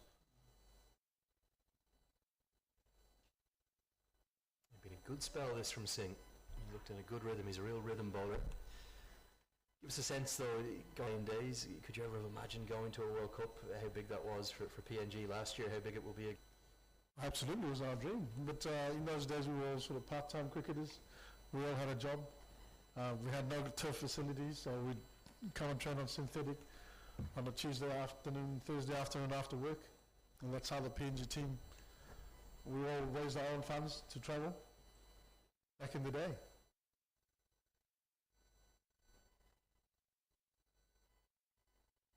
Edged and edged down towards the third as well. We'll keep it to a single.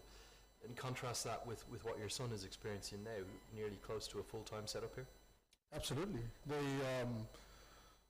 It's a professional setup now. They all have sponsors and all professional in terms of the setup. the facilities, the coaching staff. There's a whole setup here which is, it's all paid for. So a huge difference to our days.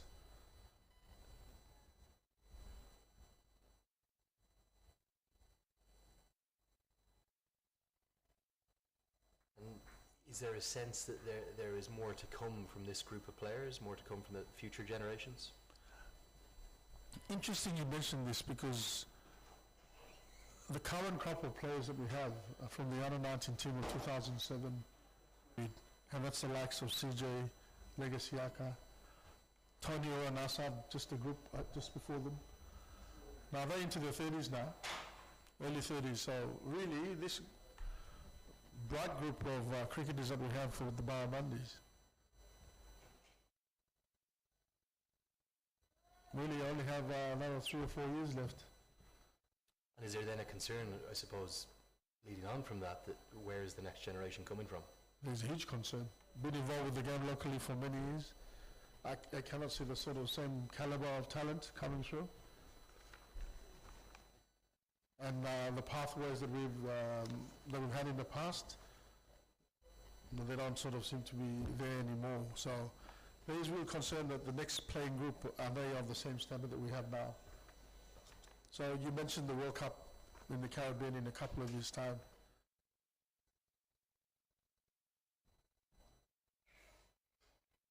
There'll be a couple here. They'll take on Patel's arm. Good running from CJ Amini. End of the 15th. It's 41 for 2. Yeah, that World Cup will be co-hosted by the West Indies and USA. Means USA have been given that golden ticket. They qualify automatically as hosts. It'll be their first World Cup ever in a senior level, men's or women's. This crop of players will say that, well, hold on, we might go to the 50 over World Cup next year. That's what we're trying to do here. But certainly guaranteed a spot at the T20 World Cup. So carry on. Yeah, and I think with the opportunities available for that World Cup in 2 years' time with this group of players, because the next group comes who's been brought in as a keeper. The rest of the team are sort of in that age bracket of between 28 to 30. Assad's the oldest, and he's probably got a couple of years left in him.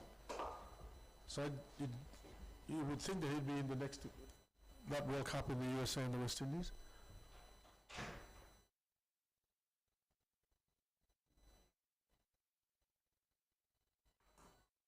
Cut away. Should be at least a single. Stevenson is very quick over the ground. He's probably alongside Taylor and Kenjigate, the 3 standout fielders in this American side. And which of the 2 formats do you feel suits PNG better? We've spoken about the kind of issues or the problems with the consistency in their batting. This one thuds into the pad, a massive appeal and given. Oh, Stephen Taylor, look at the celebrations, off he goes. A pump of the arm, a very disappointed Charles Amini next to me, as his son CJ is trapped LBW. The finger went up pretty quickly here, let's take a look. Taylor's still celebrating, can't keep a good man down. Oh yes, that's plumb. And just turned enough to beat the outside edge of the bat. And a big breakthrough for the USA as PNG is now 42 for 3. And now the knack of Taylor picking up the left-handers, they're now shown again. So disappointed CJ walks off the pitch as Tony Ura now comes to the crease. So the game scenario is almost evened out now, that the 3rd wicket is falling around about the 40 score. And what the USA have is their run rate was much stronger at the time. Going to get one more look at the replay. I admire your honesty. Even you can say your son is here at the crease doing his best for his country. This is plumb. You're spot on the money. It's pitched, what, about probably middle stump. It's just straightened a bit, and I think CJ has gone, I might even needed to have walked for that. Cannon into middle and off. And Taylor knew what he didn't capture on the replay there was the ferocity of his celebrations. He knows that's a big wicket.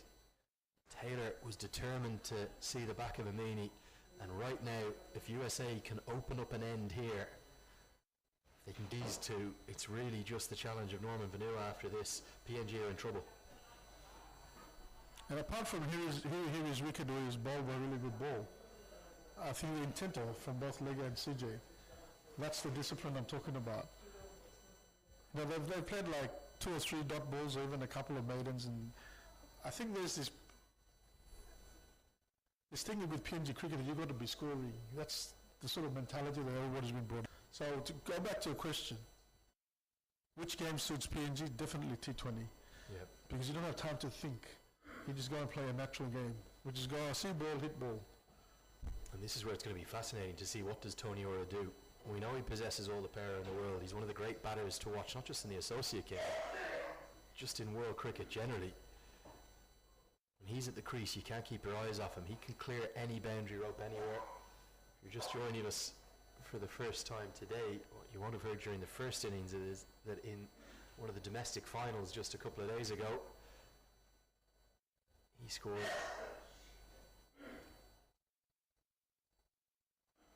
229, would you believe?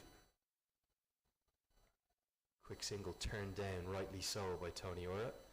And that was the domestic competition here in Port Moresby. It wasn't on this wicket, it was across on the synthetic, the second of the 2 cricketing ovals here. But if he bats for even 15 or 20 overs, put PNG right in this chase. Vala will have a very different approach. He'll take his time, but will Ora go hell for leather from the off? Correct. And after this, you have Sesebao, who's the middle order, and Norman Vanua.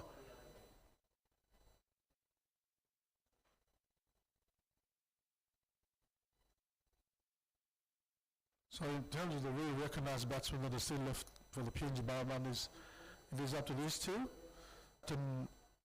Asad Vala and informed batsman Tony Ora. An interesting change of bowling. Singh bowled 3 very tight, effective, economical overs, but he's been whipped out of the attack because Madank Patel wants to see the back of Tony Ora early. Gone back to Saurav Netravalkar, probably his most consistent bowler. Jesse Singh, just that 3-over burst, none for 5. They're going to go to Netravalkar, who'll come around the wicket. What are his strengths or his weaknesses? He seems to hammer spin in particular quite strongly. Totally around everybody, really. He's a bit like Lega in that sense. The way Malhotra was batting reminds me of Tony. That's the natural game, and it's hard to change people if it's set in their ways. He's got such a good eye.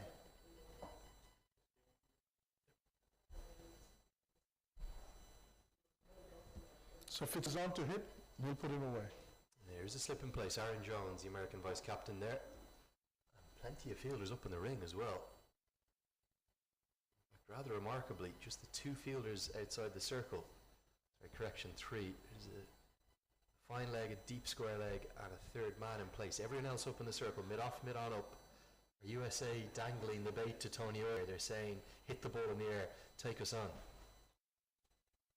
I think so too. And he's hitting with the wind. Tony will back himself to go after the bowler if it's in the zone. Change of angle, going to come back over the wicket. Jones crouches at first slip.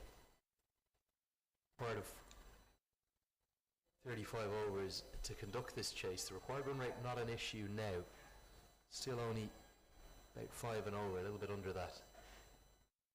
We just see a break in play as a football comes on the pitch from across the way. Here's the surrounding hills. There is a bit of cloud cover about. These are the kind of hills that ring all the way around the capital city. Yes, so we can see the sky is darkened a bit towards the head. As Tony pushes that ball sort of a length back down the pitch. Yeah, so it sort of covered the sunshine that was here a few moments ago. Yeah, so but the way the wind is blowing, it'll push those clouds down towards the west.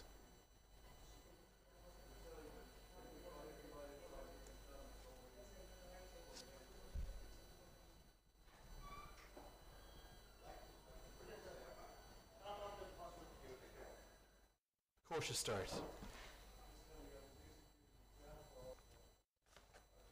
From Ora, there is a look at the hills and the floodlight towers that surround the for our pitch. Plenty of little homes dotted into the landscape as well. Beautiful place, Papua New Guinea, my first experience. Haven't told you about my journey yet, Charles. I left you on tenterhooks waiting for that story. Might have to save that for the second. Means in between the drinks break, which should be incoming pretty shortly. Took a long time to get here. That's fair to say. It's not a huge transit hub either, is it, Port Moresby? Really just flights from Australia and then a few various destinations in Asia, Manila where I came through, and then Singapore. Not too many other places you can connect from, really. No, your flights through to Japan, Manila, Hong Kong, Singapore, in Asia, and then through to Australia. Mainly Cairns and Brisbane, Sydney, down the east coast. They used to have flights into Fiji and Port Willow in Vanuatu years gone by.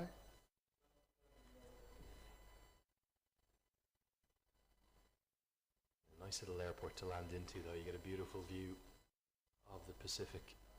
Nature. That will get us to the drinks break. We'll have a good 5 or 6 minute break here in the commentary box, as USA will be pretty pleased with their first efforts with the ball. The maiden closes it out. Papua New Guinea 43 for 3 in the chase, 17 gone.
So welcome back after the drinks break. 17 gone. PNG off to a pretty cautious start, to say the least. 43 for 3 the score. Stephen Taylor is going to continue. He's got 2 for 13. Picked up the big wicket of CJ Amini. Andrew Leonard here with you. We'll be throughout all of these games as Vala just punches it back to the left of Taylor. And it's great to have the thoughts, the wisdom, knowledge and the company of Charles Amini with me as well in the Port Moresby. Charles, we were just talking off air. You feel PNG a little behind the game. They're going to need something special from one of their probably their two strongest batters at the crease right now.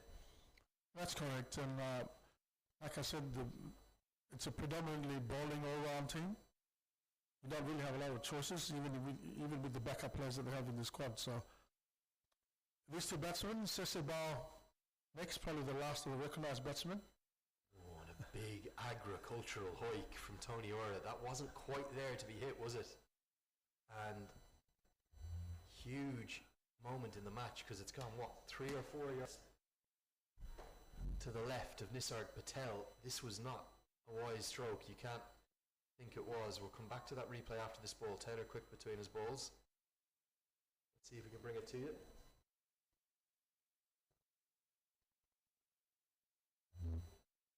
Okay, not going to be able to bring you the replay this time, but to call that shot agricultural would not be unfair. No, and I was very fortunate from Tony. But I think Tony's eyes light up for any spinner regardless. Drag down. The first really poor delivery from Stephen Taylor, and Jesse Singh will have to field well in front of the home crowd. That's the grandstand. They're all hollering and whooping. They're getting right into the game, the home fans.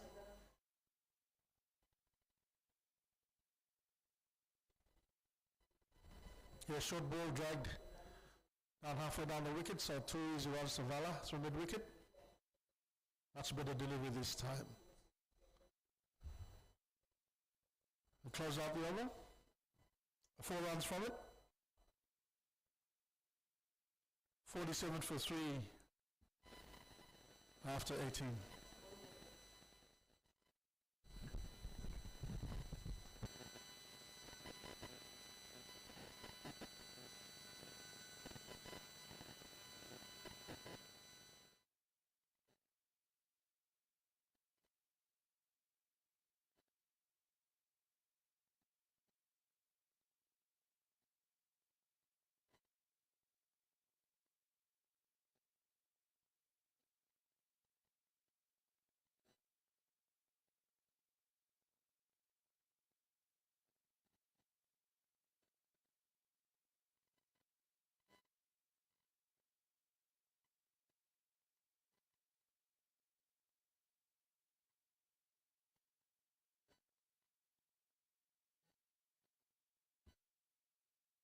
Change in bowling. And the extra pace of Cameron Stevenson is going to come into the attack. I sense this is a big moment in the match here, Charles. Will PNG identify Stevenson maybe as the weak link or in the attack? He's been expensive his last few appearances. But if they can exploit his pace, use it to the advantage,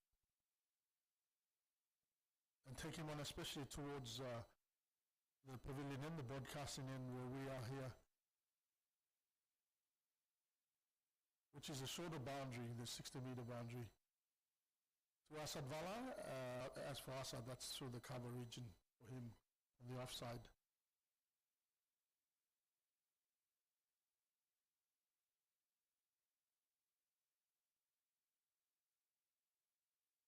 Certainly, Vala won't be as quick between the wickets as Amini or Nagasiaka are. He's happy with just a single, trots through. And you would say Tony as well, so definitely no quick singles in this partnership. But they're probably they are the two most experienced batsmen in this team.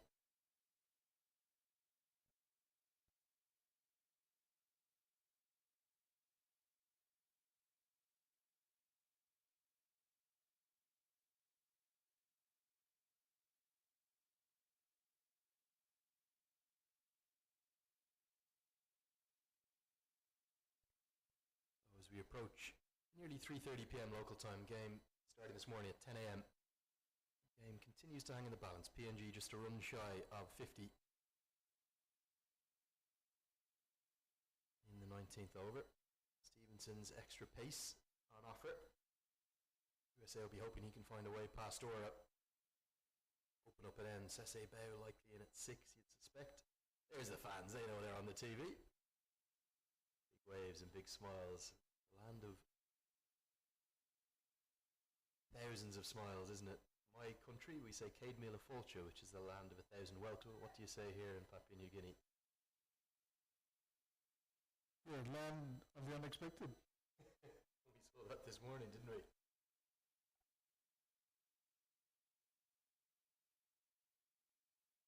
They're getting right into it. They know that the camera's on them and they're loving the action.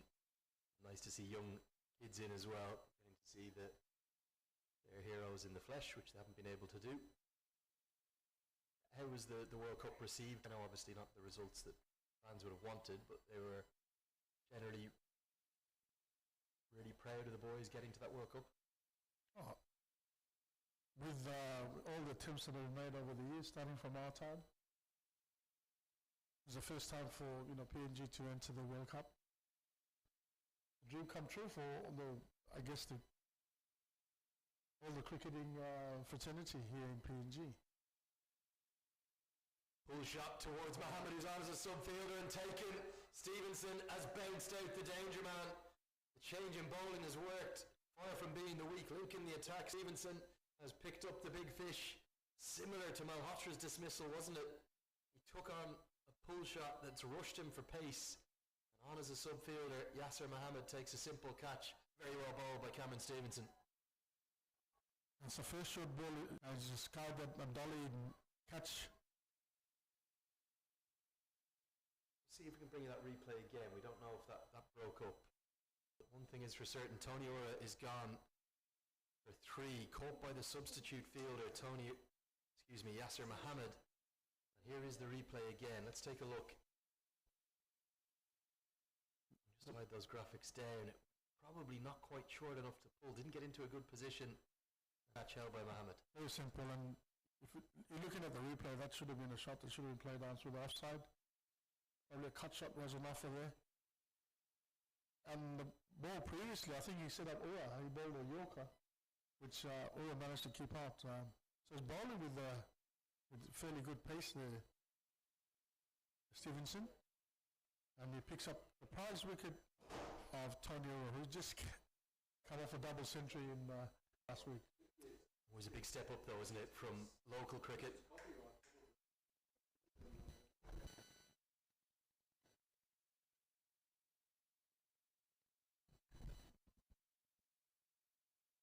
Yeah, certainly big step up, isn't it, from domestic cricket up to international level. That extra zip of pace, the extra pace from Stevenson has caught him short. And Sese Bao to the crease. His first delivery. It's down on one knee. And very nearly gets it all the way to the boundary. He'll pick up not just...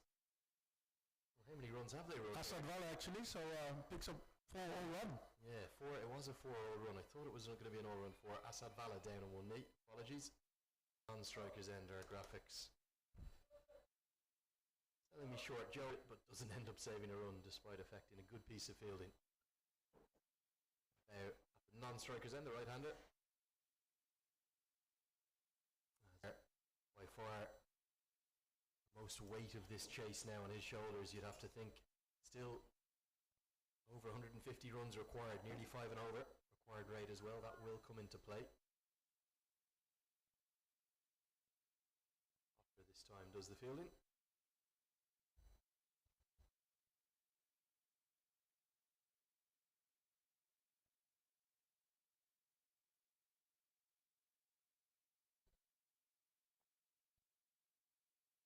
So Sese Bao definitely can bat. He's more of an early order bat. I would have thought he would have been a natural number 3 in this team. So heaps of ability and a good runner between the wicket as he picks up off his pads. That is his first ball that time, the left-hander. Let's say to the attack. And the over for Taylor. It's just gone a bit awry. 7 from the first 3 deliveries. All of those angles just going down the leg side, the line a bit wrong. Good batting from Bala and Bao to get the run rate moving and the score moving past 50 in this over. Slower through the air this time.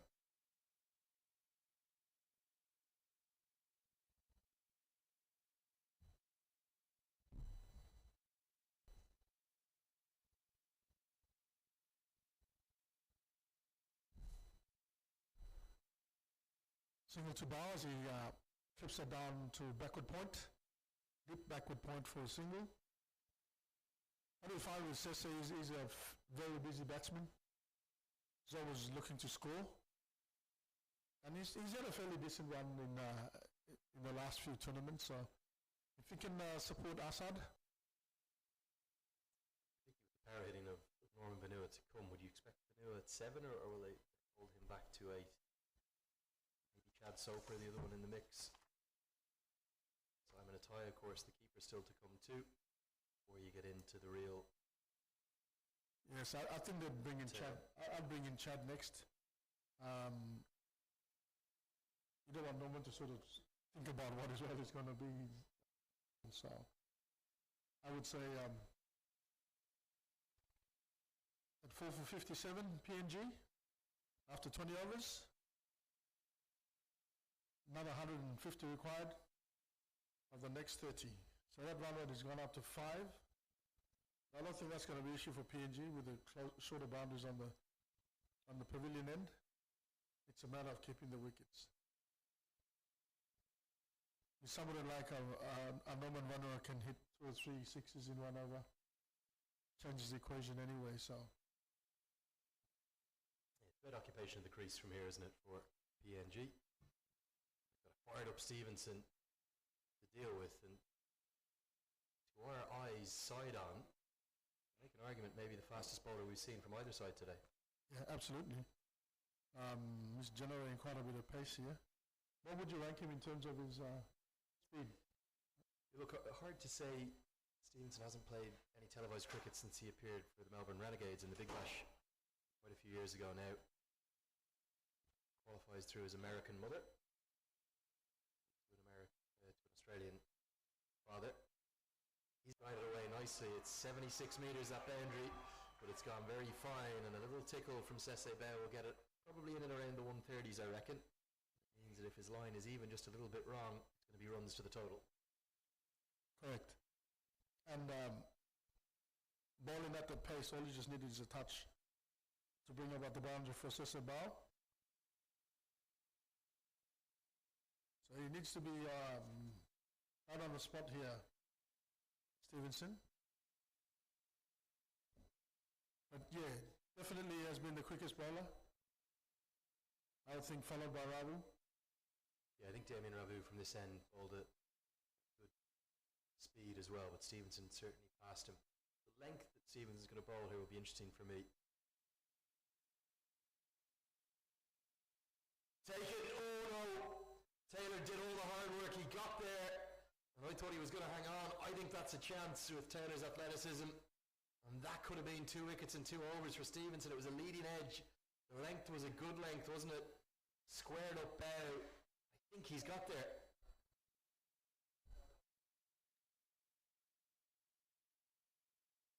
Short of a length, and just surprised. Ooh, he got there, there's a chance. The ball just disappeared from view because I thought it was in his hands as he tumbled over, but it just squared it out. Taylor looks to the heavens. He thinks that's a chance. We've seen 2 spectacular efforts from Stephen Taylor. Both of them have gone down. The first one was at mid-wicket. And the second one again at mid-wicket. It was Siaka that was put down by Taylor when he was on 12, and now Bao has a life on 7. 2 incredibly hard chances, but both of them did the hard work. He did the difficult part, which was getting there, and just couldn't cling on. Both times he got 2 hands to it as well. Great effort from Taylor. But I think just short of a length from Stevenson is posing problems for the PNG batsman here. Another good athletic stop from Taylor. He's brilliant to watch, isn't he, with bat ball or in the field. He is. I mean, he looks ungainly, but it sort of belies his athleticism. I think that's a brilliant description. You look at Stephen Taylor, you think he's a big man, probably 6'1", maybe 6'2". And he's quite sort of chunky in his body build, but he's so athletic. He really is electric across the field. He makes really quick ground towards the ball, and I know by his standards he'll consider both of those chances. Strays down the leg side will be given as a wide. Stevenson definitely causing extra problems with that pace.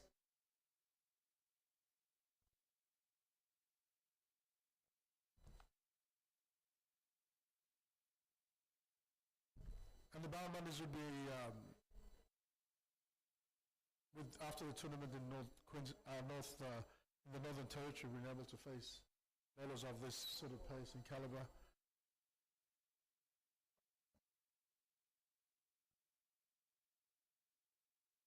Good over. Plenty of intrigue in it. 21 gone, PNG. Going just shy of 3 and over. They're 62 for 4.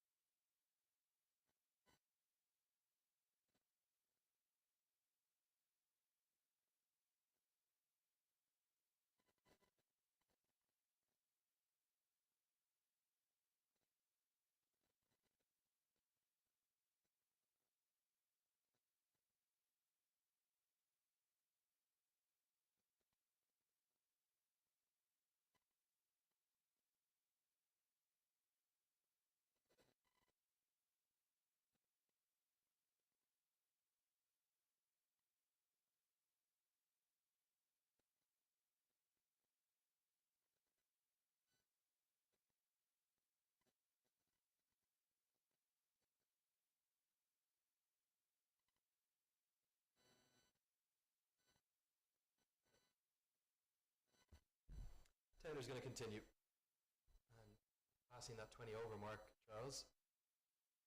Got to the point now where it's officially a match, whatever happens. I don't think we're going to get rain. You're the local man, you tell me. Yeah, I can't see anything in front of me. And any sort of rain that's on the horizon would have to be from behind us here, coming from the Waigani Gilhu end of Port Moresby, the western suburbs, so to speak. But it is definitely dark. But it's against the wind as well, so we'll see how we go.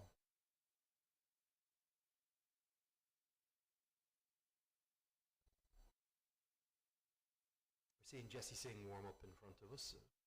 Maybe a consideration for Patel to go with seam from both ends of the ground, look for a 5th wicket. Possibility, I think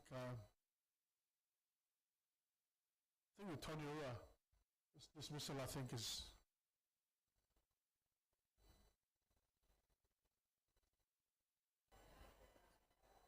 Tony Ura's dismissal is probably brought about that sort of thinking, I believe. He's going through pretty significant limbering up, isn't he, Singh? He's surely not going to take Stevenson off. He's built up a real head of steam. This one thuds into the pad. Are they thinking of going seam from both ends of the ground? Probably their two fastest bowlers, Stevenson and Singh, working together. Well, they have to use the 5th bowling option pretty shortly. Yeah, Nisarg Patel hasn't come into the attack yet, but that's the brilliance of having Stephen Taylor in your lineup. You don't necessarily need to go to him just yet. Patel tends to come on in and around this sort of 22nd to 24th over mark. If we actually take a look, if we just go back to the main camera, you'll see here there's quite a long confab between Monang Patel, Nisarg Patel, Aaron Jones, the vice captain, and Stephen Taylor. And rather remarkably, look at this, go back to the main camera here.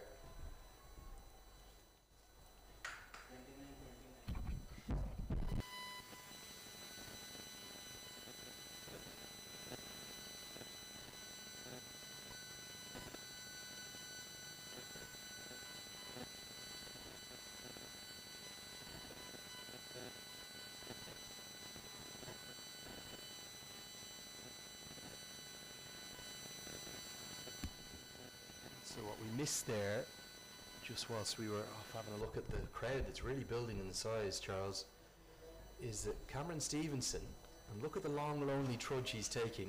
He had already given his cap to the bowler, to the umpire, correction. He was ready to go. But Nisarg Patel, Madank Patel, Stephen Taylor, and Aaron Jones had a Brains Trust meeting, the leadership group of USA, and they said, we're going to go to spin. And I can't understand that. Stevenson's caused all sorts of problems in his first 12 deliveries, and he's been whipped out of the attack. And I think the weather situation is probably prompting him to bowl the overs quicker. That's a very generous view of the affairs, Charles. Your fast bowler's bowling with a real head of steam. He's picked up one wicket. He should have had a second. How do you take him out of the attack? The former fast bowler I knew wouldn't have been happy there. We're going to go to the left arm spin of the man they call the professor in the American setup. That is Nisarg Patel coming around the wicket to the left-hander. Why do they call him the professor? He's a real thinking cricketer. He wears his glasses off the field. Works a very high level of job as well on the West Coast. Very high professional. He's a real thinker. He's kind of the leader of the playing group off the pitch. Not captain or vice captain, but he's one of the real leaders in and around the team. So the professor, can he strike? Jesse Singh continues to warm up. Almost too many bowling options for USA. They don't know where to turn. I'm just staggered that Stevenson was whipped out of the attack there. Didn't look happy either, did he? No, but I still think they've gone for this overs rate. I think. Don't think they're in any trouble though. That 17 overs were bowled in the first session. That's ahead of the required over rate. They certainly aren't in any trouble with the over rate gods, who are the men adjudicating. Haven't been giving them the hurry up at all. But what do we know? Patel, 5 consecutive dots. Won't close out a maiden as he's smashed down the ground. Mid-off up in the circle. Releases the pressure. A boundary for Vala. Loud cheers from the home crowd.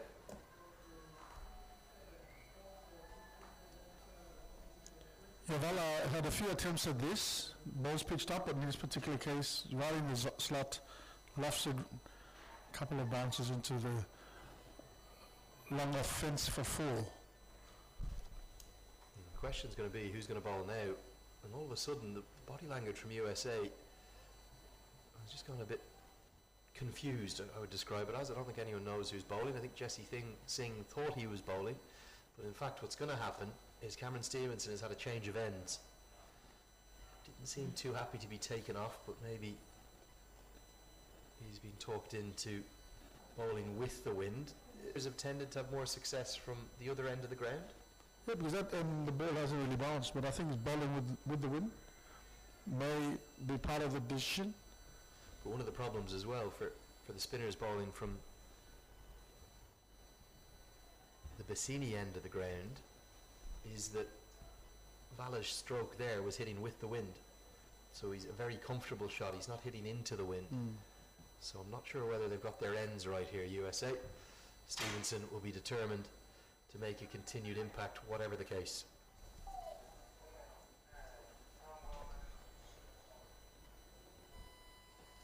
Hey, that delivery, he didn't look as quick as from the Bassini end. Some strange strategies and approaches going on out there, but again, we're just calling the game from up in the box here, those making the key decisions out in the middle. Alright, the American Brains Trust, that's Patel and Jones, but also Nisarg Patel seems to have had a big impact on that. Good bounce this time. And no slip in place, no gully in place. Would you like to see a more aggressive field for Stevenson? I think so. I'd put a slip in because I think he's shorter ball.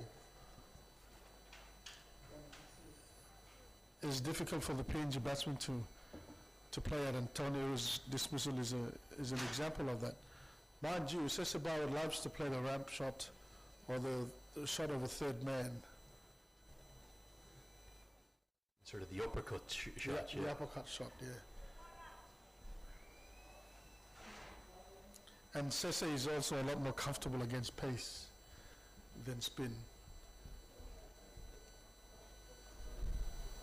Yasser Mohammed continues to be on the field. I think that's for Gajanan Singh, who does have an issue with cramping, not just in terms of high heat and high humidity, but just generally suffers from cramps. So I suspect that's probably a cramp issue for the left-hander. And because he doesn't really bowl, he's enjoying his time off the field. Marginal wide given, too much width on offer from Stevenson. Yeah, I've noticed today that sundries really haven't been that many. I don't think you've seen a no ball in this innings. You're spot on the money. Yet to see a no ball, and outside of a few leg buys here and that first wide, just the 4 extras for USA and well over half of the innings so far. So it's a good effort from them. Their discipline has been strong. And just as we say that, you've talked in back-to-back wide somehow, Charles.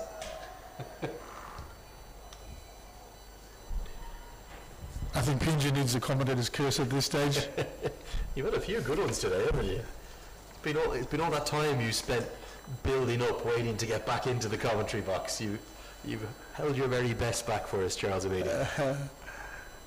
Yeah, a long time between drinks, as they say. Yeah, not just for the international cricketers, but for the commentators as well.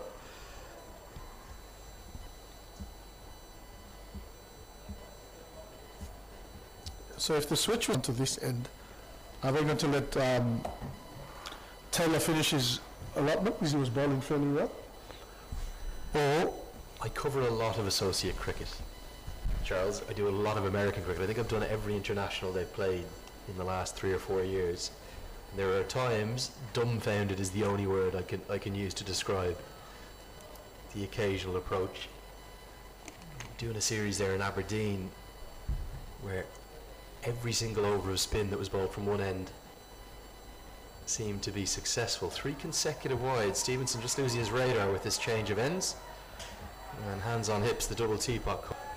And also a talking to from the umpire, told not to walk down the wicket. And in that series, Scotland bowled almost every over of spin from one end to success. Mark Watt and Michael Leask. And hands it to here, bowled beautifully. And USA decided to go against the grain. As the fans are starting to get into it, they're cheering every run in the chase. Great to see them enjoying their Sunday afternoon out.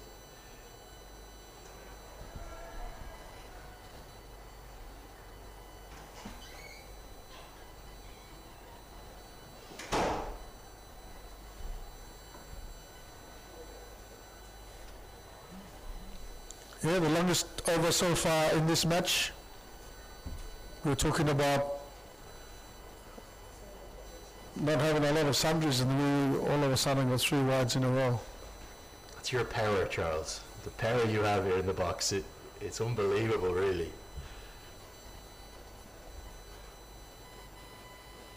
Nicely played off the back foot. Still no sign of Nosh Kenjige, who's fielded that ball there.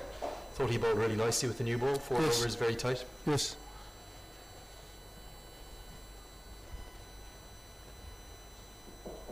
It's really important, I think, when you set up, when you have that, the plan to bowl a spin at one end, that actually comes off. And even if you don't get a wicket, but you build pressure on the other end.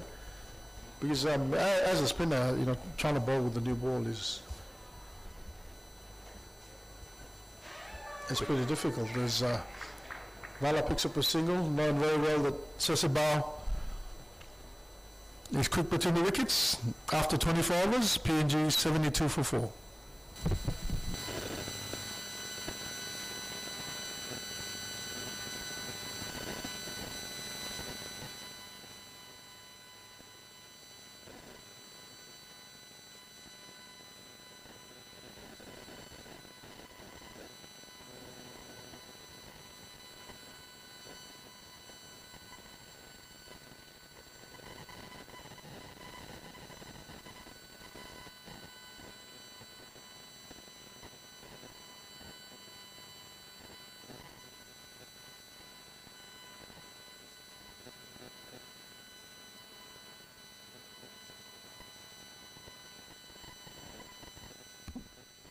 Mr. Patel will continue with his left arm spin.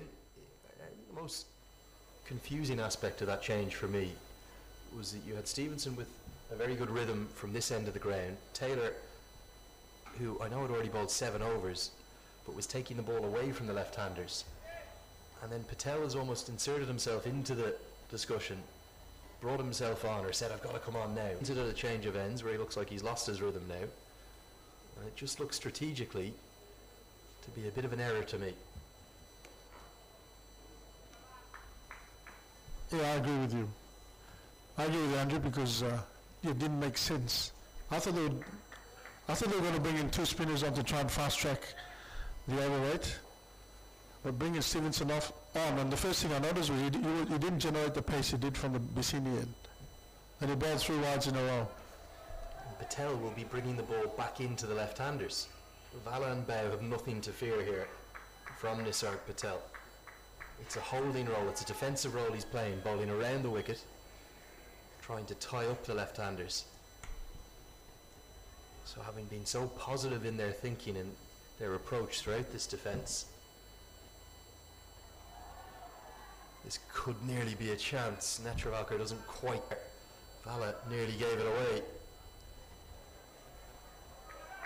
I think with the local cricket knowledge here, the batsman will go, that's the end to hit from.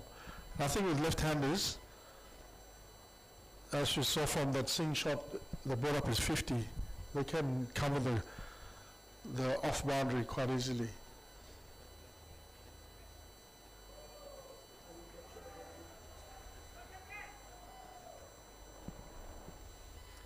So 5 runs are going to come from that over. And USA just wondering where they're taking their approach from here. The halfway stage of the chase, PNG 77 for 4. Game continues to hang in the balance. It's been enthralling stuff. It's been really good to watch the return of international cricket to here in Papua New Guinea. Which way is this game going, Charles? Well, the last 3 overs, last 3 or 4 overs, with the change that you mentioned, taking Stevenson off, you can sense a bit of an approach from PNG. There's a lot more confidence in the shot making, but a lot more positivity in the running. So we'll see how we go. There's another change coming on now from the Manu end. Well, this is what I would describe as the wild card, if you will. Jaskar Malhotra was a wicketkeeper for basically his entire international career. Played himself out of the team, and then in the first season of minor league cricket, he was the captain of a team called the Morrisville Cardinals. They're no longer in minor league cricket. They've been replaced by the Morrisville Raptors. But because he was the captain there, he used to bowl himself quite a lot. And with such success with these kind of part-time off breaks, he's found his way into international cricket. Now, he's never taken a wicket in international cricket, but he has talked his captain into a few bowls. And he doesn't have a lot of coverage on the leg side, which is sort of part of the boundary. Well, Malhotra will technically be bowling off breaks here, but they won't turn and just dart them in very quick indeed. Maybe he wants to force Vala to hit down the leg side across the line.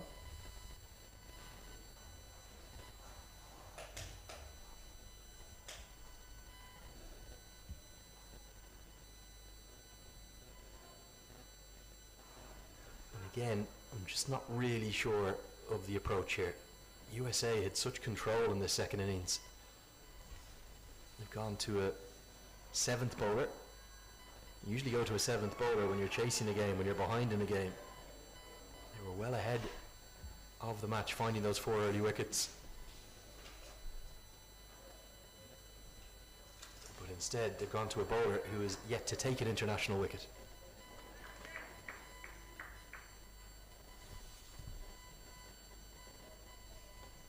I sense a change in the running between the wickets, a bit more positivity in the batting.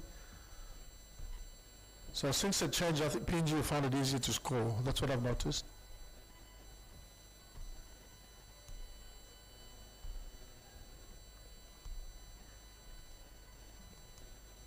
Prior to that, Stevenson was hard to put away. And Taylor was bowling a good line, picking up 2 wickets in the process. Good tight over from Malhotra, his first, the former keeper. In his new role as a bit of an all-rounder. Aaron Jones you might see with some leg breaks as well. I've seen him used quite a bit. But it's spin from both ends of the ground, and for the moment the seamers have been handed their notice as such. 3 overs for Jesse Singh, 3 for Cameron Stevenson, and then the 6 for Netravalkar. Which of the bowlers has impressed you the most so far? Definitely Taylor.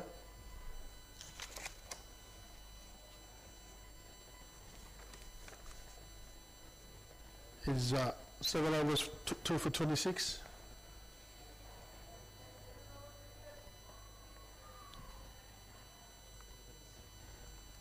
So Nisarg Patel into his 3rd over. Doesn't look threatening so far.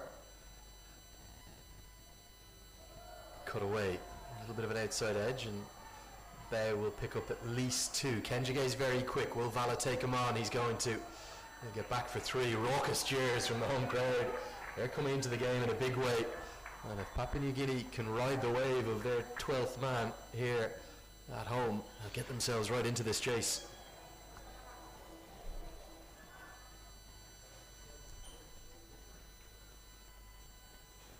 There's more thick outside edge. I don't think Sisabal was put it where he intended to, but he picked up 3 for that.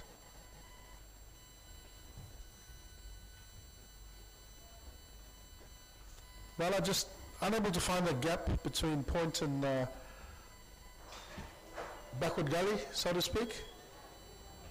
If you can put it to backward point, that place is vacant.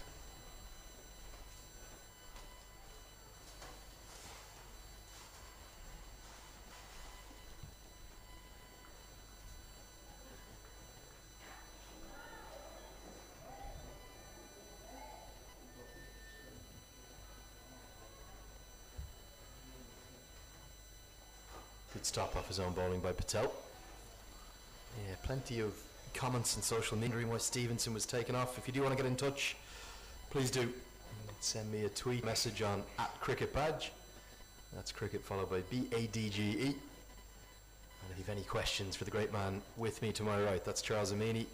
Any questions about PNG cricket, the setup here, the history, or the current team, do get in touch. Always great to hear from you, and let us know where you're watching from as well on ICC TV or fan code. As the captain plays a stroke of real elegance, real class, it goes all the way for 6. A wonderful shot, maybe the shot of the innings so far, and the home fans adore that. The arms are raised aloft, 6 to the total. A great shot from Masad, similar to the shot played by Singh to bring up his 50. Right in the slot. Like I said, the local knowledge here in terms of being able to clear the boundary, hitting with the wind. So they'll back themselves, PNG, to go after this boundary. From nowhere, the wheels have come off for USA, haven't they? Still in the game, but you just sense a partnership is brewing, is building here. Vala's still there. In 12 or 13 overs time, PNG will be in full control of this chase. USA need a wicket, and they're bowling a man who's never taken an international wicket before, Jaskaran Malhotra. Can he find a way past one of the 2 left-handers with his part-time off breaks?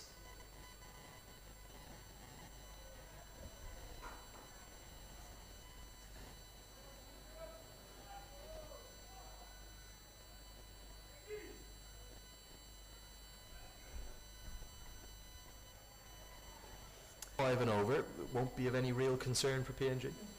Not at this stage, Andrew.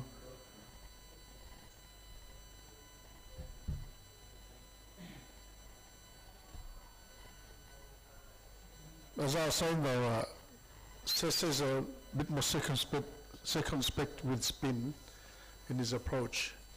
He's a lot more comfortable against the pace bowlers. It's a good line they've been bowled by 4 dot balls thus far.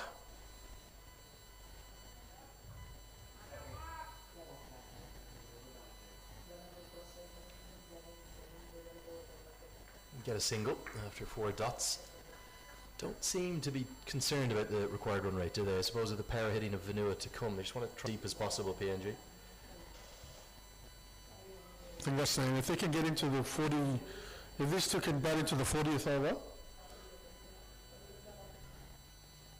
to be runs this time. It was speared in by Malhotra, and Jesse Singh will have a lot of work to do. Should be 3 more to the total. Sasebe very quick. He does all the hard running. And with 28 gone, PNG starting to advance their chase. 92 for 4. Game continues to be very difficult to call as to which way it's going. Just maybe this partnership for the 5th wicket, a little bit like starting to give PNG some hope, and the home fan are being whipped up into a frenzy, the home fans even, by the PA. I'm starting to see some cars come in and park over the far side. That crowd's only going to build and build as they see the score around the world. yeah, because the only way it can come in is through the netball court end, the Rita Flynn courts to our west. I don't think a lot of people are aware of that entrance, because that was closed for the national general elections, and that's just been used now. So there's the one person here already. He's got his PNG flag. Good to see. Beautiful flag, isn't it? And it's been waved high proudly above his head right now. And look at the youngster in there. He's just bowling, going through his action. If we pan to the right, we can see the youngster having a bowl.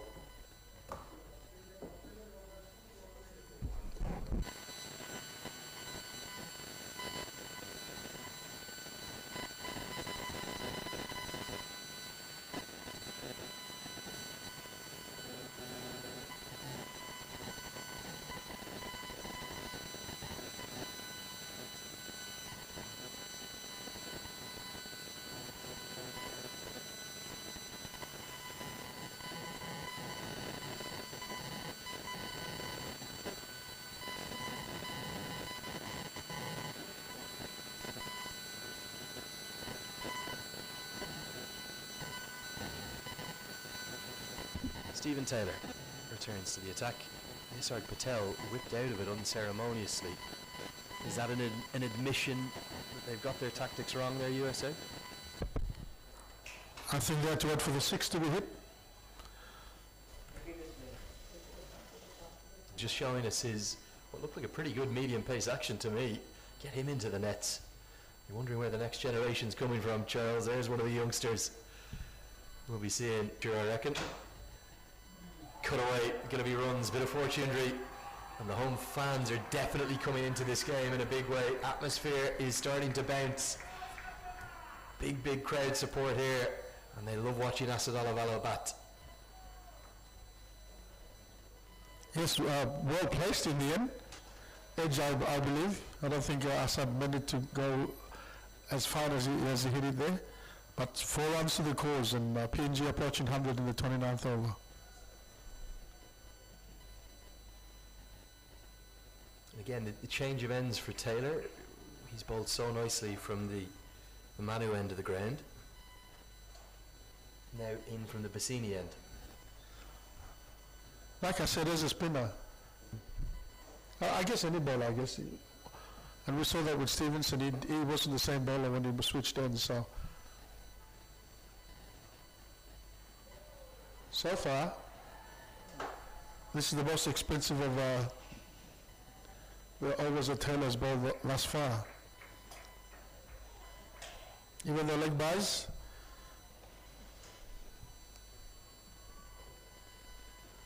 Brings pin. And very much game on in the chase now. You talk about doubling your score from that 30 over mark. And it'll be right around that target of 206. Still no sign of a return for Kenjige either. And USA just getting themselves into a little bit of a muddle here, trying to defend this total. 7 bowlers used. And another bowling change, because Jaskar Malhotra is not walking to take the ball, and another meeting between Patel and Aaron Jones is involved in that too. And they've decided that it's going to be Jesse Singh who's going to again be another bowler to the change of ends. I'm not sure of USA's tactics. right now, and I don't think the changes were necessary at the time when they changed Stevenson and Taylor. But since then, this partnership between Asad Vala and Sebao has flourished, and they're on the verge of 100 runs after 29 overs.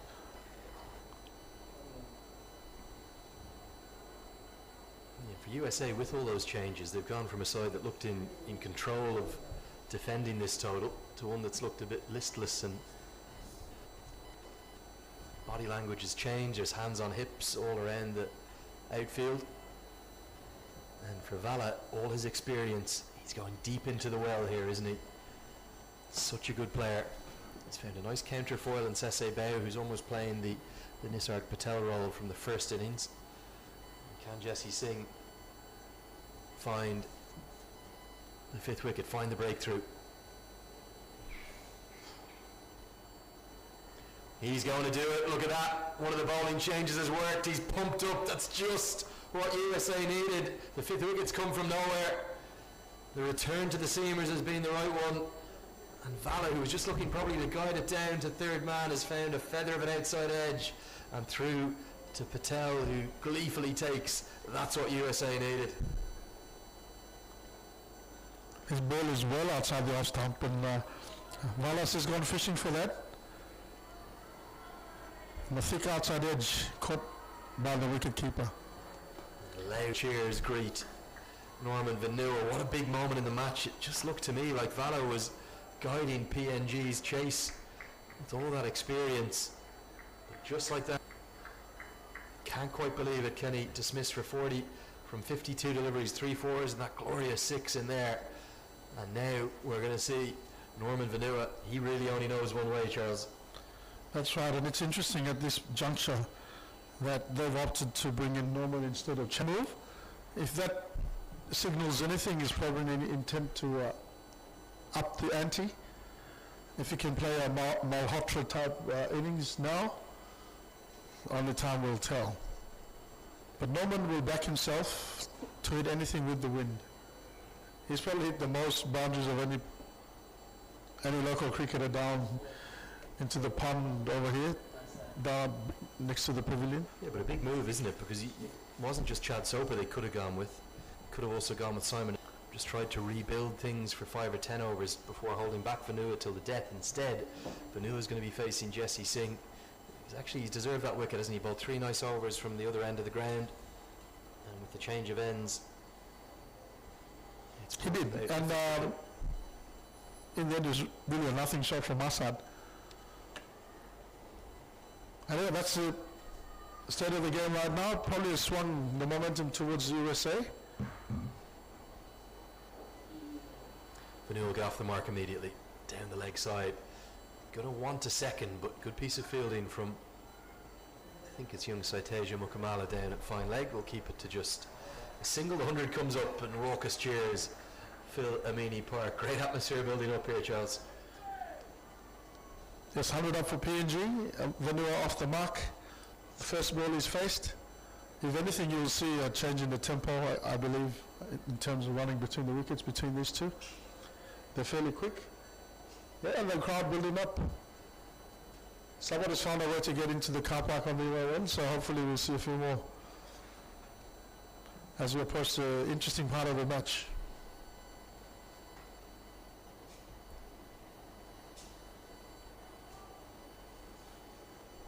Bao still finding the fielder there on the offside.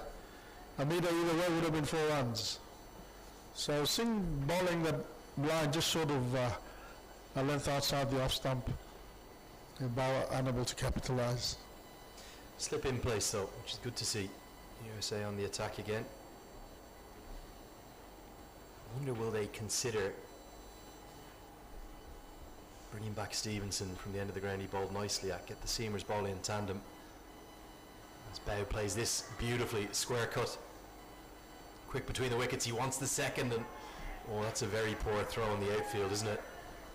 He's barely thrown that 35, 40 yards. I think it is Saiteja Mukamala, put under pressure by Bao. Great running. Bao will take him on all the time. I think he's noticed that. not a very strong return, so Bao will definitely exploit that to pick up 2 with any opportunity. The shot beforehand, he hit it straight to the fielder at backward point. And there's 2 plus every time he hits it through that gap. Yeah, I think for Papua New Guinea in the chase here, make sure they don't panic. There's plenty of time to get this chase done. It's just a touch over 5 and over required.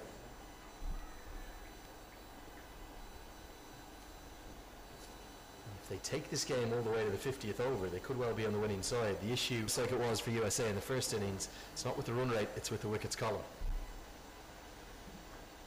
And if the tail can show the same resilience as the USA tail, pretty close finish if they can take it to the last couple of overs. Yeah, I think you're spot on, Charles. If you look at the efforts from Patel at number 7, even Jesse Singh, Nosh Kenjigate, if they can be matched by Norman Vanua, by Simon Atai, I'm not sure how much we'd expect from Damien Review and Semo Kamiya, but if 7, 8 and 9 can just chip in, get 20s or 25 runs to their name, PNG could well take their second win in the tournament. Take a look at that points table. Talked about it being a long time between drinks for you in the commentary box. Been a long time for PNG since they've been getting into that winning habit in one-day international cricket. And if you take recent games in particular, just say the last 4 or 5 games, they were in positions that they should have won. So they're in with a chance. I think when they started off, they were poor by their own admission. But there's been a change in I guess their fortunes in the recent matches. So and this is a classic example where they bowled out USA for a fairly low score, by USA standards really. So this is an opportunity to capitalize on that. And they need to bat deep. And this is what I was saying, the quality of the USA team in terms of the bowling attack, the variety they have against the frailties of PNG's batting lineup.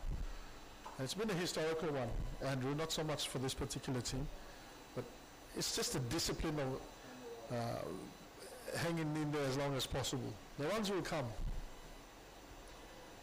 Nosh Kenjigate is brought into the attack and he's swept away beautifully. 18 wickets for him in his 20 matches so far. Another rather strange change of bowling. Kenjigate's bowled 4 overs for just 4 runs from the other end of the ground. He's at a change of ends from his very first ball, helped away for 4 more. Well, interesting. If that was Norman Vanua facing, with the win, Norman will back himself to take Kenjigate into the park. All you need is 3 or 4 sixes from Norman and this game changes. Do you not feel it was a time to get either Stevenson or Netravalkar in tandem with Singh? I would have thought Stevenson would have been. In particular, I think he's fresher than Netravalkar in terms of the number of overs he's bowled.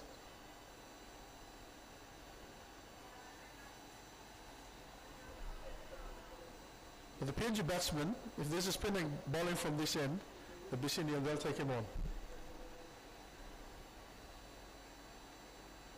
There's been a few subtle, strange decisions, isn't there? All moments in the game. One of them has worked. Getting Singh back into the attack worked at the big wicket of Asad Vala. Some of the other changes have our understanding is Singh does well to keep that to just a single. And the 2 left-arm spinners in particular bowling to the left-handers have not looked probing or threatening. At least Kenjigate will now have Vanua to bowl to. And this is a big risk-reward moment, isn't it? Long on stays out, rightly so. Stephen Taylor's positioned at deep mid-wicket. Catchy mid-wicket comes into place. So 4 fielders on the leg side, the shorter boundary. And Norman has been dismissed quite cheaply by the spinners when he's faced them first up in his last couple of outings. I noticed it in the series against Nepal, and then recently in some of the matches that he's played in Zimbabwe in particular. So the long conflab between Nosh Kenjigate and Manang Patel. They're talking about the tactics to Vanua. They're going to bring up the man from the cover sweeper position, so that means Deep backward square leg. Deep mid-wicket, long on, long off, all in place. And long off is brought 5 or 7 yards wider. He's hitting with a very stiff breeze, Vanua. Is he going to be tempted by taking on the big hit, the heroic hit immediately? Stevenson goes for the direct hit at the non-striker's end. Quick fielder Stevenson, need to be cautious taking him on. Absorbing stuff, this, isn't it? A class international. Well, we relief for Norman to get off the mark because he hasn't started well against the spinners in recent matches. So he'll gain some confidence from that. I think Cecil looks pretty good at this stage. Andrew? Yeah, he's batted so nicely. picking up runs. Yeah, he really has. He's looked confident in the way he's approached his game. 6 runs come from that Kenjige return. 31-5. Andrew Leonard here with Charles Amini. Charles, I'm going to ask you to change your nationality for a moment, put you into the shoes of Manak Patel, the USA captain. Where are you turning for your next 2 overs? So are you going to continue with Jesse Singh, and then who's coming in from the Bassini end of the ground where Kenjige is bowling from at the moment? I'll continue with Jesse Singh. Picked up a wicket in the last over, and so he's only bowled 4, so it'll be pretty fresh. I wouldn't mind bringing back in Stevenson. I'd like to see him. He bowled well from this Bassini end. I'd like to give him a couple of overs and see, especially with Vanua at the crease. I think with his big hitters, you don't want them to be settled, Vanua, and maybe even get his wicket. And that's the breakthrough you need, because no one can change a game, and he has the ability to hit 2 or 3 sixes in an over. So if you can do that, that changes the complexity. All of a sudden, if no one gets away with it, they could be 140 in 2 or 3 overs.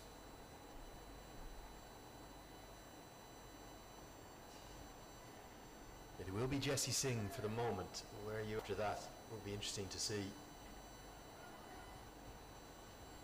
So Norman's not really an offside player. So if there's anything in the zone that's pullable, he will take it on. But anything in the slot, he'll back himself to hit against the wind.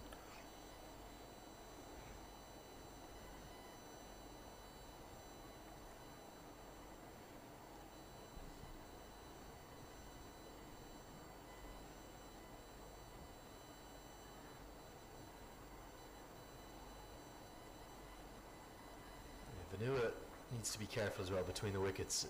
Seen him before get himself into trouble with some of his decision making.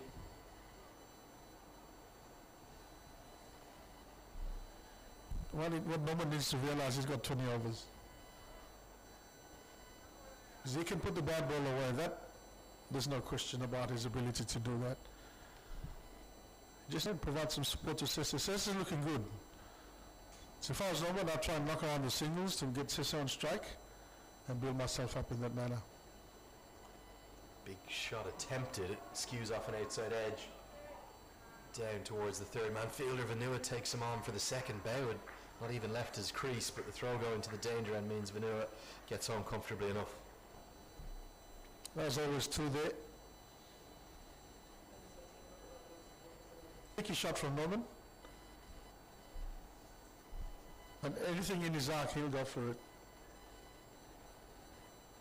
That's just the nature of his batting.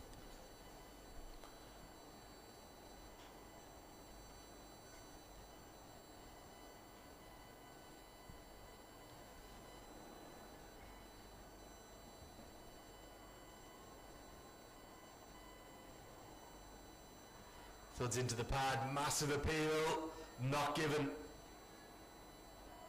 Felt like an age before Aiken was made, and leg buys given. Oh, what's this missing? USA are convinced this was out. Let's take a look.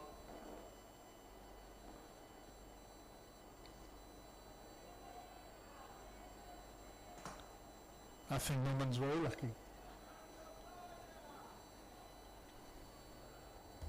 I'm going to get another look at that replay if we can, because this looks incredibly close, would be fair to say, Charles.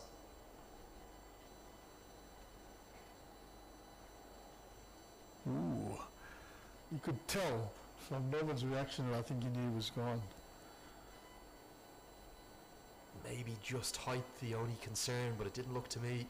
We're side onto the wicket, it's really the only thing we can tell. It didn't look to me to be going over the top. And it felt like an eternity, didn't it? 2 or 3 seconds went by, almost waiting for the finger to go up, but it stayed down, and for the moment, Vanua survives. Papua New Guinea, 32 gone, 112 for 5. There's one more ball left in reserve for 2. So, Okay. interesting. I think the umpire had called over initially, hadn't he? And then He did. checked with his colleague. He did. So maybe even the home. Oh, I think that that Dishy may have affected his judgment there.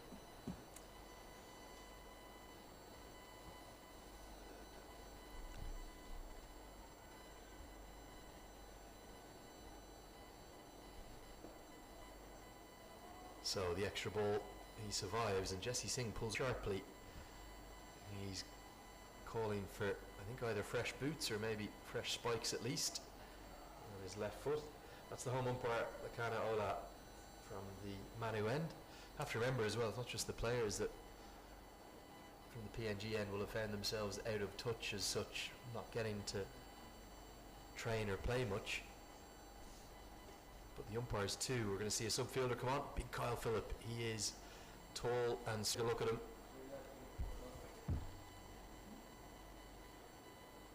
Kyle Phillip will come on for Jesse Singh. See if we can get a look at him in a moment. He's the square leg position right now. Yeah, I think Norman consider himself very fortunate there.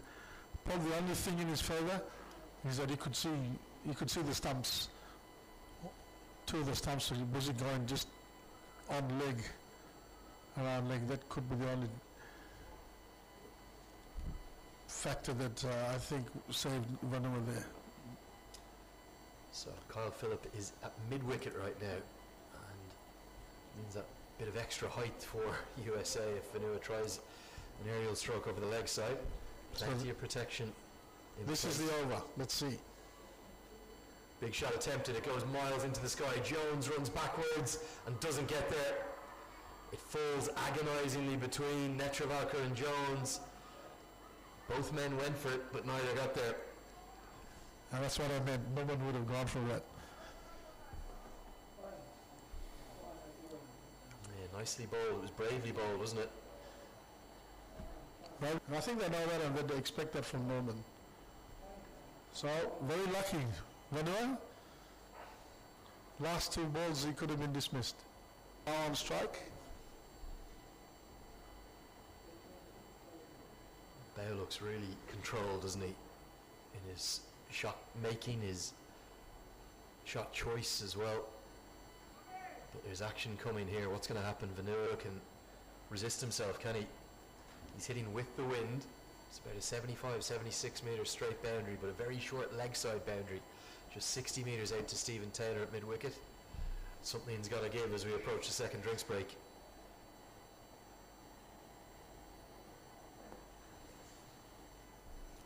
A great move as well, I think, from the US with the drinks break at the end of this over.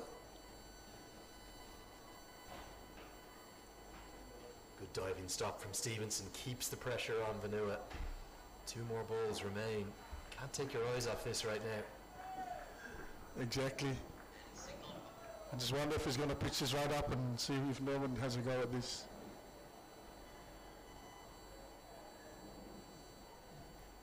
You can almost feel it building, can't you? Only 1 ball to go. I'm not sure if Vanua can hold himself back for 1 more. Singh is ready to come back on. So he'll replace the subfielder Phillip. But instead Vanua checks down and he's going to dash through for a quick single. Stevenson picks up cleanly but can't get the throw out. 3 singles from the over. Felt a lot more dramatic than that. 33 gone. 115 for 5. And that is going to be the second drinks break. We'll be back with you with all the action. We'll leave you with the latest summary. Don't go anywhere. 91 more runs are needed. 5 wickets to get them for PNG.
Stephen Taylor returns to the attack, so spin from both ends of the ground. Different challenge though for Taylor. Vanua looks like he's just coming to the boil, Charles. He's waiting to unleash those long levers. And how long will he be able to hold his patience? Absolutely, Andrew. But I think he'd probably back himself hitting with the wind. A lot more circumspect in his last 3 shots there along the ground.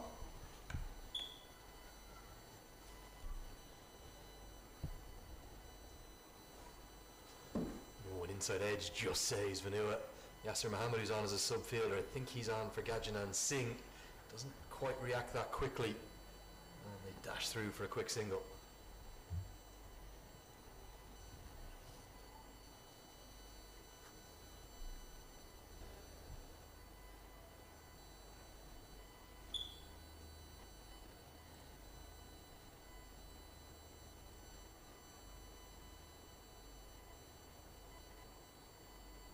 Two subfielders on the field at the moment.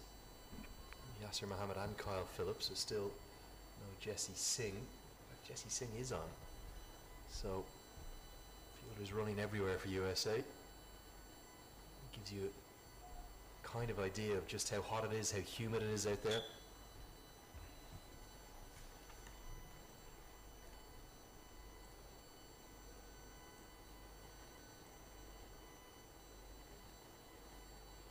Been impressed with the way Sesebeo has played, Charles? Yes, very well. He's played very well, Andrew. He's looked confident right from the outset. Put away a couple of good shots for 4. But he's looked solid. I don't think he's given any opportunities or given half a chance. So he would probably be the guy, the batsman for PNG that they need to bat through to the end. They will need a cameo here from Norman just to up the run rate and give them some comfort. This is the overs that you're bowling from the Bicini end to Vanua. I think those are the overs that we need to watch. Yeah, that required run rate will more and more come into play depending upon exactly how things play out. I'm not sure if at that second drinks break whether there's been a word from the management team, that's Jagadish Aaron Kumar alongside Kevin Darlington, the assistant coach, because Jesse Singh is at a change of ends now. Maybe the message has got on. We bowl our seamers from this end because we don't want Vanua hitting with the wind and clearing those ropes with ease, and we'll close out with our spinners from the Manu end of the ground. So here comes Singh into his 3rd spell now. Goes for the block hole and so nearly gets past Norman Vanua. Vanua's really lived dangerously in this short stay at the crease. This was close. Yeah. In the zone though, and normally back himself, but good ball there from Singh. Just outside off. Probably a bit too full for Vanua to try anything there. So good length bowling here from Singh. Change in the field. Yeah, fine leg comes up into the circle and long on goes back. I think USA, they know the potential danger that Vanua possesses.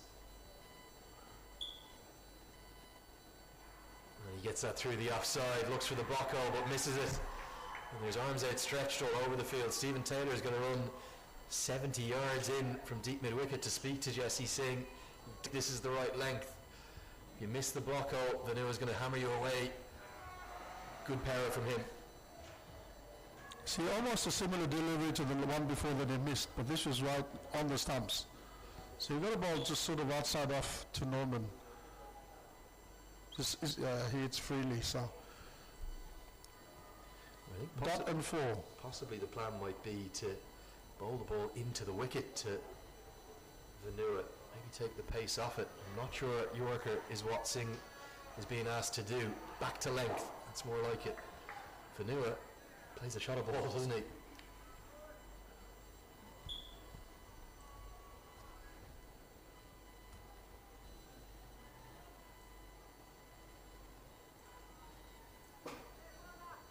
He changed his bat earlier on as well at the end of that over, so. Didn't like the previous one, Charles. Didn't like the previous one. He gave.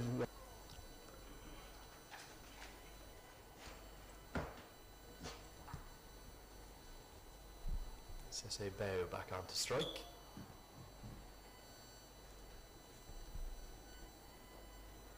Quick single's going to be run to Kenjige's left hand. He's always getting home safely there. Goes to show that Papua New Guinea ranked really 20th of the 20 ODI nations in this format. You're not just giving USA a game here, you could argue they're ahead of the game. They should close this out from here.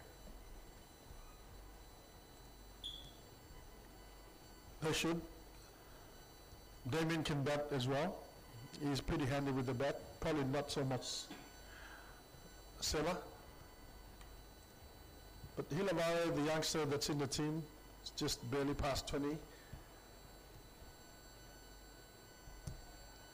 Punched down the ground to Yasser And Mohammed. Salman Atai has had a century in club cricket this year, so he can definitely bat. And I think with these sort of guys, they just need time at the crease. So you wouldn't want them to come out in a situation where you need to score quickly. So, and then you obviously have Chad next. So Chad's been around. I read him a very good bat. In fact, one of the safest in the team. So I think with Norman brought on, I think they want to just up the ante, and then see if they get close, Chad can take them home with Sisse. But all this depends on which wickets fall. And good comeback from Singh after going for 5 in the first 3.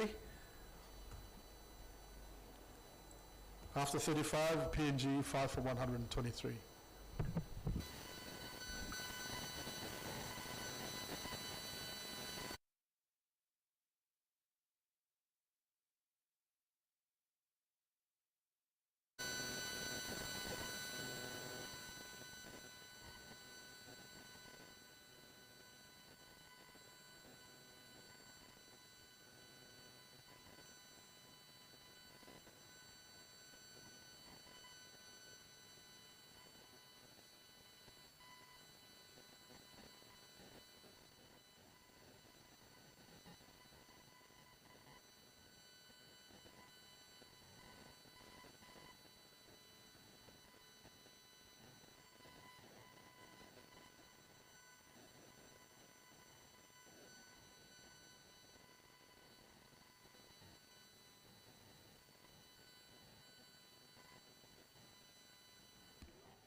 Stephen Taylor into his final over. Bowled really nicely, isn't he? He off spinner in 2 different spells. Yeah, pick up the USA bowlers for me. Let's see how he closes it off.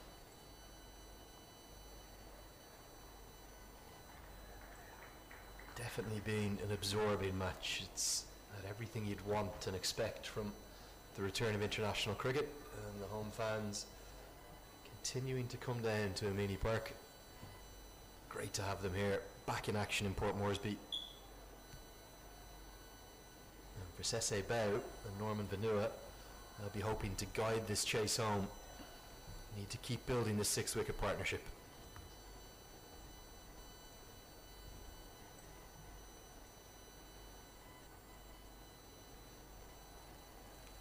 May well just be a case of Bao happy to see off Taylor. That's what I'd do. He's been the best of the USA bowlers. So let's really go.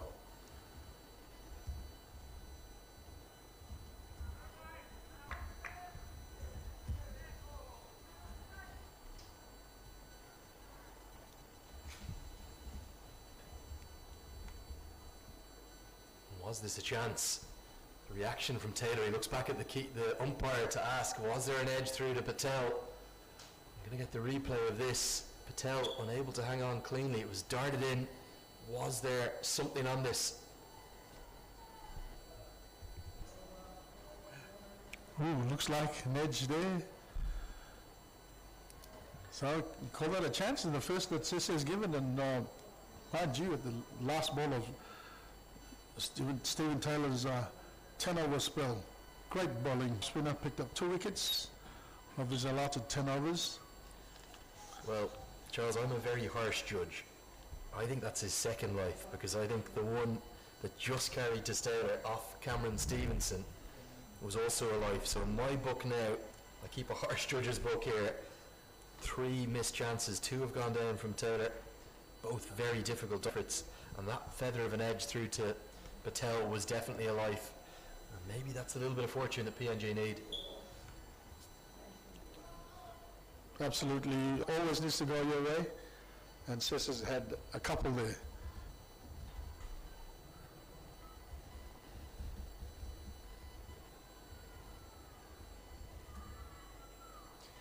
Sarab Netravalka returns to the attack, and Norman Vanua continues to do what he does. Good decision not to run the second this time. I think Vanua would have been in trouble. Netravalka, someone who's so economical in his first spells, can be costly at the death. Is Vanua going to target him? He'll target anybody who's bowling from this Bassini end. I think his angle across into the pads of Sis will be able to work him around there. So I'm surprised they've gone with that. Are they going to finish with Stevenson then?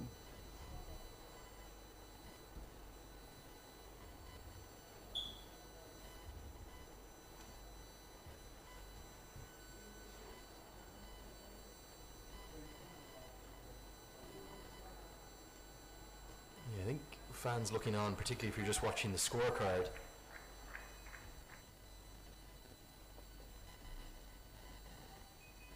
wondering why Cameron Stevenson has only been used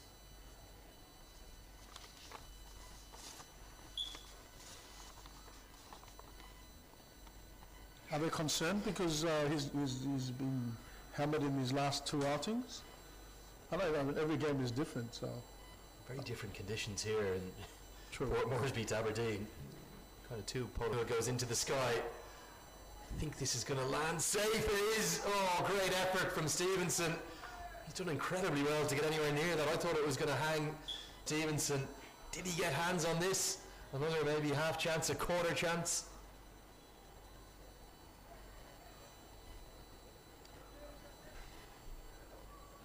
Continues to amaze me, this player.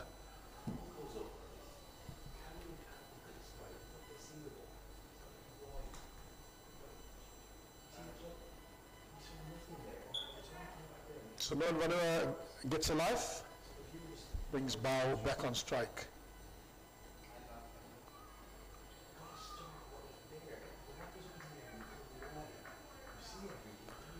No run, as Bao plays it down to mid-on.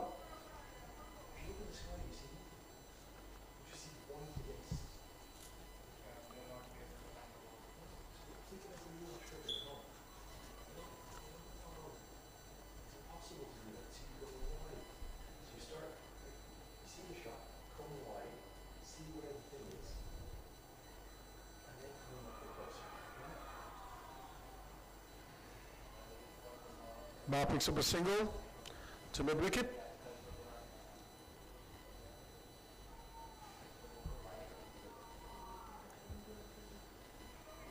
PNG edging towards 130. It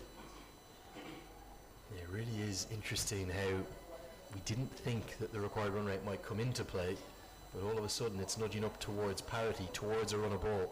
And as soon as you get up north of that, particularly at the associate level, that brings pressure with the scoreboard. Slower ball, clever bowling from Netravalka. End of the 37th, so nearly the 6th wicket, but not yet for USA. It's 128 for 5.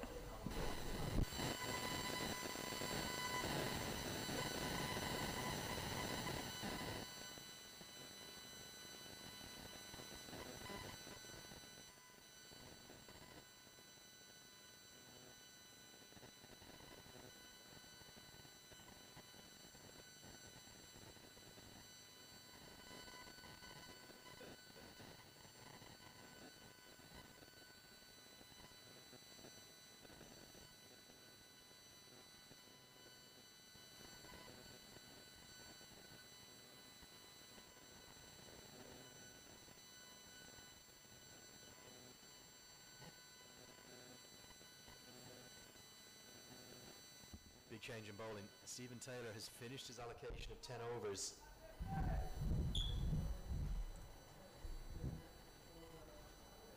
But the left armour Nisarg Patel has been called upon. Is this the route you'd have gone? Definitely not.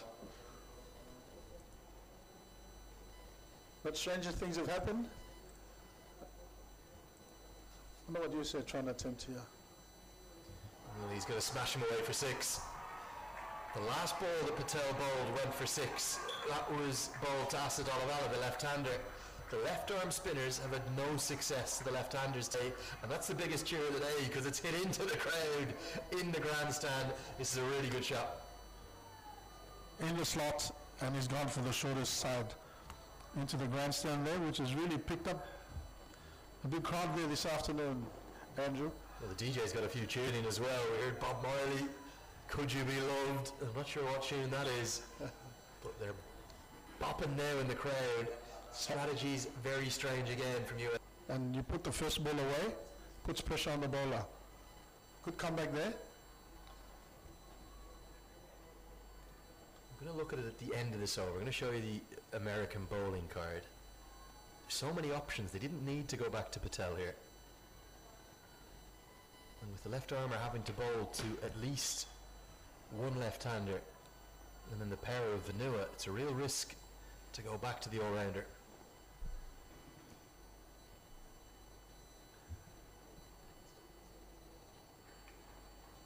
Good comeback. 3 dot balls after that first ball 6.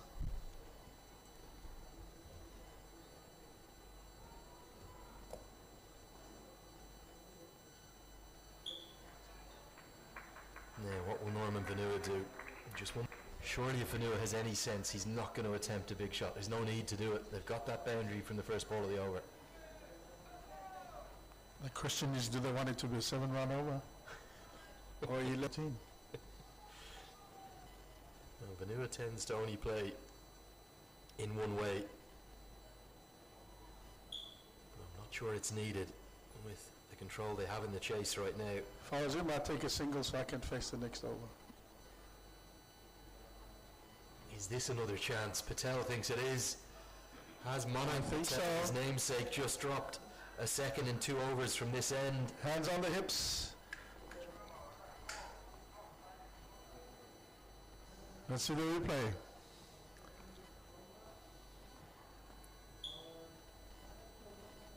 This would be the first real loss given. Let's take a look. Oh, definitely.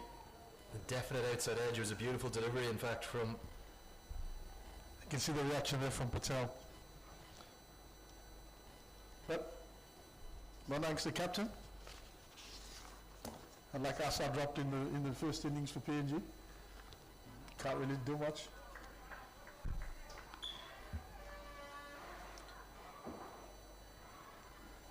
Netravalkar will continue. This chase is absorbing. Can't take my eyes off it.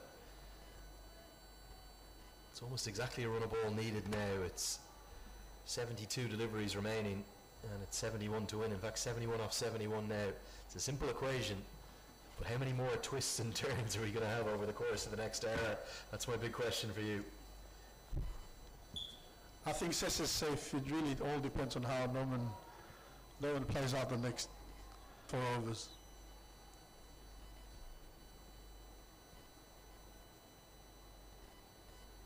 Big hit into the leg side. And there's a man out there, but it's going to go to his right. That's the bigger side of the ground. Not really possible to clear the ropes out that side, although we saw Jaskaran Malhotra do it, particularly with the way the wind's blowing. That's a big hit. But USA, they're just showing some nerves here. PNG coming more and more into this game. And where PNG has been in these situations in the past, this is the first time that they're doing this run chase in front of the home crowd, so is that a factor?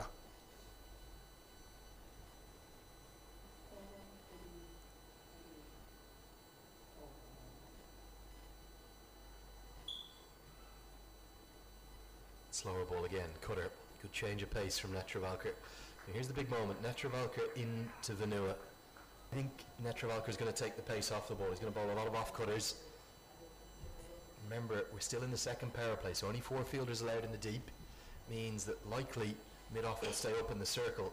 Is that where Vanua is going to be tempted by? Is he going to try go down the ground?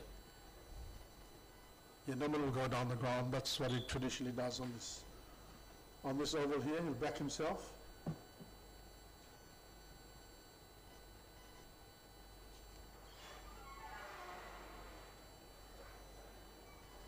He's happy just to check it down. It's clever batting.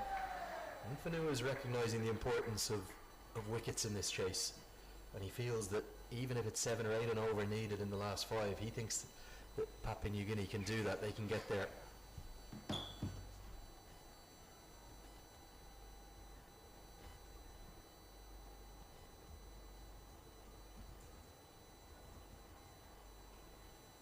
way Sese best mate, I'm with you, Charles, on that. I think he's done really nicely.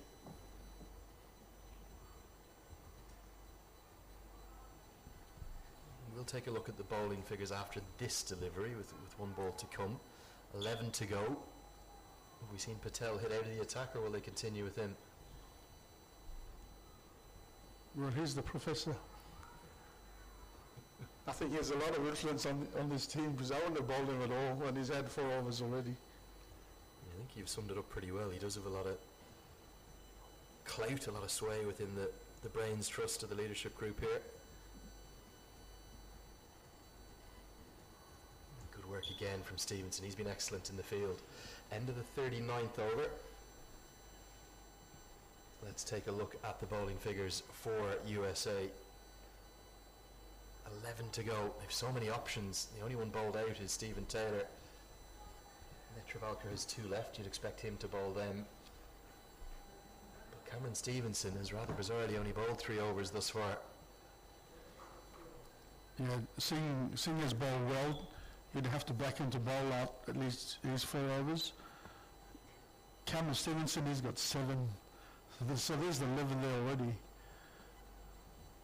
The problem is Netravalkar will bowl his 2. Stevenson can't bowl his 7. There's only 6 overs left for him to bowl. That would be if he was to bowl now. But they're going to continue with Nisarg Patel. That's why he's the professor. Well, let's see what happens. We've got long on in place. Long off's very wide. Darted in. Oh, good diving stop. USA have given up some chances. We've got it as a count of 4 drop chances, but their ground fielding has been excellent. Ground fielding has been brilliant. They've saved at least 10 runs so far. Throwing themselves at the ball.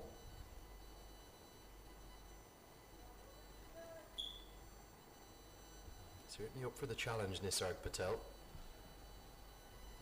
I wonder what Norman is thinking. I mean, he's batting against the wind. The closest boundary is on the offside. He's not a particularly strong player through the covers. If he does anything, he'll have to go over mid-off, mid-on, or hit it straight.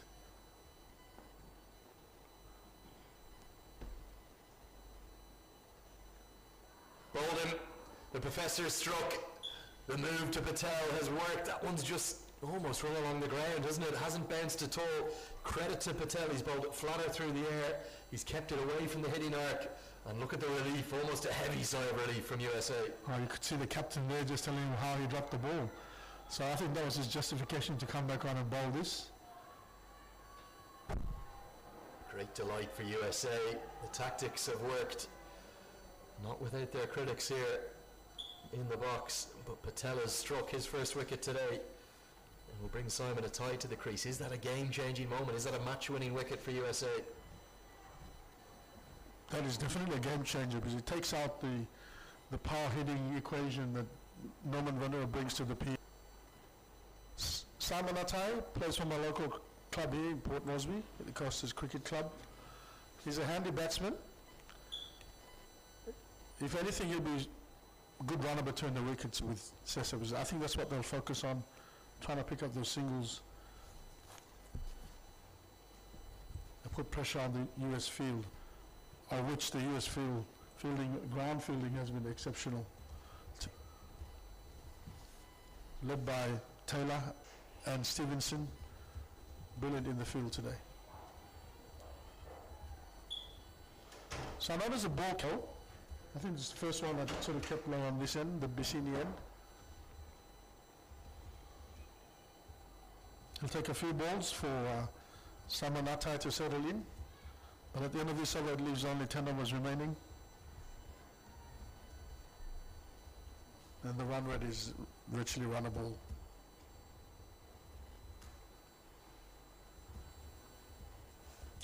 Chad is still kept back.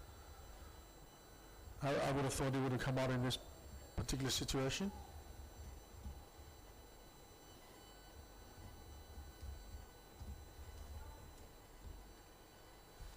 Yeah, big wicket. You'd have to give credit to Malang Patel for sticking to his guns, and interestingly, we're seeing Jaskaran Malhotra warm up now. Part-time off-spinner. Maybe they're going to go with some both ends of the ground. Again, the two left-handers at the crease. So many left-handers in this PNG lineup. Big shot attempted across the line by a tie. Needs to be careful. Absolutely, and I would have thought that sort of delivery would have used to drive through the covers. That's vacant. Trying to play across the line, the second ball he faced. Another batter tempted by that short boundary, I think. It's a bit more like it from a tie, but a wicket maiden from Patel. What a comeback for him. We thought he was hit out of the attack, but he showed his character, his strength of character there. PNG now up against it. Look at the required run rate. Look at how quickly this will rise if they have a couple of tight overs like a wicket maiden there. 10 to go. We're into the final power play, signalled on your screen there by the standing umpire. Yes, and you said whether Vanua's dismissal is a game changer. It is in the sense of the power hitting that he possesses. Big long discussions again. Patel laying down the law. It's not Malang Patel laying down the law to Nisarg Patel. It's Nisarg Patel laying it down to Aaron Jones. And he's saying it shouldn't be Jaskaran Malhotra to bowl. It shouldn't be Saurav Netravalkar. Get Cameron Stevenson back into the side and back into the attack. This is where he this end. And the big fast bowler gets a chance to blow away the tail. Can he do it? I think he can with his pace.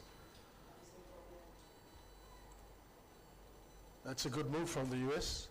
I think the vindication in Patel continuing after he got hit was that the rest of the over was pretty good, and there was a drop chance by the captain. So I guess the captain had to do the right thing there and say, okay, let me put you back on, because he took a wicket. Yeah, it's very late back in America. Midnight now in San Francisco, 3 o'clock in the morning in New York. It's the die-hard fans, the dedicated ones, staying up back in USA. Such a time difference all the way there that the fans are still watching technically on Sunday. Sorry, Saturday. It's still Saturday night, late Saturday night, minute before midnight. Well, we're approaching 5 p.m. on Sunday evening here in Papua New Guinea. It's been an epic contest really so far. Can Stevenson, in what is technically his third spell, get it done for sloppy fielding from Taylor? Poor throw. Yasser Mohammed has to back up. USA won't feel comfortable until they see the back of Sese Bao. I think so too. Sese has to bat through the innings for PNG to have any chance. Chad Soper next. We can hold his own. Damien Rabu is now slouched with the bat. Unfortunately for Sema Kame, he doesn't fit into that mold. That's the number 11. I'm sure he backs his batting. All the tail enders, they always do. The little I've seen of him with the bat, though, he's not the greatest, I think it's fair to say. I think you're very generous there, Andrew.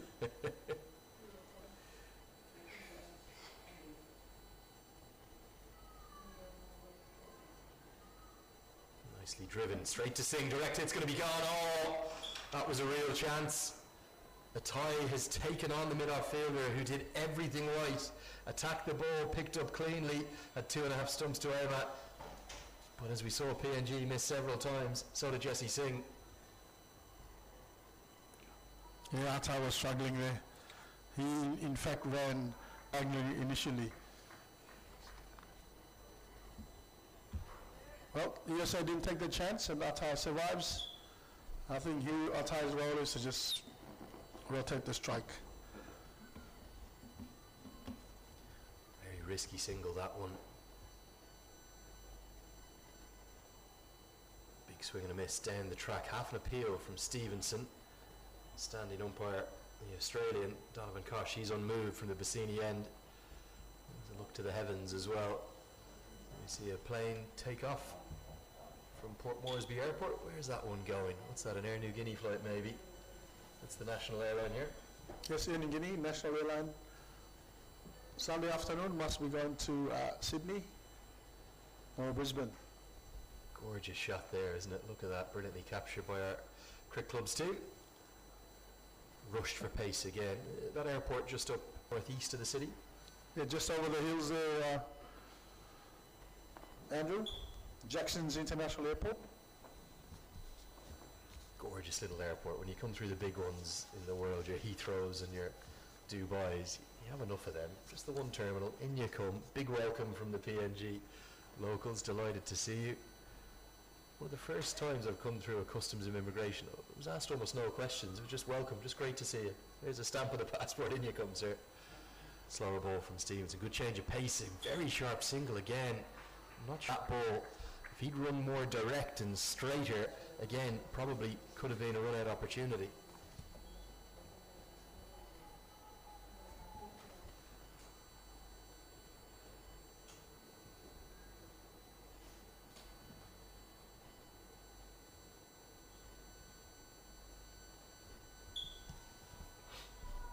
PNG needs 6 and over to stay in tune with the required run rate. So far all three singles in this over, 1 ball remaining.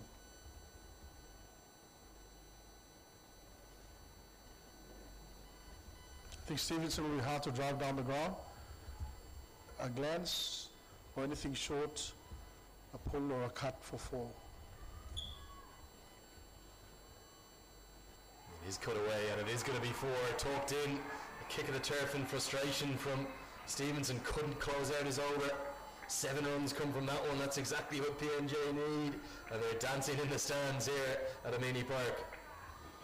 Great shot from Sese, and I think he was because, like I said, Stevenson was bowling that line that was just driving him down the ground, and with his pace, all you have to do is help him if it's short and wide.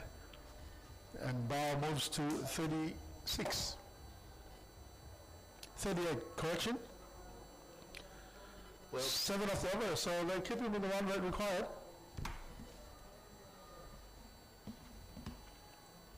Charles, you and I don't think we've got a single prediction right as to who's going to bowl. So for me, I didn't think we'd see Jaskar Malhotra replace Nisarg Patel here. But the man who's yet to take an international wicket, the 7th bowler used, is going to replace Patel. Patel, who just picked up the big wicket of Norman Vanua and looked to be causing a few problems for the 2 left-handers. They're going to go with, I guess the thinking is, an off-spinner to take the ball away from the 2 left-handers. That has to be the thinking. And he's going to switch hit it, and just shy. Direct hit's going to be gone, but instead it'll be an overthrow, and they get through for the single. Oh, it's all happening here. A reverse switch attempted.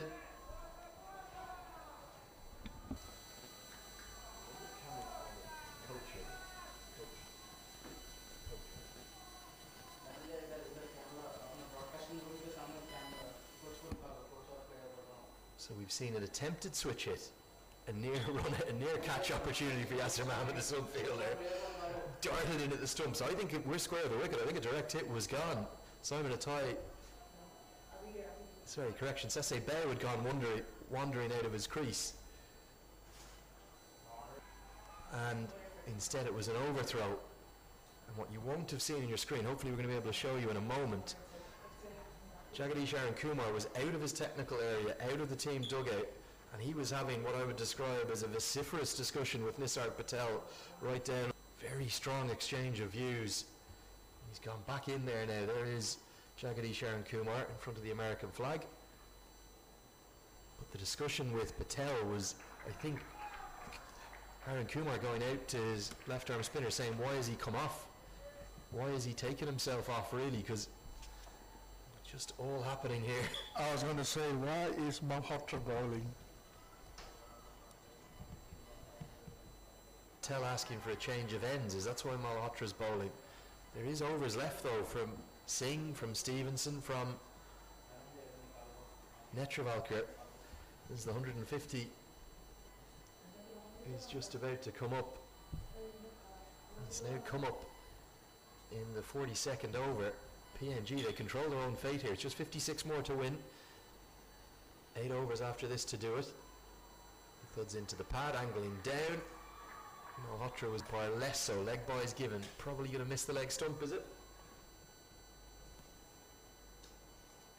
We'll see from the replay here. Yeah, clearly. Well, going down leg. Angling down. Malhotra none for 10 from his 3 overs. 8 to go. Where are America turning next? Let's take a look at the bowling card.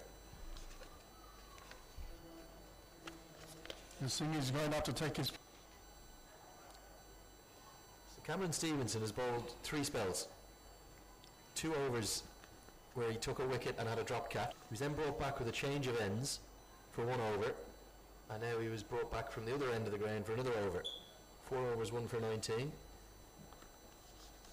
Who is going to bowl? I cannot predict it anymore, Charles. I don't know where they're going. You'd have to say Laka will have to take 2 of those. That leaves 6. Singh 4 and Stevenson 2. Or the other way around. They have lots of options. They certainly do. With the news, I don't think any American fan would have felt it was going to be Jasker and Malhotra bowling the 42nd over of the innings. And Singh, who's been really impressive today, 1 for 18 from his 6 overs, will return to the attack. Mid-off up in the circle. This game, it just feels destined to go to the 100th and final over of the match.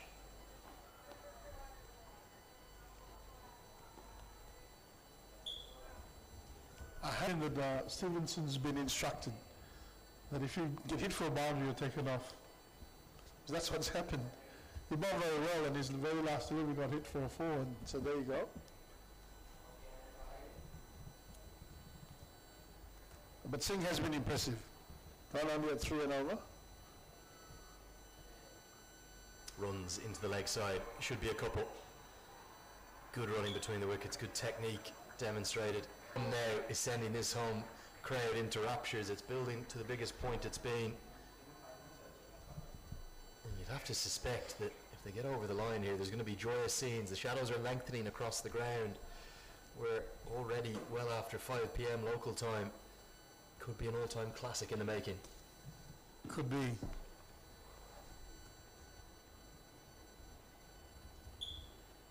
Like I said, Chad Soper and David Ramu can hold their own. It really depends on how USA maneuver their bowlers in the last remaining 7 overs here. Should be at least another couple, you'd suspect. So Teja Mukamala has a lot of work to do in the deep today. Balls followed him a bit. These constant bowling changes are giving PNG a real way into this game, aren't they?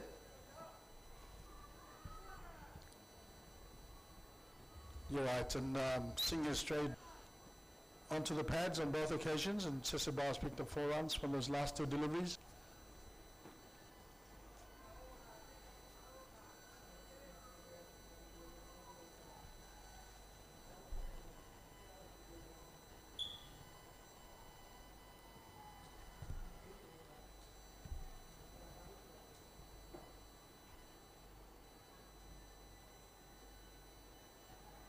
Bayo has played has really impressed me. Easy single this time. Malhotra just a little bit on his heel point.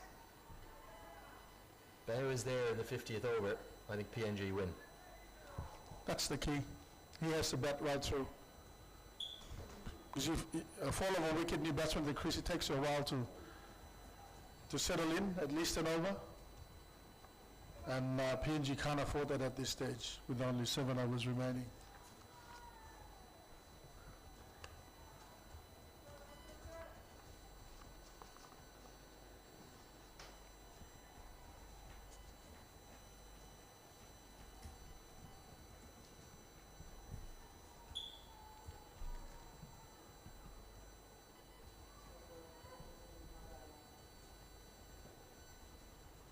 for the Yorker, squirted out by a tie. Yeah, those shadows now casting over the stand where all of the home fans are gathered. And just adding to the drama, adding to the beauty of the scene in front of us. But it is a southern hemisphere winter as we're closing out, so the lights do fade around about 5:30, going towards 6.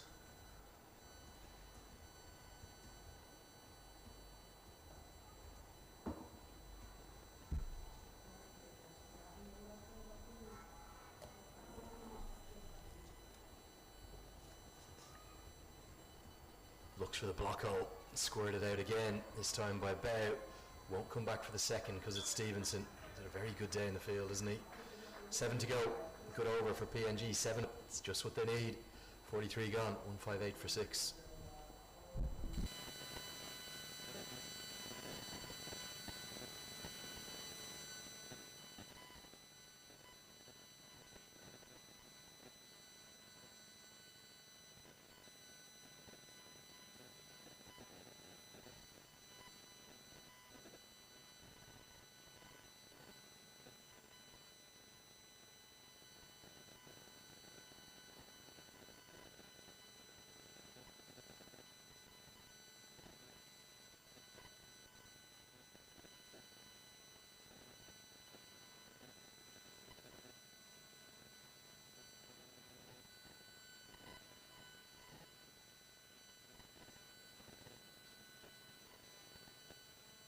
So there are the gathered crowd, the home faithful as such. That grandstand, not many seats left in it now, and the bleachers across to the right of it are really packing up under the trees.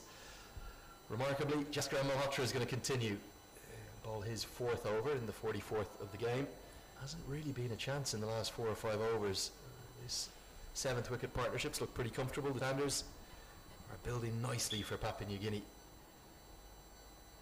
And with only 7 and over required, they have that luxury of maybe 1 or 2 quiet overs in the last 7 as well.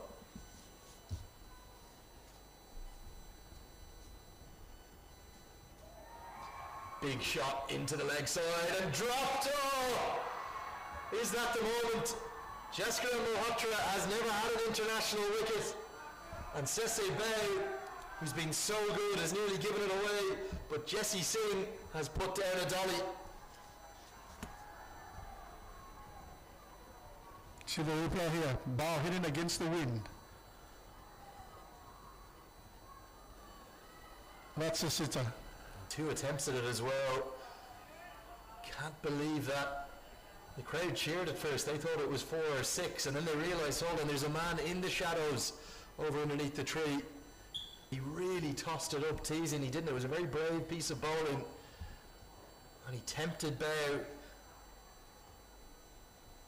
who has dropped. Still another chance. Goes to Singh. And this time he holds on. Malhotra holds his arms aloft. Bit of a send-off for Simon Atai. His international wicket moments after he should have had it. What another twist, another turn. And USA find the 7th wicket. Jesse Singh has some redemption. Yeah, I think Simon had to go a bit more squarer to find the 60-meter boundary than go for the 65 or 70-meter boundary down. We're seeing makes amends for the drop catch just the ball earlier. But fortunately for PNG, it is not Sesebao. He's still at the crease. And while Sesebao is at the crease, PNG remains with a chance of pulling this off. Well, what drama the VIPs are witnessing as well. A few beers continue to get slowed to calm the nerves. And we are seeing real drama here. Associate cricket just breeds drama, doesn't it? Celebrations for USA. This game is not done though. Chad Soper, very, very capable with the bat. And he's going to have a chance to play what could be the deciding act alongside Sese Bao. The right-hand, left-hand combination will come together. And he'll get off the mark immediately. Very good player. Chad Soper. I'd describe him as an all-rounder, not just a bowler. He gets off the mark immediately. Yeah, Chad has improved his batting tremendously in the last few years. So he'll back himself here, Chad. He just needs to keep Sese company, building another partnership. Is that an attempted man-cat? No. Jasker Malhotra is not the type who'd go for the man-cat. He's just giving him a warning. He's just saying, Chad, don't get carried away. Nice punch of the gloves, good moment that. As this one's worked into the leg side, there could be a chance of a second here. You're going to take him on. It's the shorter side of the ground, but that's clever batting from Sese Bao. 4 runs and a wicket come from that over this game. You just can't predict it. 44 gone, 162 for 7. Great running between the wickets there, between Chad and Sese Bao. 1 for 4 from the over, so Malhotra picks up his first wicket for USA. So well done there. Netravalkar been brought into the attack. Sarab Netravalkar has 2 overs left, so again, a slightly strange choice. He won't be able to close out from this Bassini end of the ground. He could bowl overs 45 and 47, but then somebody being utterly perplexed by every move that's been made, but it's made for exciting stuff to enjoy. As Netravalkar is going to come around the wicket with 2 to go for him. Worked into the leg side. That short boundary will have some concern for the right-hander. And I must say, the 2 balls that Chad Seppa has faced, he looks in good touch. He's just also come off a tournament just recently in Brisbane.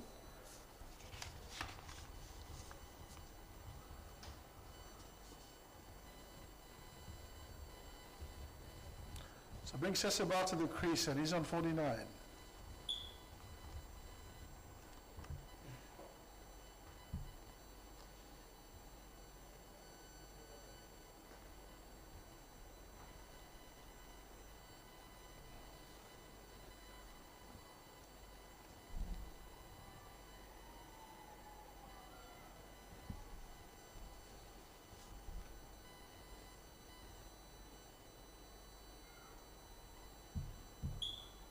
There it is, 50 for Sese Bao.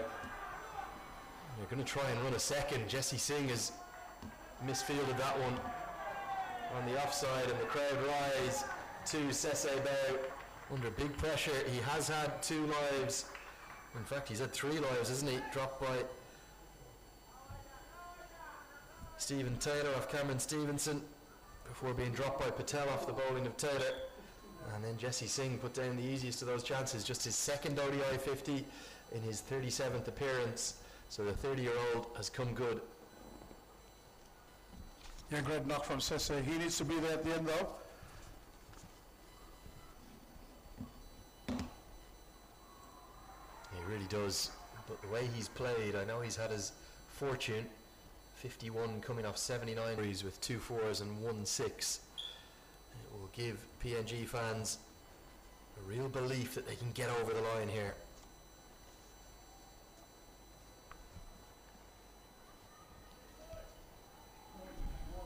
I think more importantly is what his partner are in.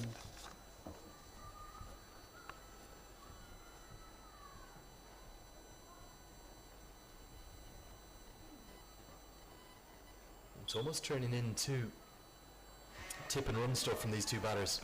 Looks like they've decided, with the field well spread, 5 men in the deep, 3 in the deep on the leg side, 2 on the offside, there's singles and 2s everywhere they look. And I like that approach. It's a good aggressive approach. Don't need to necessarily hit many boundaries, needing only 6.5, 7 and over. Again, clever batting, 0 risk, just punching into the leg side, picking up the single.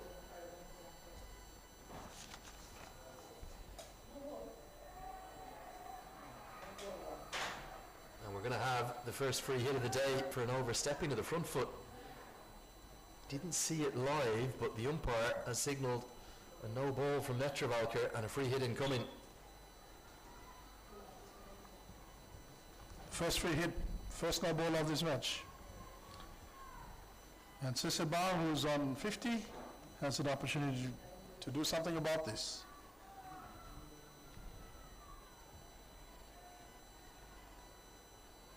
Helped into the leg side, likely to just be the single. Kenjige is very, very good in the deep. Keep it to just the one.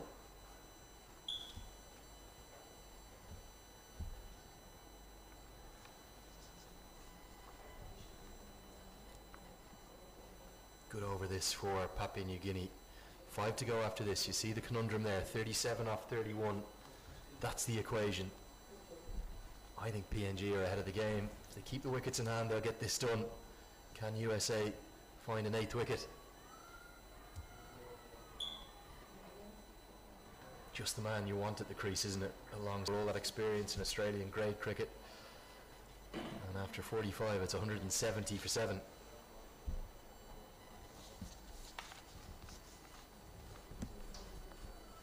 You're right there, Andrew. Chad is the perfect foil for Sese. He can hold his own with the bat. I was actually surprised that Simon Atai went there before him. But you've got the left-right combination, which helps in these sort of situations, and you're keeping the bowler guessing. I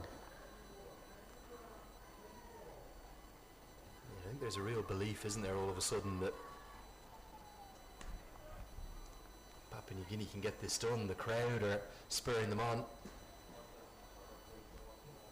Again, it's going to be Malhotra to continue, buoyed by his first ever international wicket. This can't have been in the game plan early in the day for USA.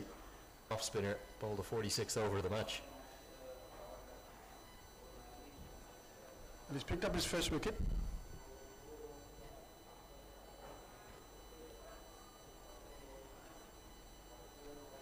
Soper picks up a single. And here's the question, will Sesebao take on the off spinner? Is he going to try to be tempted by a big blow into the leg side? 60 metres here to this shorter side of the ground to where the home fans are. Long on, deep mid wicket, deep backward square leg in place, so plenty. Will Bao be happy to continue the approach and knocking it around, or is he going to go for another big hit?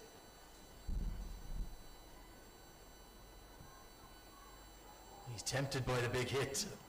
Oh, it's not necessary, is it, Charles? This is the discipline I'm talking about, Andrew. Got to hold your nerve here. From here, it's just basic cricket. There's lots of gaps in the field. They put a lot of pressure on the US fielders. That's and little shots like that you can pick up too. There you go. Yeah, that's excellent batting. Weighted perfectly, even though it's the shorter side of the ground. Long on has to stay right on the rope because he's got the potential of going for the big shot. And the home fans cheering and loving every single run. 33 to win off 27 now. USA sorely in need of a wicket. So Sese just needs to keep knocking this around. He'll get his 6-7 runs per over required. Malhotra tempting, teasing. I wonder will USA consider bringing a man across? Haven't really looked to hit Malhotra into the offside at all for the left-hander. Do you go with a 5-man leg side field, put in a mid-wicket in the circle to plug that 1 and that 2? I would, because if you see the run chart, which unfortunately we don't have the luxury of having here, if you look at his run chart, a lot of Sese's singles and 2s have been on the leg side.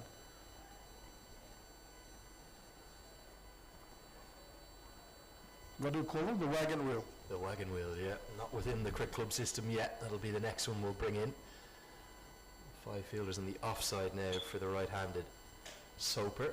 But again, everyone on the leg side in the deep, so he can just knock it into the leg side anywhere he wants and pick up a single or hit it into the offside like that. Well fielded by Nisarg Patel. 4 to go after this one. Put your American captain's hat back on, trade your country again. Where are you turning next? I'd have to bring in Stevenson and Singh. I think they look pretty comfortable against Netravalka. I know he's got 1 more left. You probably would stick with him for 1 more. But I don't know why I'm still bowling spin.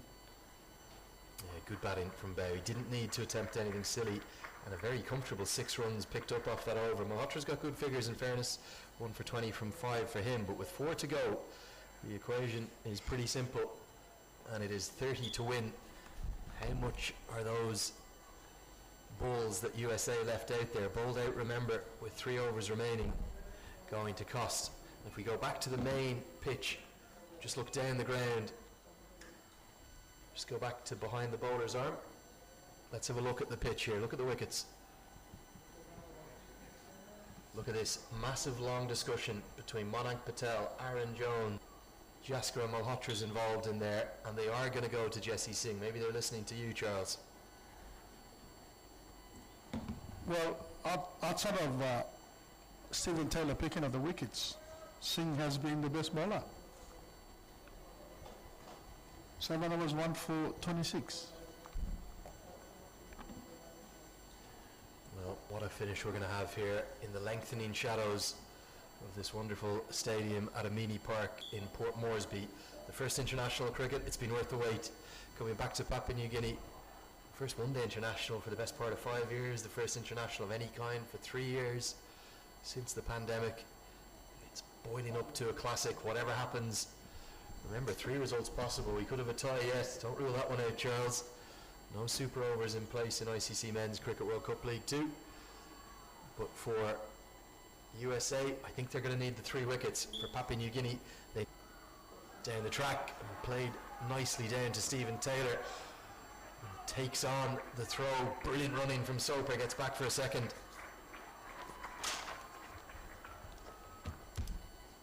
Yeah, great running between these two. And I think Sese can sense that he is to take on the bowling now and make the equation easier towards the end.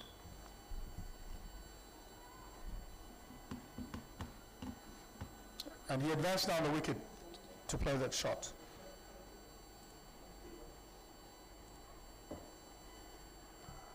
Hit into the sky. It's going to go just over the head of the backward point fielder, and it should be 2 more runs. Good work again in the deep. This time it's Malhotra. Thought for a moment that Saiteja Mukamala was going to be able to get back towards that, but instead it fell just out of his reach. Back-to-back 2s to start the return of Singh.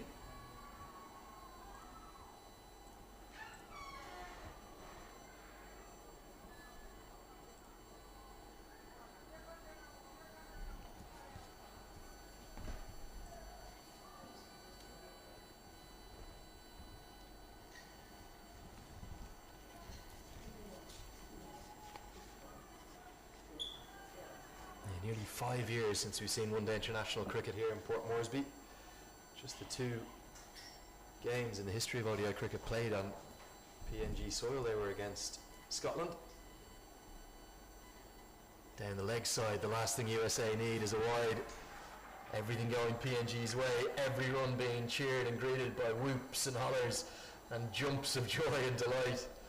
Gorgeous scenes in the crowd here. And as you can see, the shadows have really gone over the wicket now.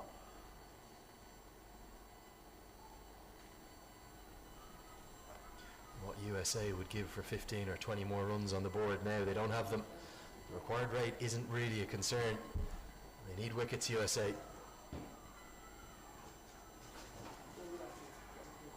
Be a single. Netravalkar just does enough.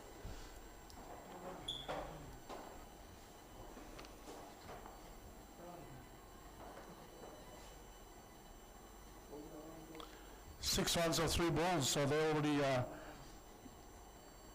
have the required run rate in this over thus far.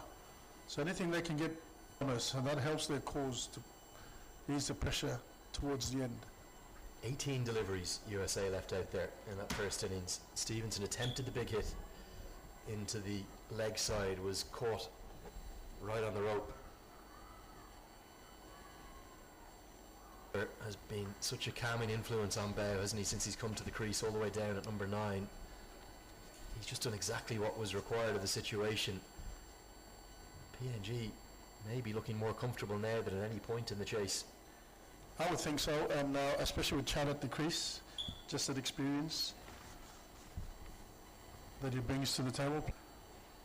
And Sese, wow, what an innings. He has to stay there here. There'll be another twist and turn to this match.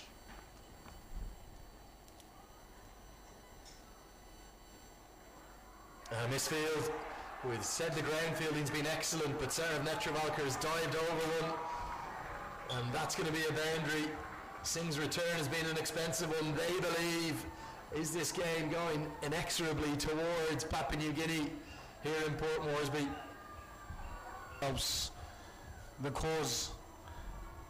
He struggled, I think, the shot earlier just to stop that dot ball.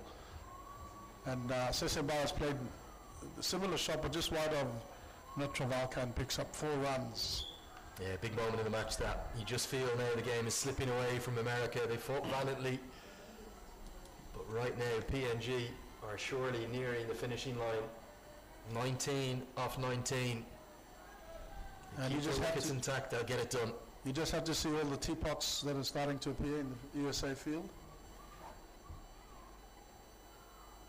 The off stump finishes with a dot ball, 47 gone, 187 for 7 the score, 19 to win, 18 deliveries remain. Still go back to just a few of those choices in the middle. It's not the choices at the death that have necessarily cost USA, but if you look at the runworm here,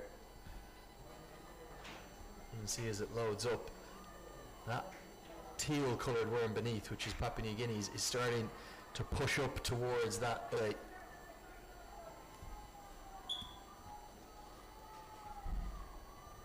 And the cardinal sin of any international cricket is really batting out your overs. So will USA rue the fact that they didn't quite finish their quota? Because those are the balls that Papua New Guinea are now playing with at the moment. They just left those 18 deliveries out there, didn't they? And rather than it being Stevenson or Netravalkar, it's going to be Jaskar and Malhotra. And Soper in particular has looked completely at ease against the part-time off-spinner. That's all he needs to do, just work it into the leg side. He might even get a couple here, although Kenjigate is the one man you probably don't want to take on, isn't he? And Yes. a good decision not to run a second Yes, there. yes, he's been excellent in the field. Kenji along with Stevenson and Taylor. Yeah, they're the three, aren't they? There's also someone not here, Kareem Agor, who might be in the ring for the best of fielder in associate cricket, but he's found himself out of the mix, the left arm spinning all-rounder. Took a phenomenal catch against Papua New Guinea, actually, I think it was, in that series in Oman last year.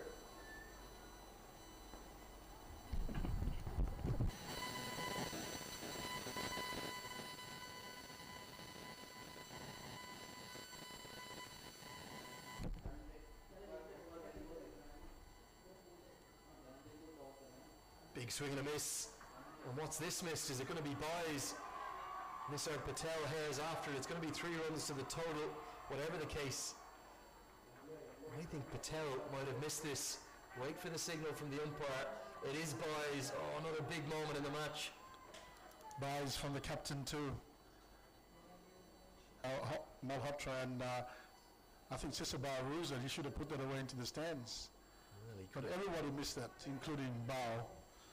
But that's 3 runs to PNG and brings them into 191.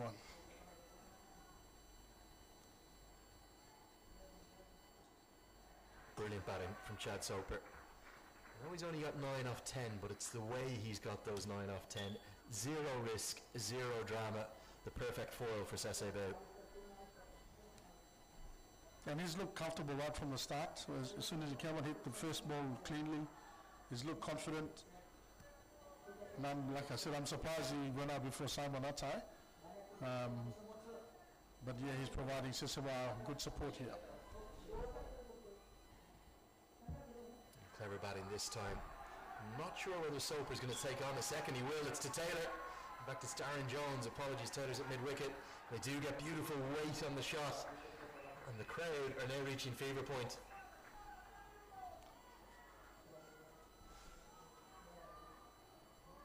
Certainly exciting stuff here from Sesebao.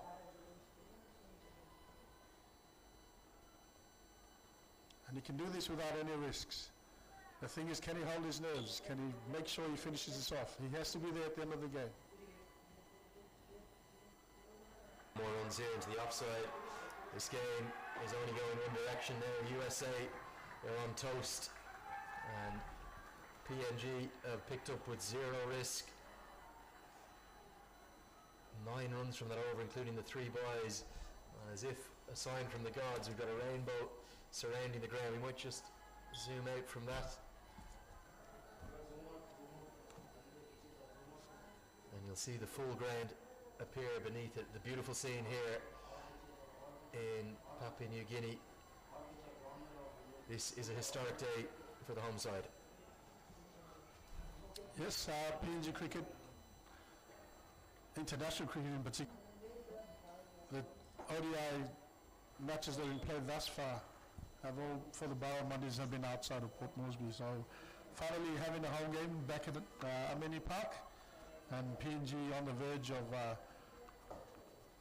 pulling off a victory here against the United States. Yeah, for USA, it's a very strange look to the bowling card.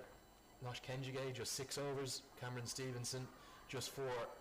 And Nisarg Patel, who finally got a wicket, having been brought in and bowled a wicket maiden, was then taken out of the attack.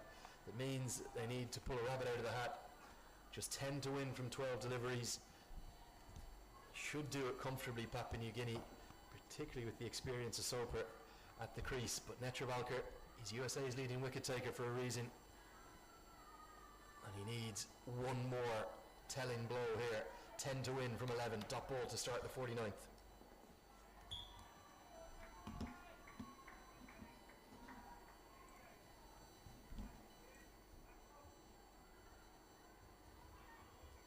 It's about discipline here for the next 2 overs, PNG. Continue to do the stuff that they've been doing for the last 4 or 5 overs. Into the gaps, picking up the 2s. Smashed down the ground, and it's smashed all the way for 6. That is going to be that pretty much. It's within 1 more hit now. It was, I think, the cutter from Netravalkar picked up cleanly, hitting with the wind. Soper understanding the local conditions, and listen to those cheers. I don't think Chad meant that, but well picked up. I think the attempted slower ball and Soper picked it up very well. Right over the long on boundary, 6 runs to the total, brings up PNG's 200. And there's only 4 more runs required for victory.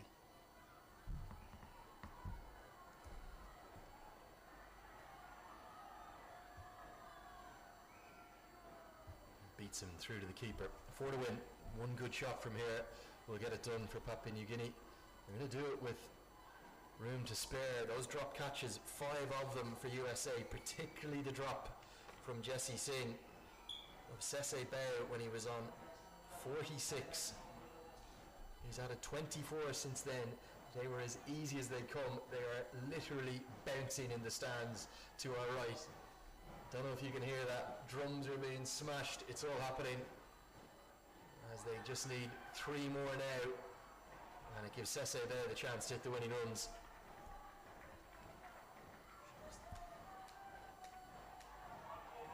Just take that camera. Get that camera on the crowd. Back up for the end. Celebrations and all. There they are, banging the drum. Great delight for Papua New Guinea. They haven't exactly done it easy, but I think they're going to get over the line. Yes. 3 to go.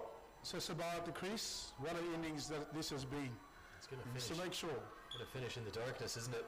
The ground enveloped in shadows. Straight to Malhotra. No single attempted. Maybe this game will still go to the final over.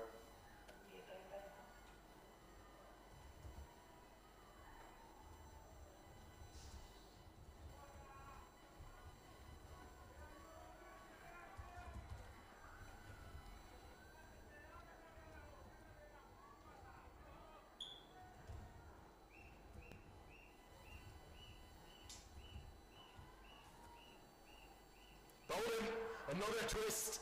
Sarah Netravalkar strikes. Oh, you couldn't write this. What is happening here? A big hoik across the line. Sese Bao saw the glory. And with 3 to win, is there one final turn? Surely not. I said Sese had to be there at the end. The discipline of making if any lesson that he learns from this game. But what an innings. He has been the person that has kept the innings together. Yeah, what a knock from Sese Bao. 70, his one-day international cricket, gets a big pat on the back from one of the sub-fielders from Hilavare, and Papua New Guinea, just when they saw the finish line, have just one last stutter. Who's going to bowl the final over? This is the question. It's Nosh Kenjiga. We haven't seen, it's Nosh Kenjiga. I just can't believe I've said it out loud. We haven't seen Nosh Kenjiga bowl since, what, something in the 15th or 20th over, and he's been called upon again to bowl the final over. Another wild card pulled from the hat. What is going on out here? Well, USA have had some unusual bowling changes in today's match. They're in this game. There's still 2 runs. No, 3 to win, 3 2 to tie. win. 2 to tie, 6 balls remaining. The difficulty is here with the field, you've got to go in out, don't you? You've got to have the men protecting the big hit and the boundary, but also those in the circle have to be cutting off the single. So they're only going to go with 4 in the deep. I think this is a good tactic. Nobody behind square on the leg side. If Kenjige drops in any way short, the game is done. He's got to get it full outside the off stump. Man at deep mid-wicket, man in the ring at mid-wicket, saving the single. Long on out. Long off is very wide, deep cover in place. Here comes Kenjige, 6 to go. Hit down the ground. And gone! What are we witnessing here? Nosh Kenjige has come back into the attack. He hasn't bowled since the 33rd over. And Chad Soap giving it away. Oh my lord, this game was done. It was over. But USA said not yet. And Kenjige strikes. And the discipline of finishing the games off is very telling here. Not only that, they also went for the second run, which brings Semak on strike.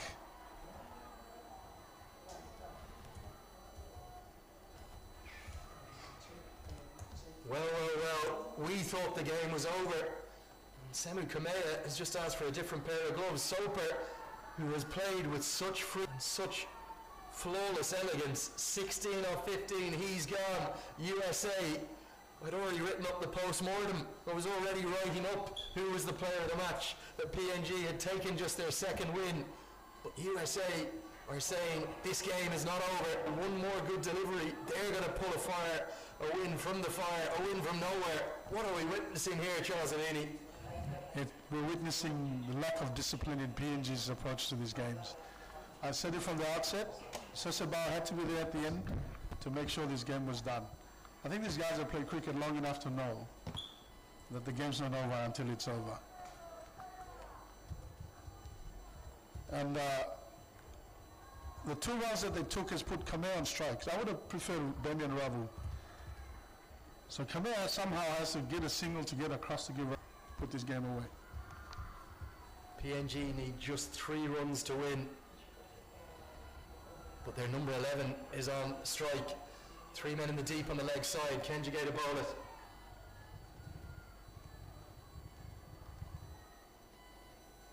He's going to get a single. I don't think they'll take it on the second. If they did, 2 to win, 4 deliveries left. USA need 1 wicket. Ravu on strike. What a finish. Anything can happen. Yeah. All results are possible. All 3 results, actually. You laughed at me when I said there could be a tie, didn't you? Never rule it out. Never rule it out. What a game. It's on the cards right now. Yeah, what a game of cricket we are witnessing. It's had it all. It's had every twist and turn of drama. Now Damien can bat, so let's see what happens here. Everyone in the circle is saving the single. Mid-on comes up. Ravu could be tempted into the big shot. 3 men in the deep, long off. Deep cover, deep mid-wicket. Here we go. Beats him through to the keeper. They're going to run the single. What a chance, direct.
Audio check 1, 2.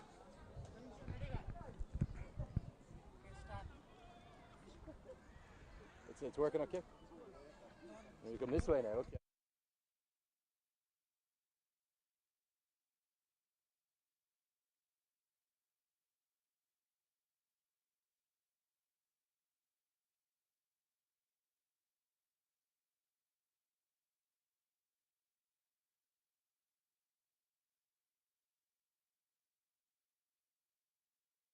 The post-match presentation for game number 1 of the ICC Men's Cricket World Cup League 2 series here, supported by Dream 11 as always. We've seen a tie for the ages in the darkening shadows around the Amini Park Oval here, and both sides are going to walk away with 1 point apiece, having scored 205 each in one of the most dramatic finishes you'd ever want to see. We'll hear from both captains and we'll find out who the player of the match is. We'll call first on the visiting captain, that's Mayank Patel from USA. Mayank, sum up that game for me. One of the most extraordinary games of cricket I've ever seen. Yeah, I mean, after the first inning, I thought we were 20 runs short, and but the way we bowled the first 25 overs, I thought after getting Awala's wicket, I thought we were in the game. But I felt like there were different phases in the game where we played really good cricket, and there were some phases where we didn't play a really good cricket, and that's where the game went to the tie. And at the end, I would say we got lucky that at least we got 1 point. But if you see before the 25 overs, I thought we should have got the 2 points easily. Yeah, kind of approaching that halfway stage of the chase, even though you didn't quite have enough runs, it looked to me like you were ahead of the game, but lots of bowling changes towards the end. Would you maybe have that over again if you could? I think the bowling changes, I felt like I will still back myself, and the way I changed some of the bowlers, it was necessary because there was right and left combination, and the ground is like smaller from the one end, and there were like different options for me because I had to bowl Jaskaran because of the wicket it was spinning, and the sad batsman was batting that was left-hander, so I didn't want to give my left-arm spinner on the shorter side of the boundary. Ground fielding was good, but 5 catches you put down, not the best day. If you hold on to maybe 2 or 3 of those, you surely take the 2 points. Definitely, I think that's where we were like really bad on the part of fielding. Like we dropped the catches in very critical and crucial situations, and I think we need to just make sure we don't repeat this mistake in the second game. Finally, on a positive note, the way you battled back from those early blows, I think it was 34 for 4 at one stage. Gajanan Singh and Jaskaran Malhotra played excellently, and Nisarg Patel complemented them very nicely.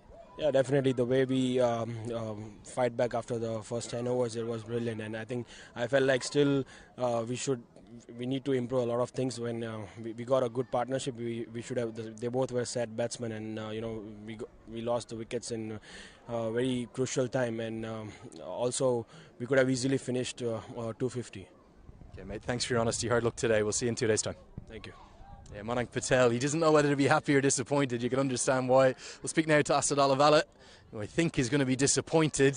1 point, should it have been 2? Yeah, definitely would have been 2. I think it was a seesaw game towards the end of the game. I think they were in the box seat. Then we built a really good partnership between Ses and Ched. We thought we were going to go home. Then, cricket is a funny game, as they say. So then when Sega got out, then Ched the next ball, and it does, you know which way he was gonna go, but I'm happy with the point. We haven't got a lot of points, so we can get any points as it comes. So I'm just really happy that the way we fought, especially in the batting department. But in terms of our bowling, I was really happy that the way we started. I think we got some really good wickets. Selma Kamea bowled really well up front.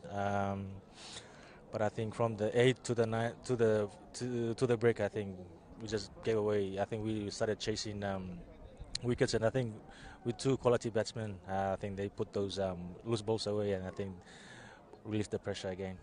The atmosphere was quite special, wasn't it? A big crowd in the stands behind us. They were distraught at the end. There was complete silence, yeah. but a special, memorable day for PNG cricket. Yeah, it's been 4 years. Like I said in the toss, the crowd has been waiting for this moment for a long time. So would have been nice if we given them the win, but a point we will take it. But they were really happy. They were sitting in the victory zone, which is really nice to hear before we even got the winning run. But I was really happy. I want to say thanks to the fans for coming out and supporting the boys. Yeah, hopefully we'll see them throughout the series. Day off tomorrow, back in action on Tuesday. Does this performance today give you belief that you can beat USA in a couple of days' time? Yeah, I think there's always belief in us, but for us, the Barras is about being consistent. Backing up a good performance, game by game. So hopefully we can bring our best game again on Tuesday. We don't want to go up and down, but if we can keep improving, it'll be really good for us. Okay, well, I'm going to wish you congratulations and hard luck today at the same time. 1 point for your team. Thank you. That's Asad Alavala. Time now for the player of the match decision, and I'd like to call upon my player of the match presenter. That's Mr. Michael Harrison, who is the Cricket PNG chairman, to come in and join me. Michael, a proud day for your organisation. Great day today. Great to have you. Yeah, fantastic. Yeah, great to have you with us. So, time for the player of the match decision. This is decided by the match referee and the umpires. There's plenty of contenders. Good 50s for USA for Gajanan Singh with 58, Jaskar Malhotra with 53. Semo Kamea took 3 for 36 with the ball. And a good effort from the skipper, Asad Vala. Also a mention for Nosh Kenjige with those 2 wickets to pull out the tie at the end. But it was a career best innings today for the player of the match. He made 70 off 96 balls, 3 fours and 1 6. It goes to Sese Bay. So Sese Bay will receive his player of the match award from the Cricket PNG chairman. He's also going to get a cap on. That's from the major sponsor of cricket, Papua New Guinea. That's Kumul Petroleum. And we'll have a photo which can get up on the mantelpiece. Well done, Sese. Don't go anywhere. Stay with me. We're going to have an interpreter as well. Come in nice and close. Are you happy or are you sad? What do you feel right now? Not happy because I didn't finish the game well. Okay, you felt that the win was there for the taking? Yes, yes. Okay, let me ask you about how well you batted, though. That's your best ever score in international cricket and ODIs. 70 you made. You batted really beautifully. I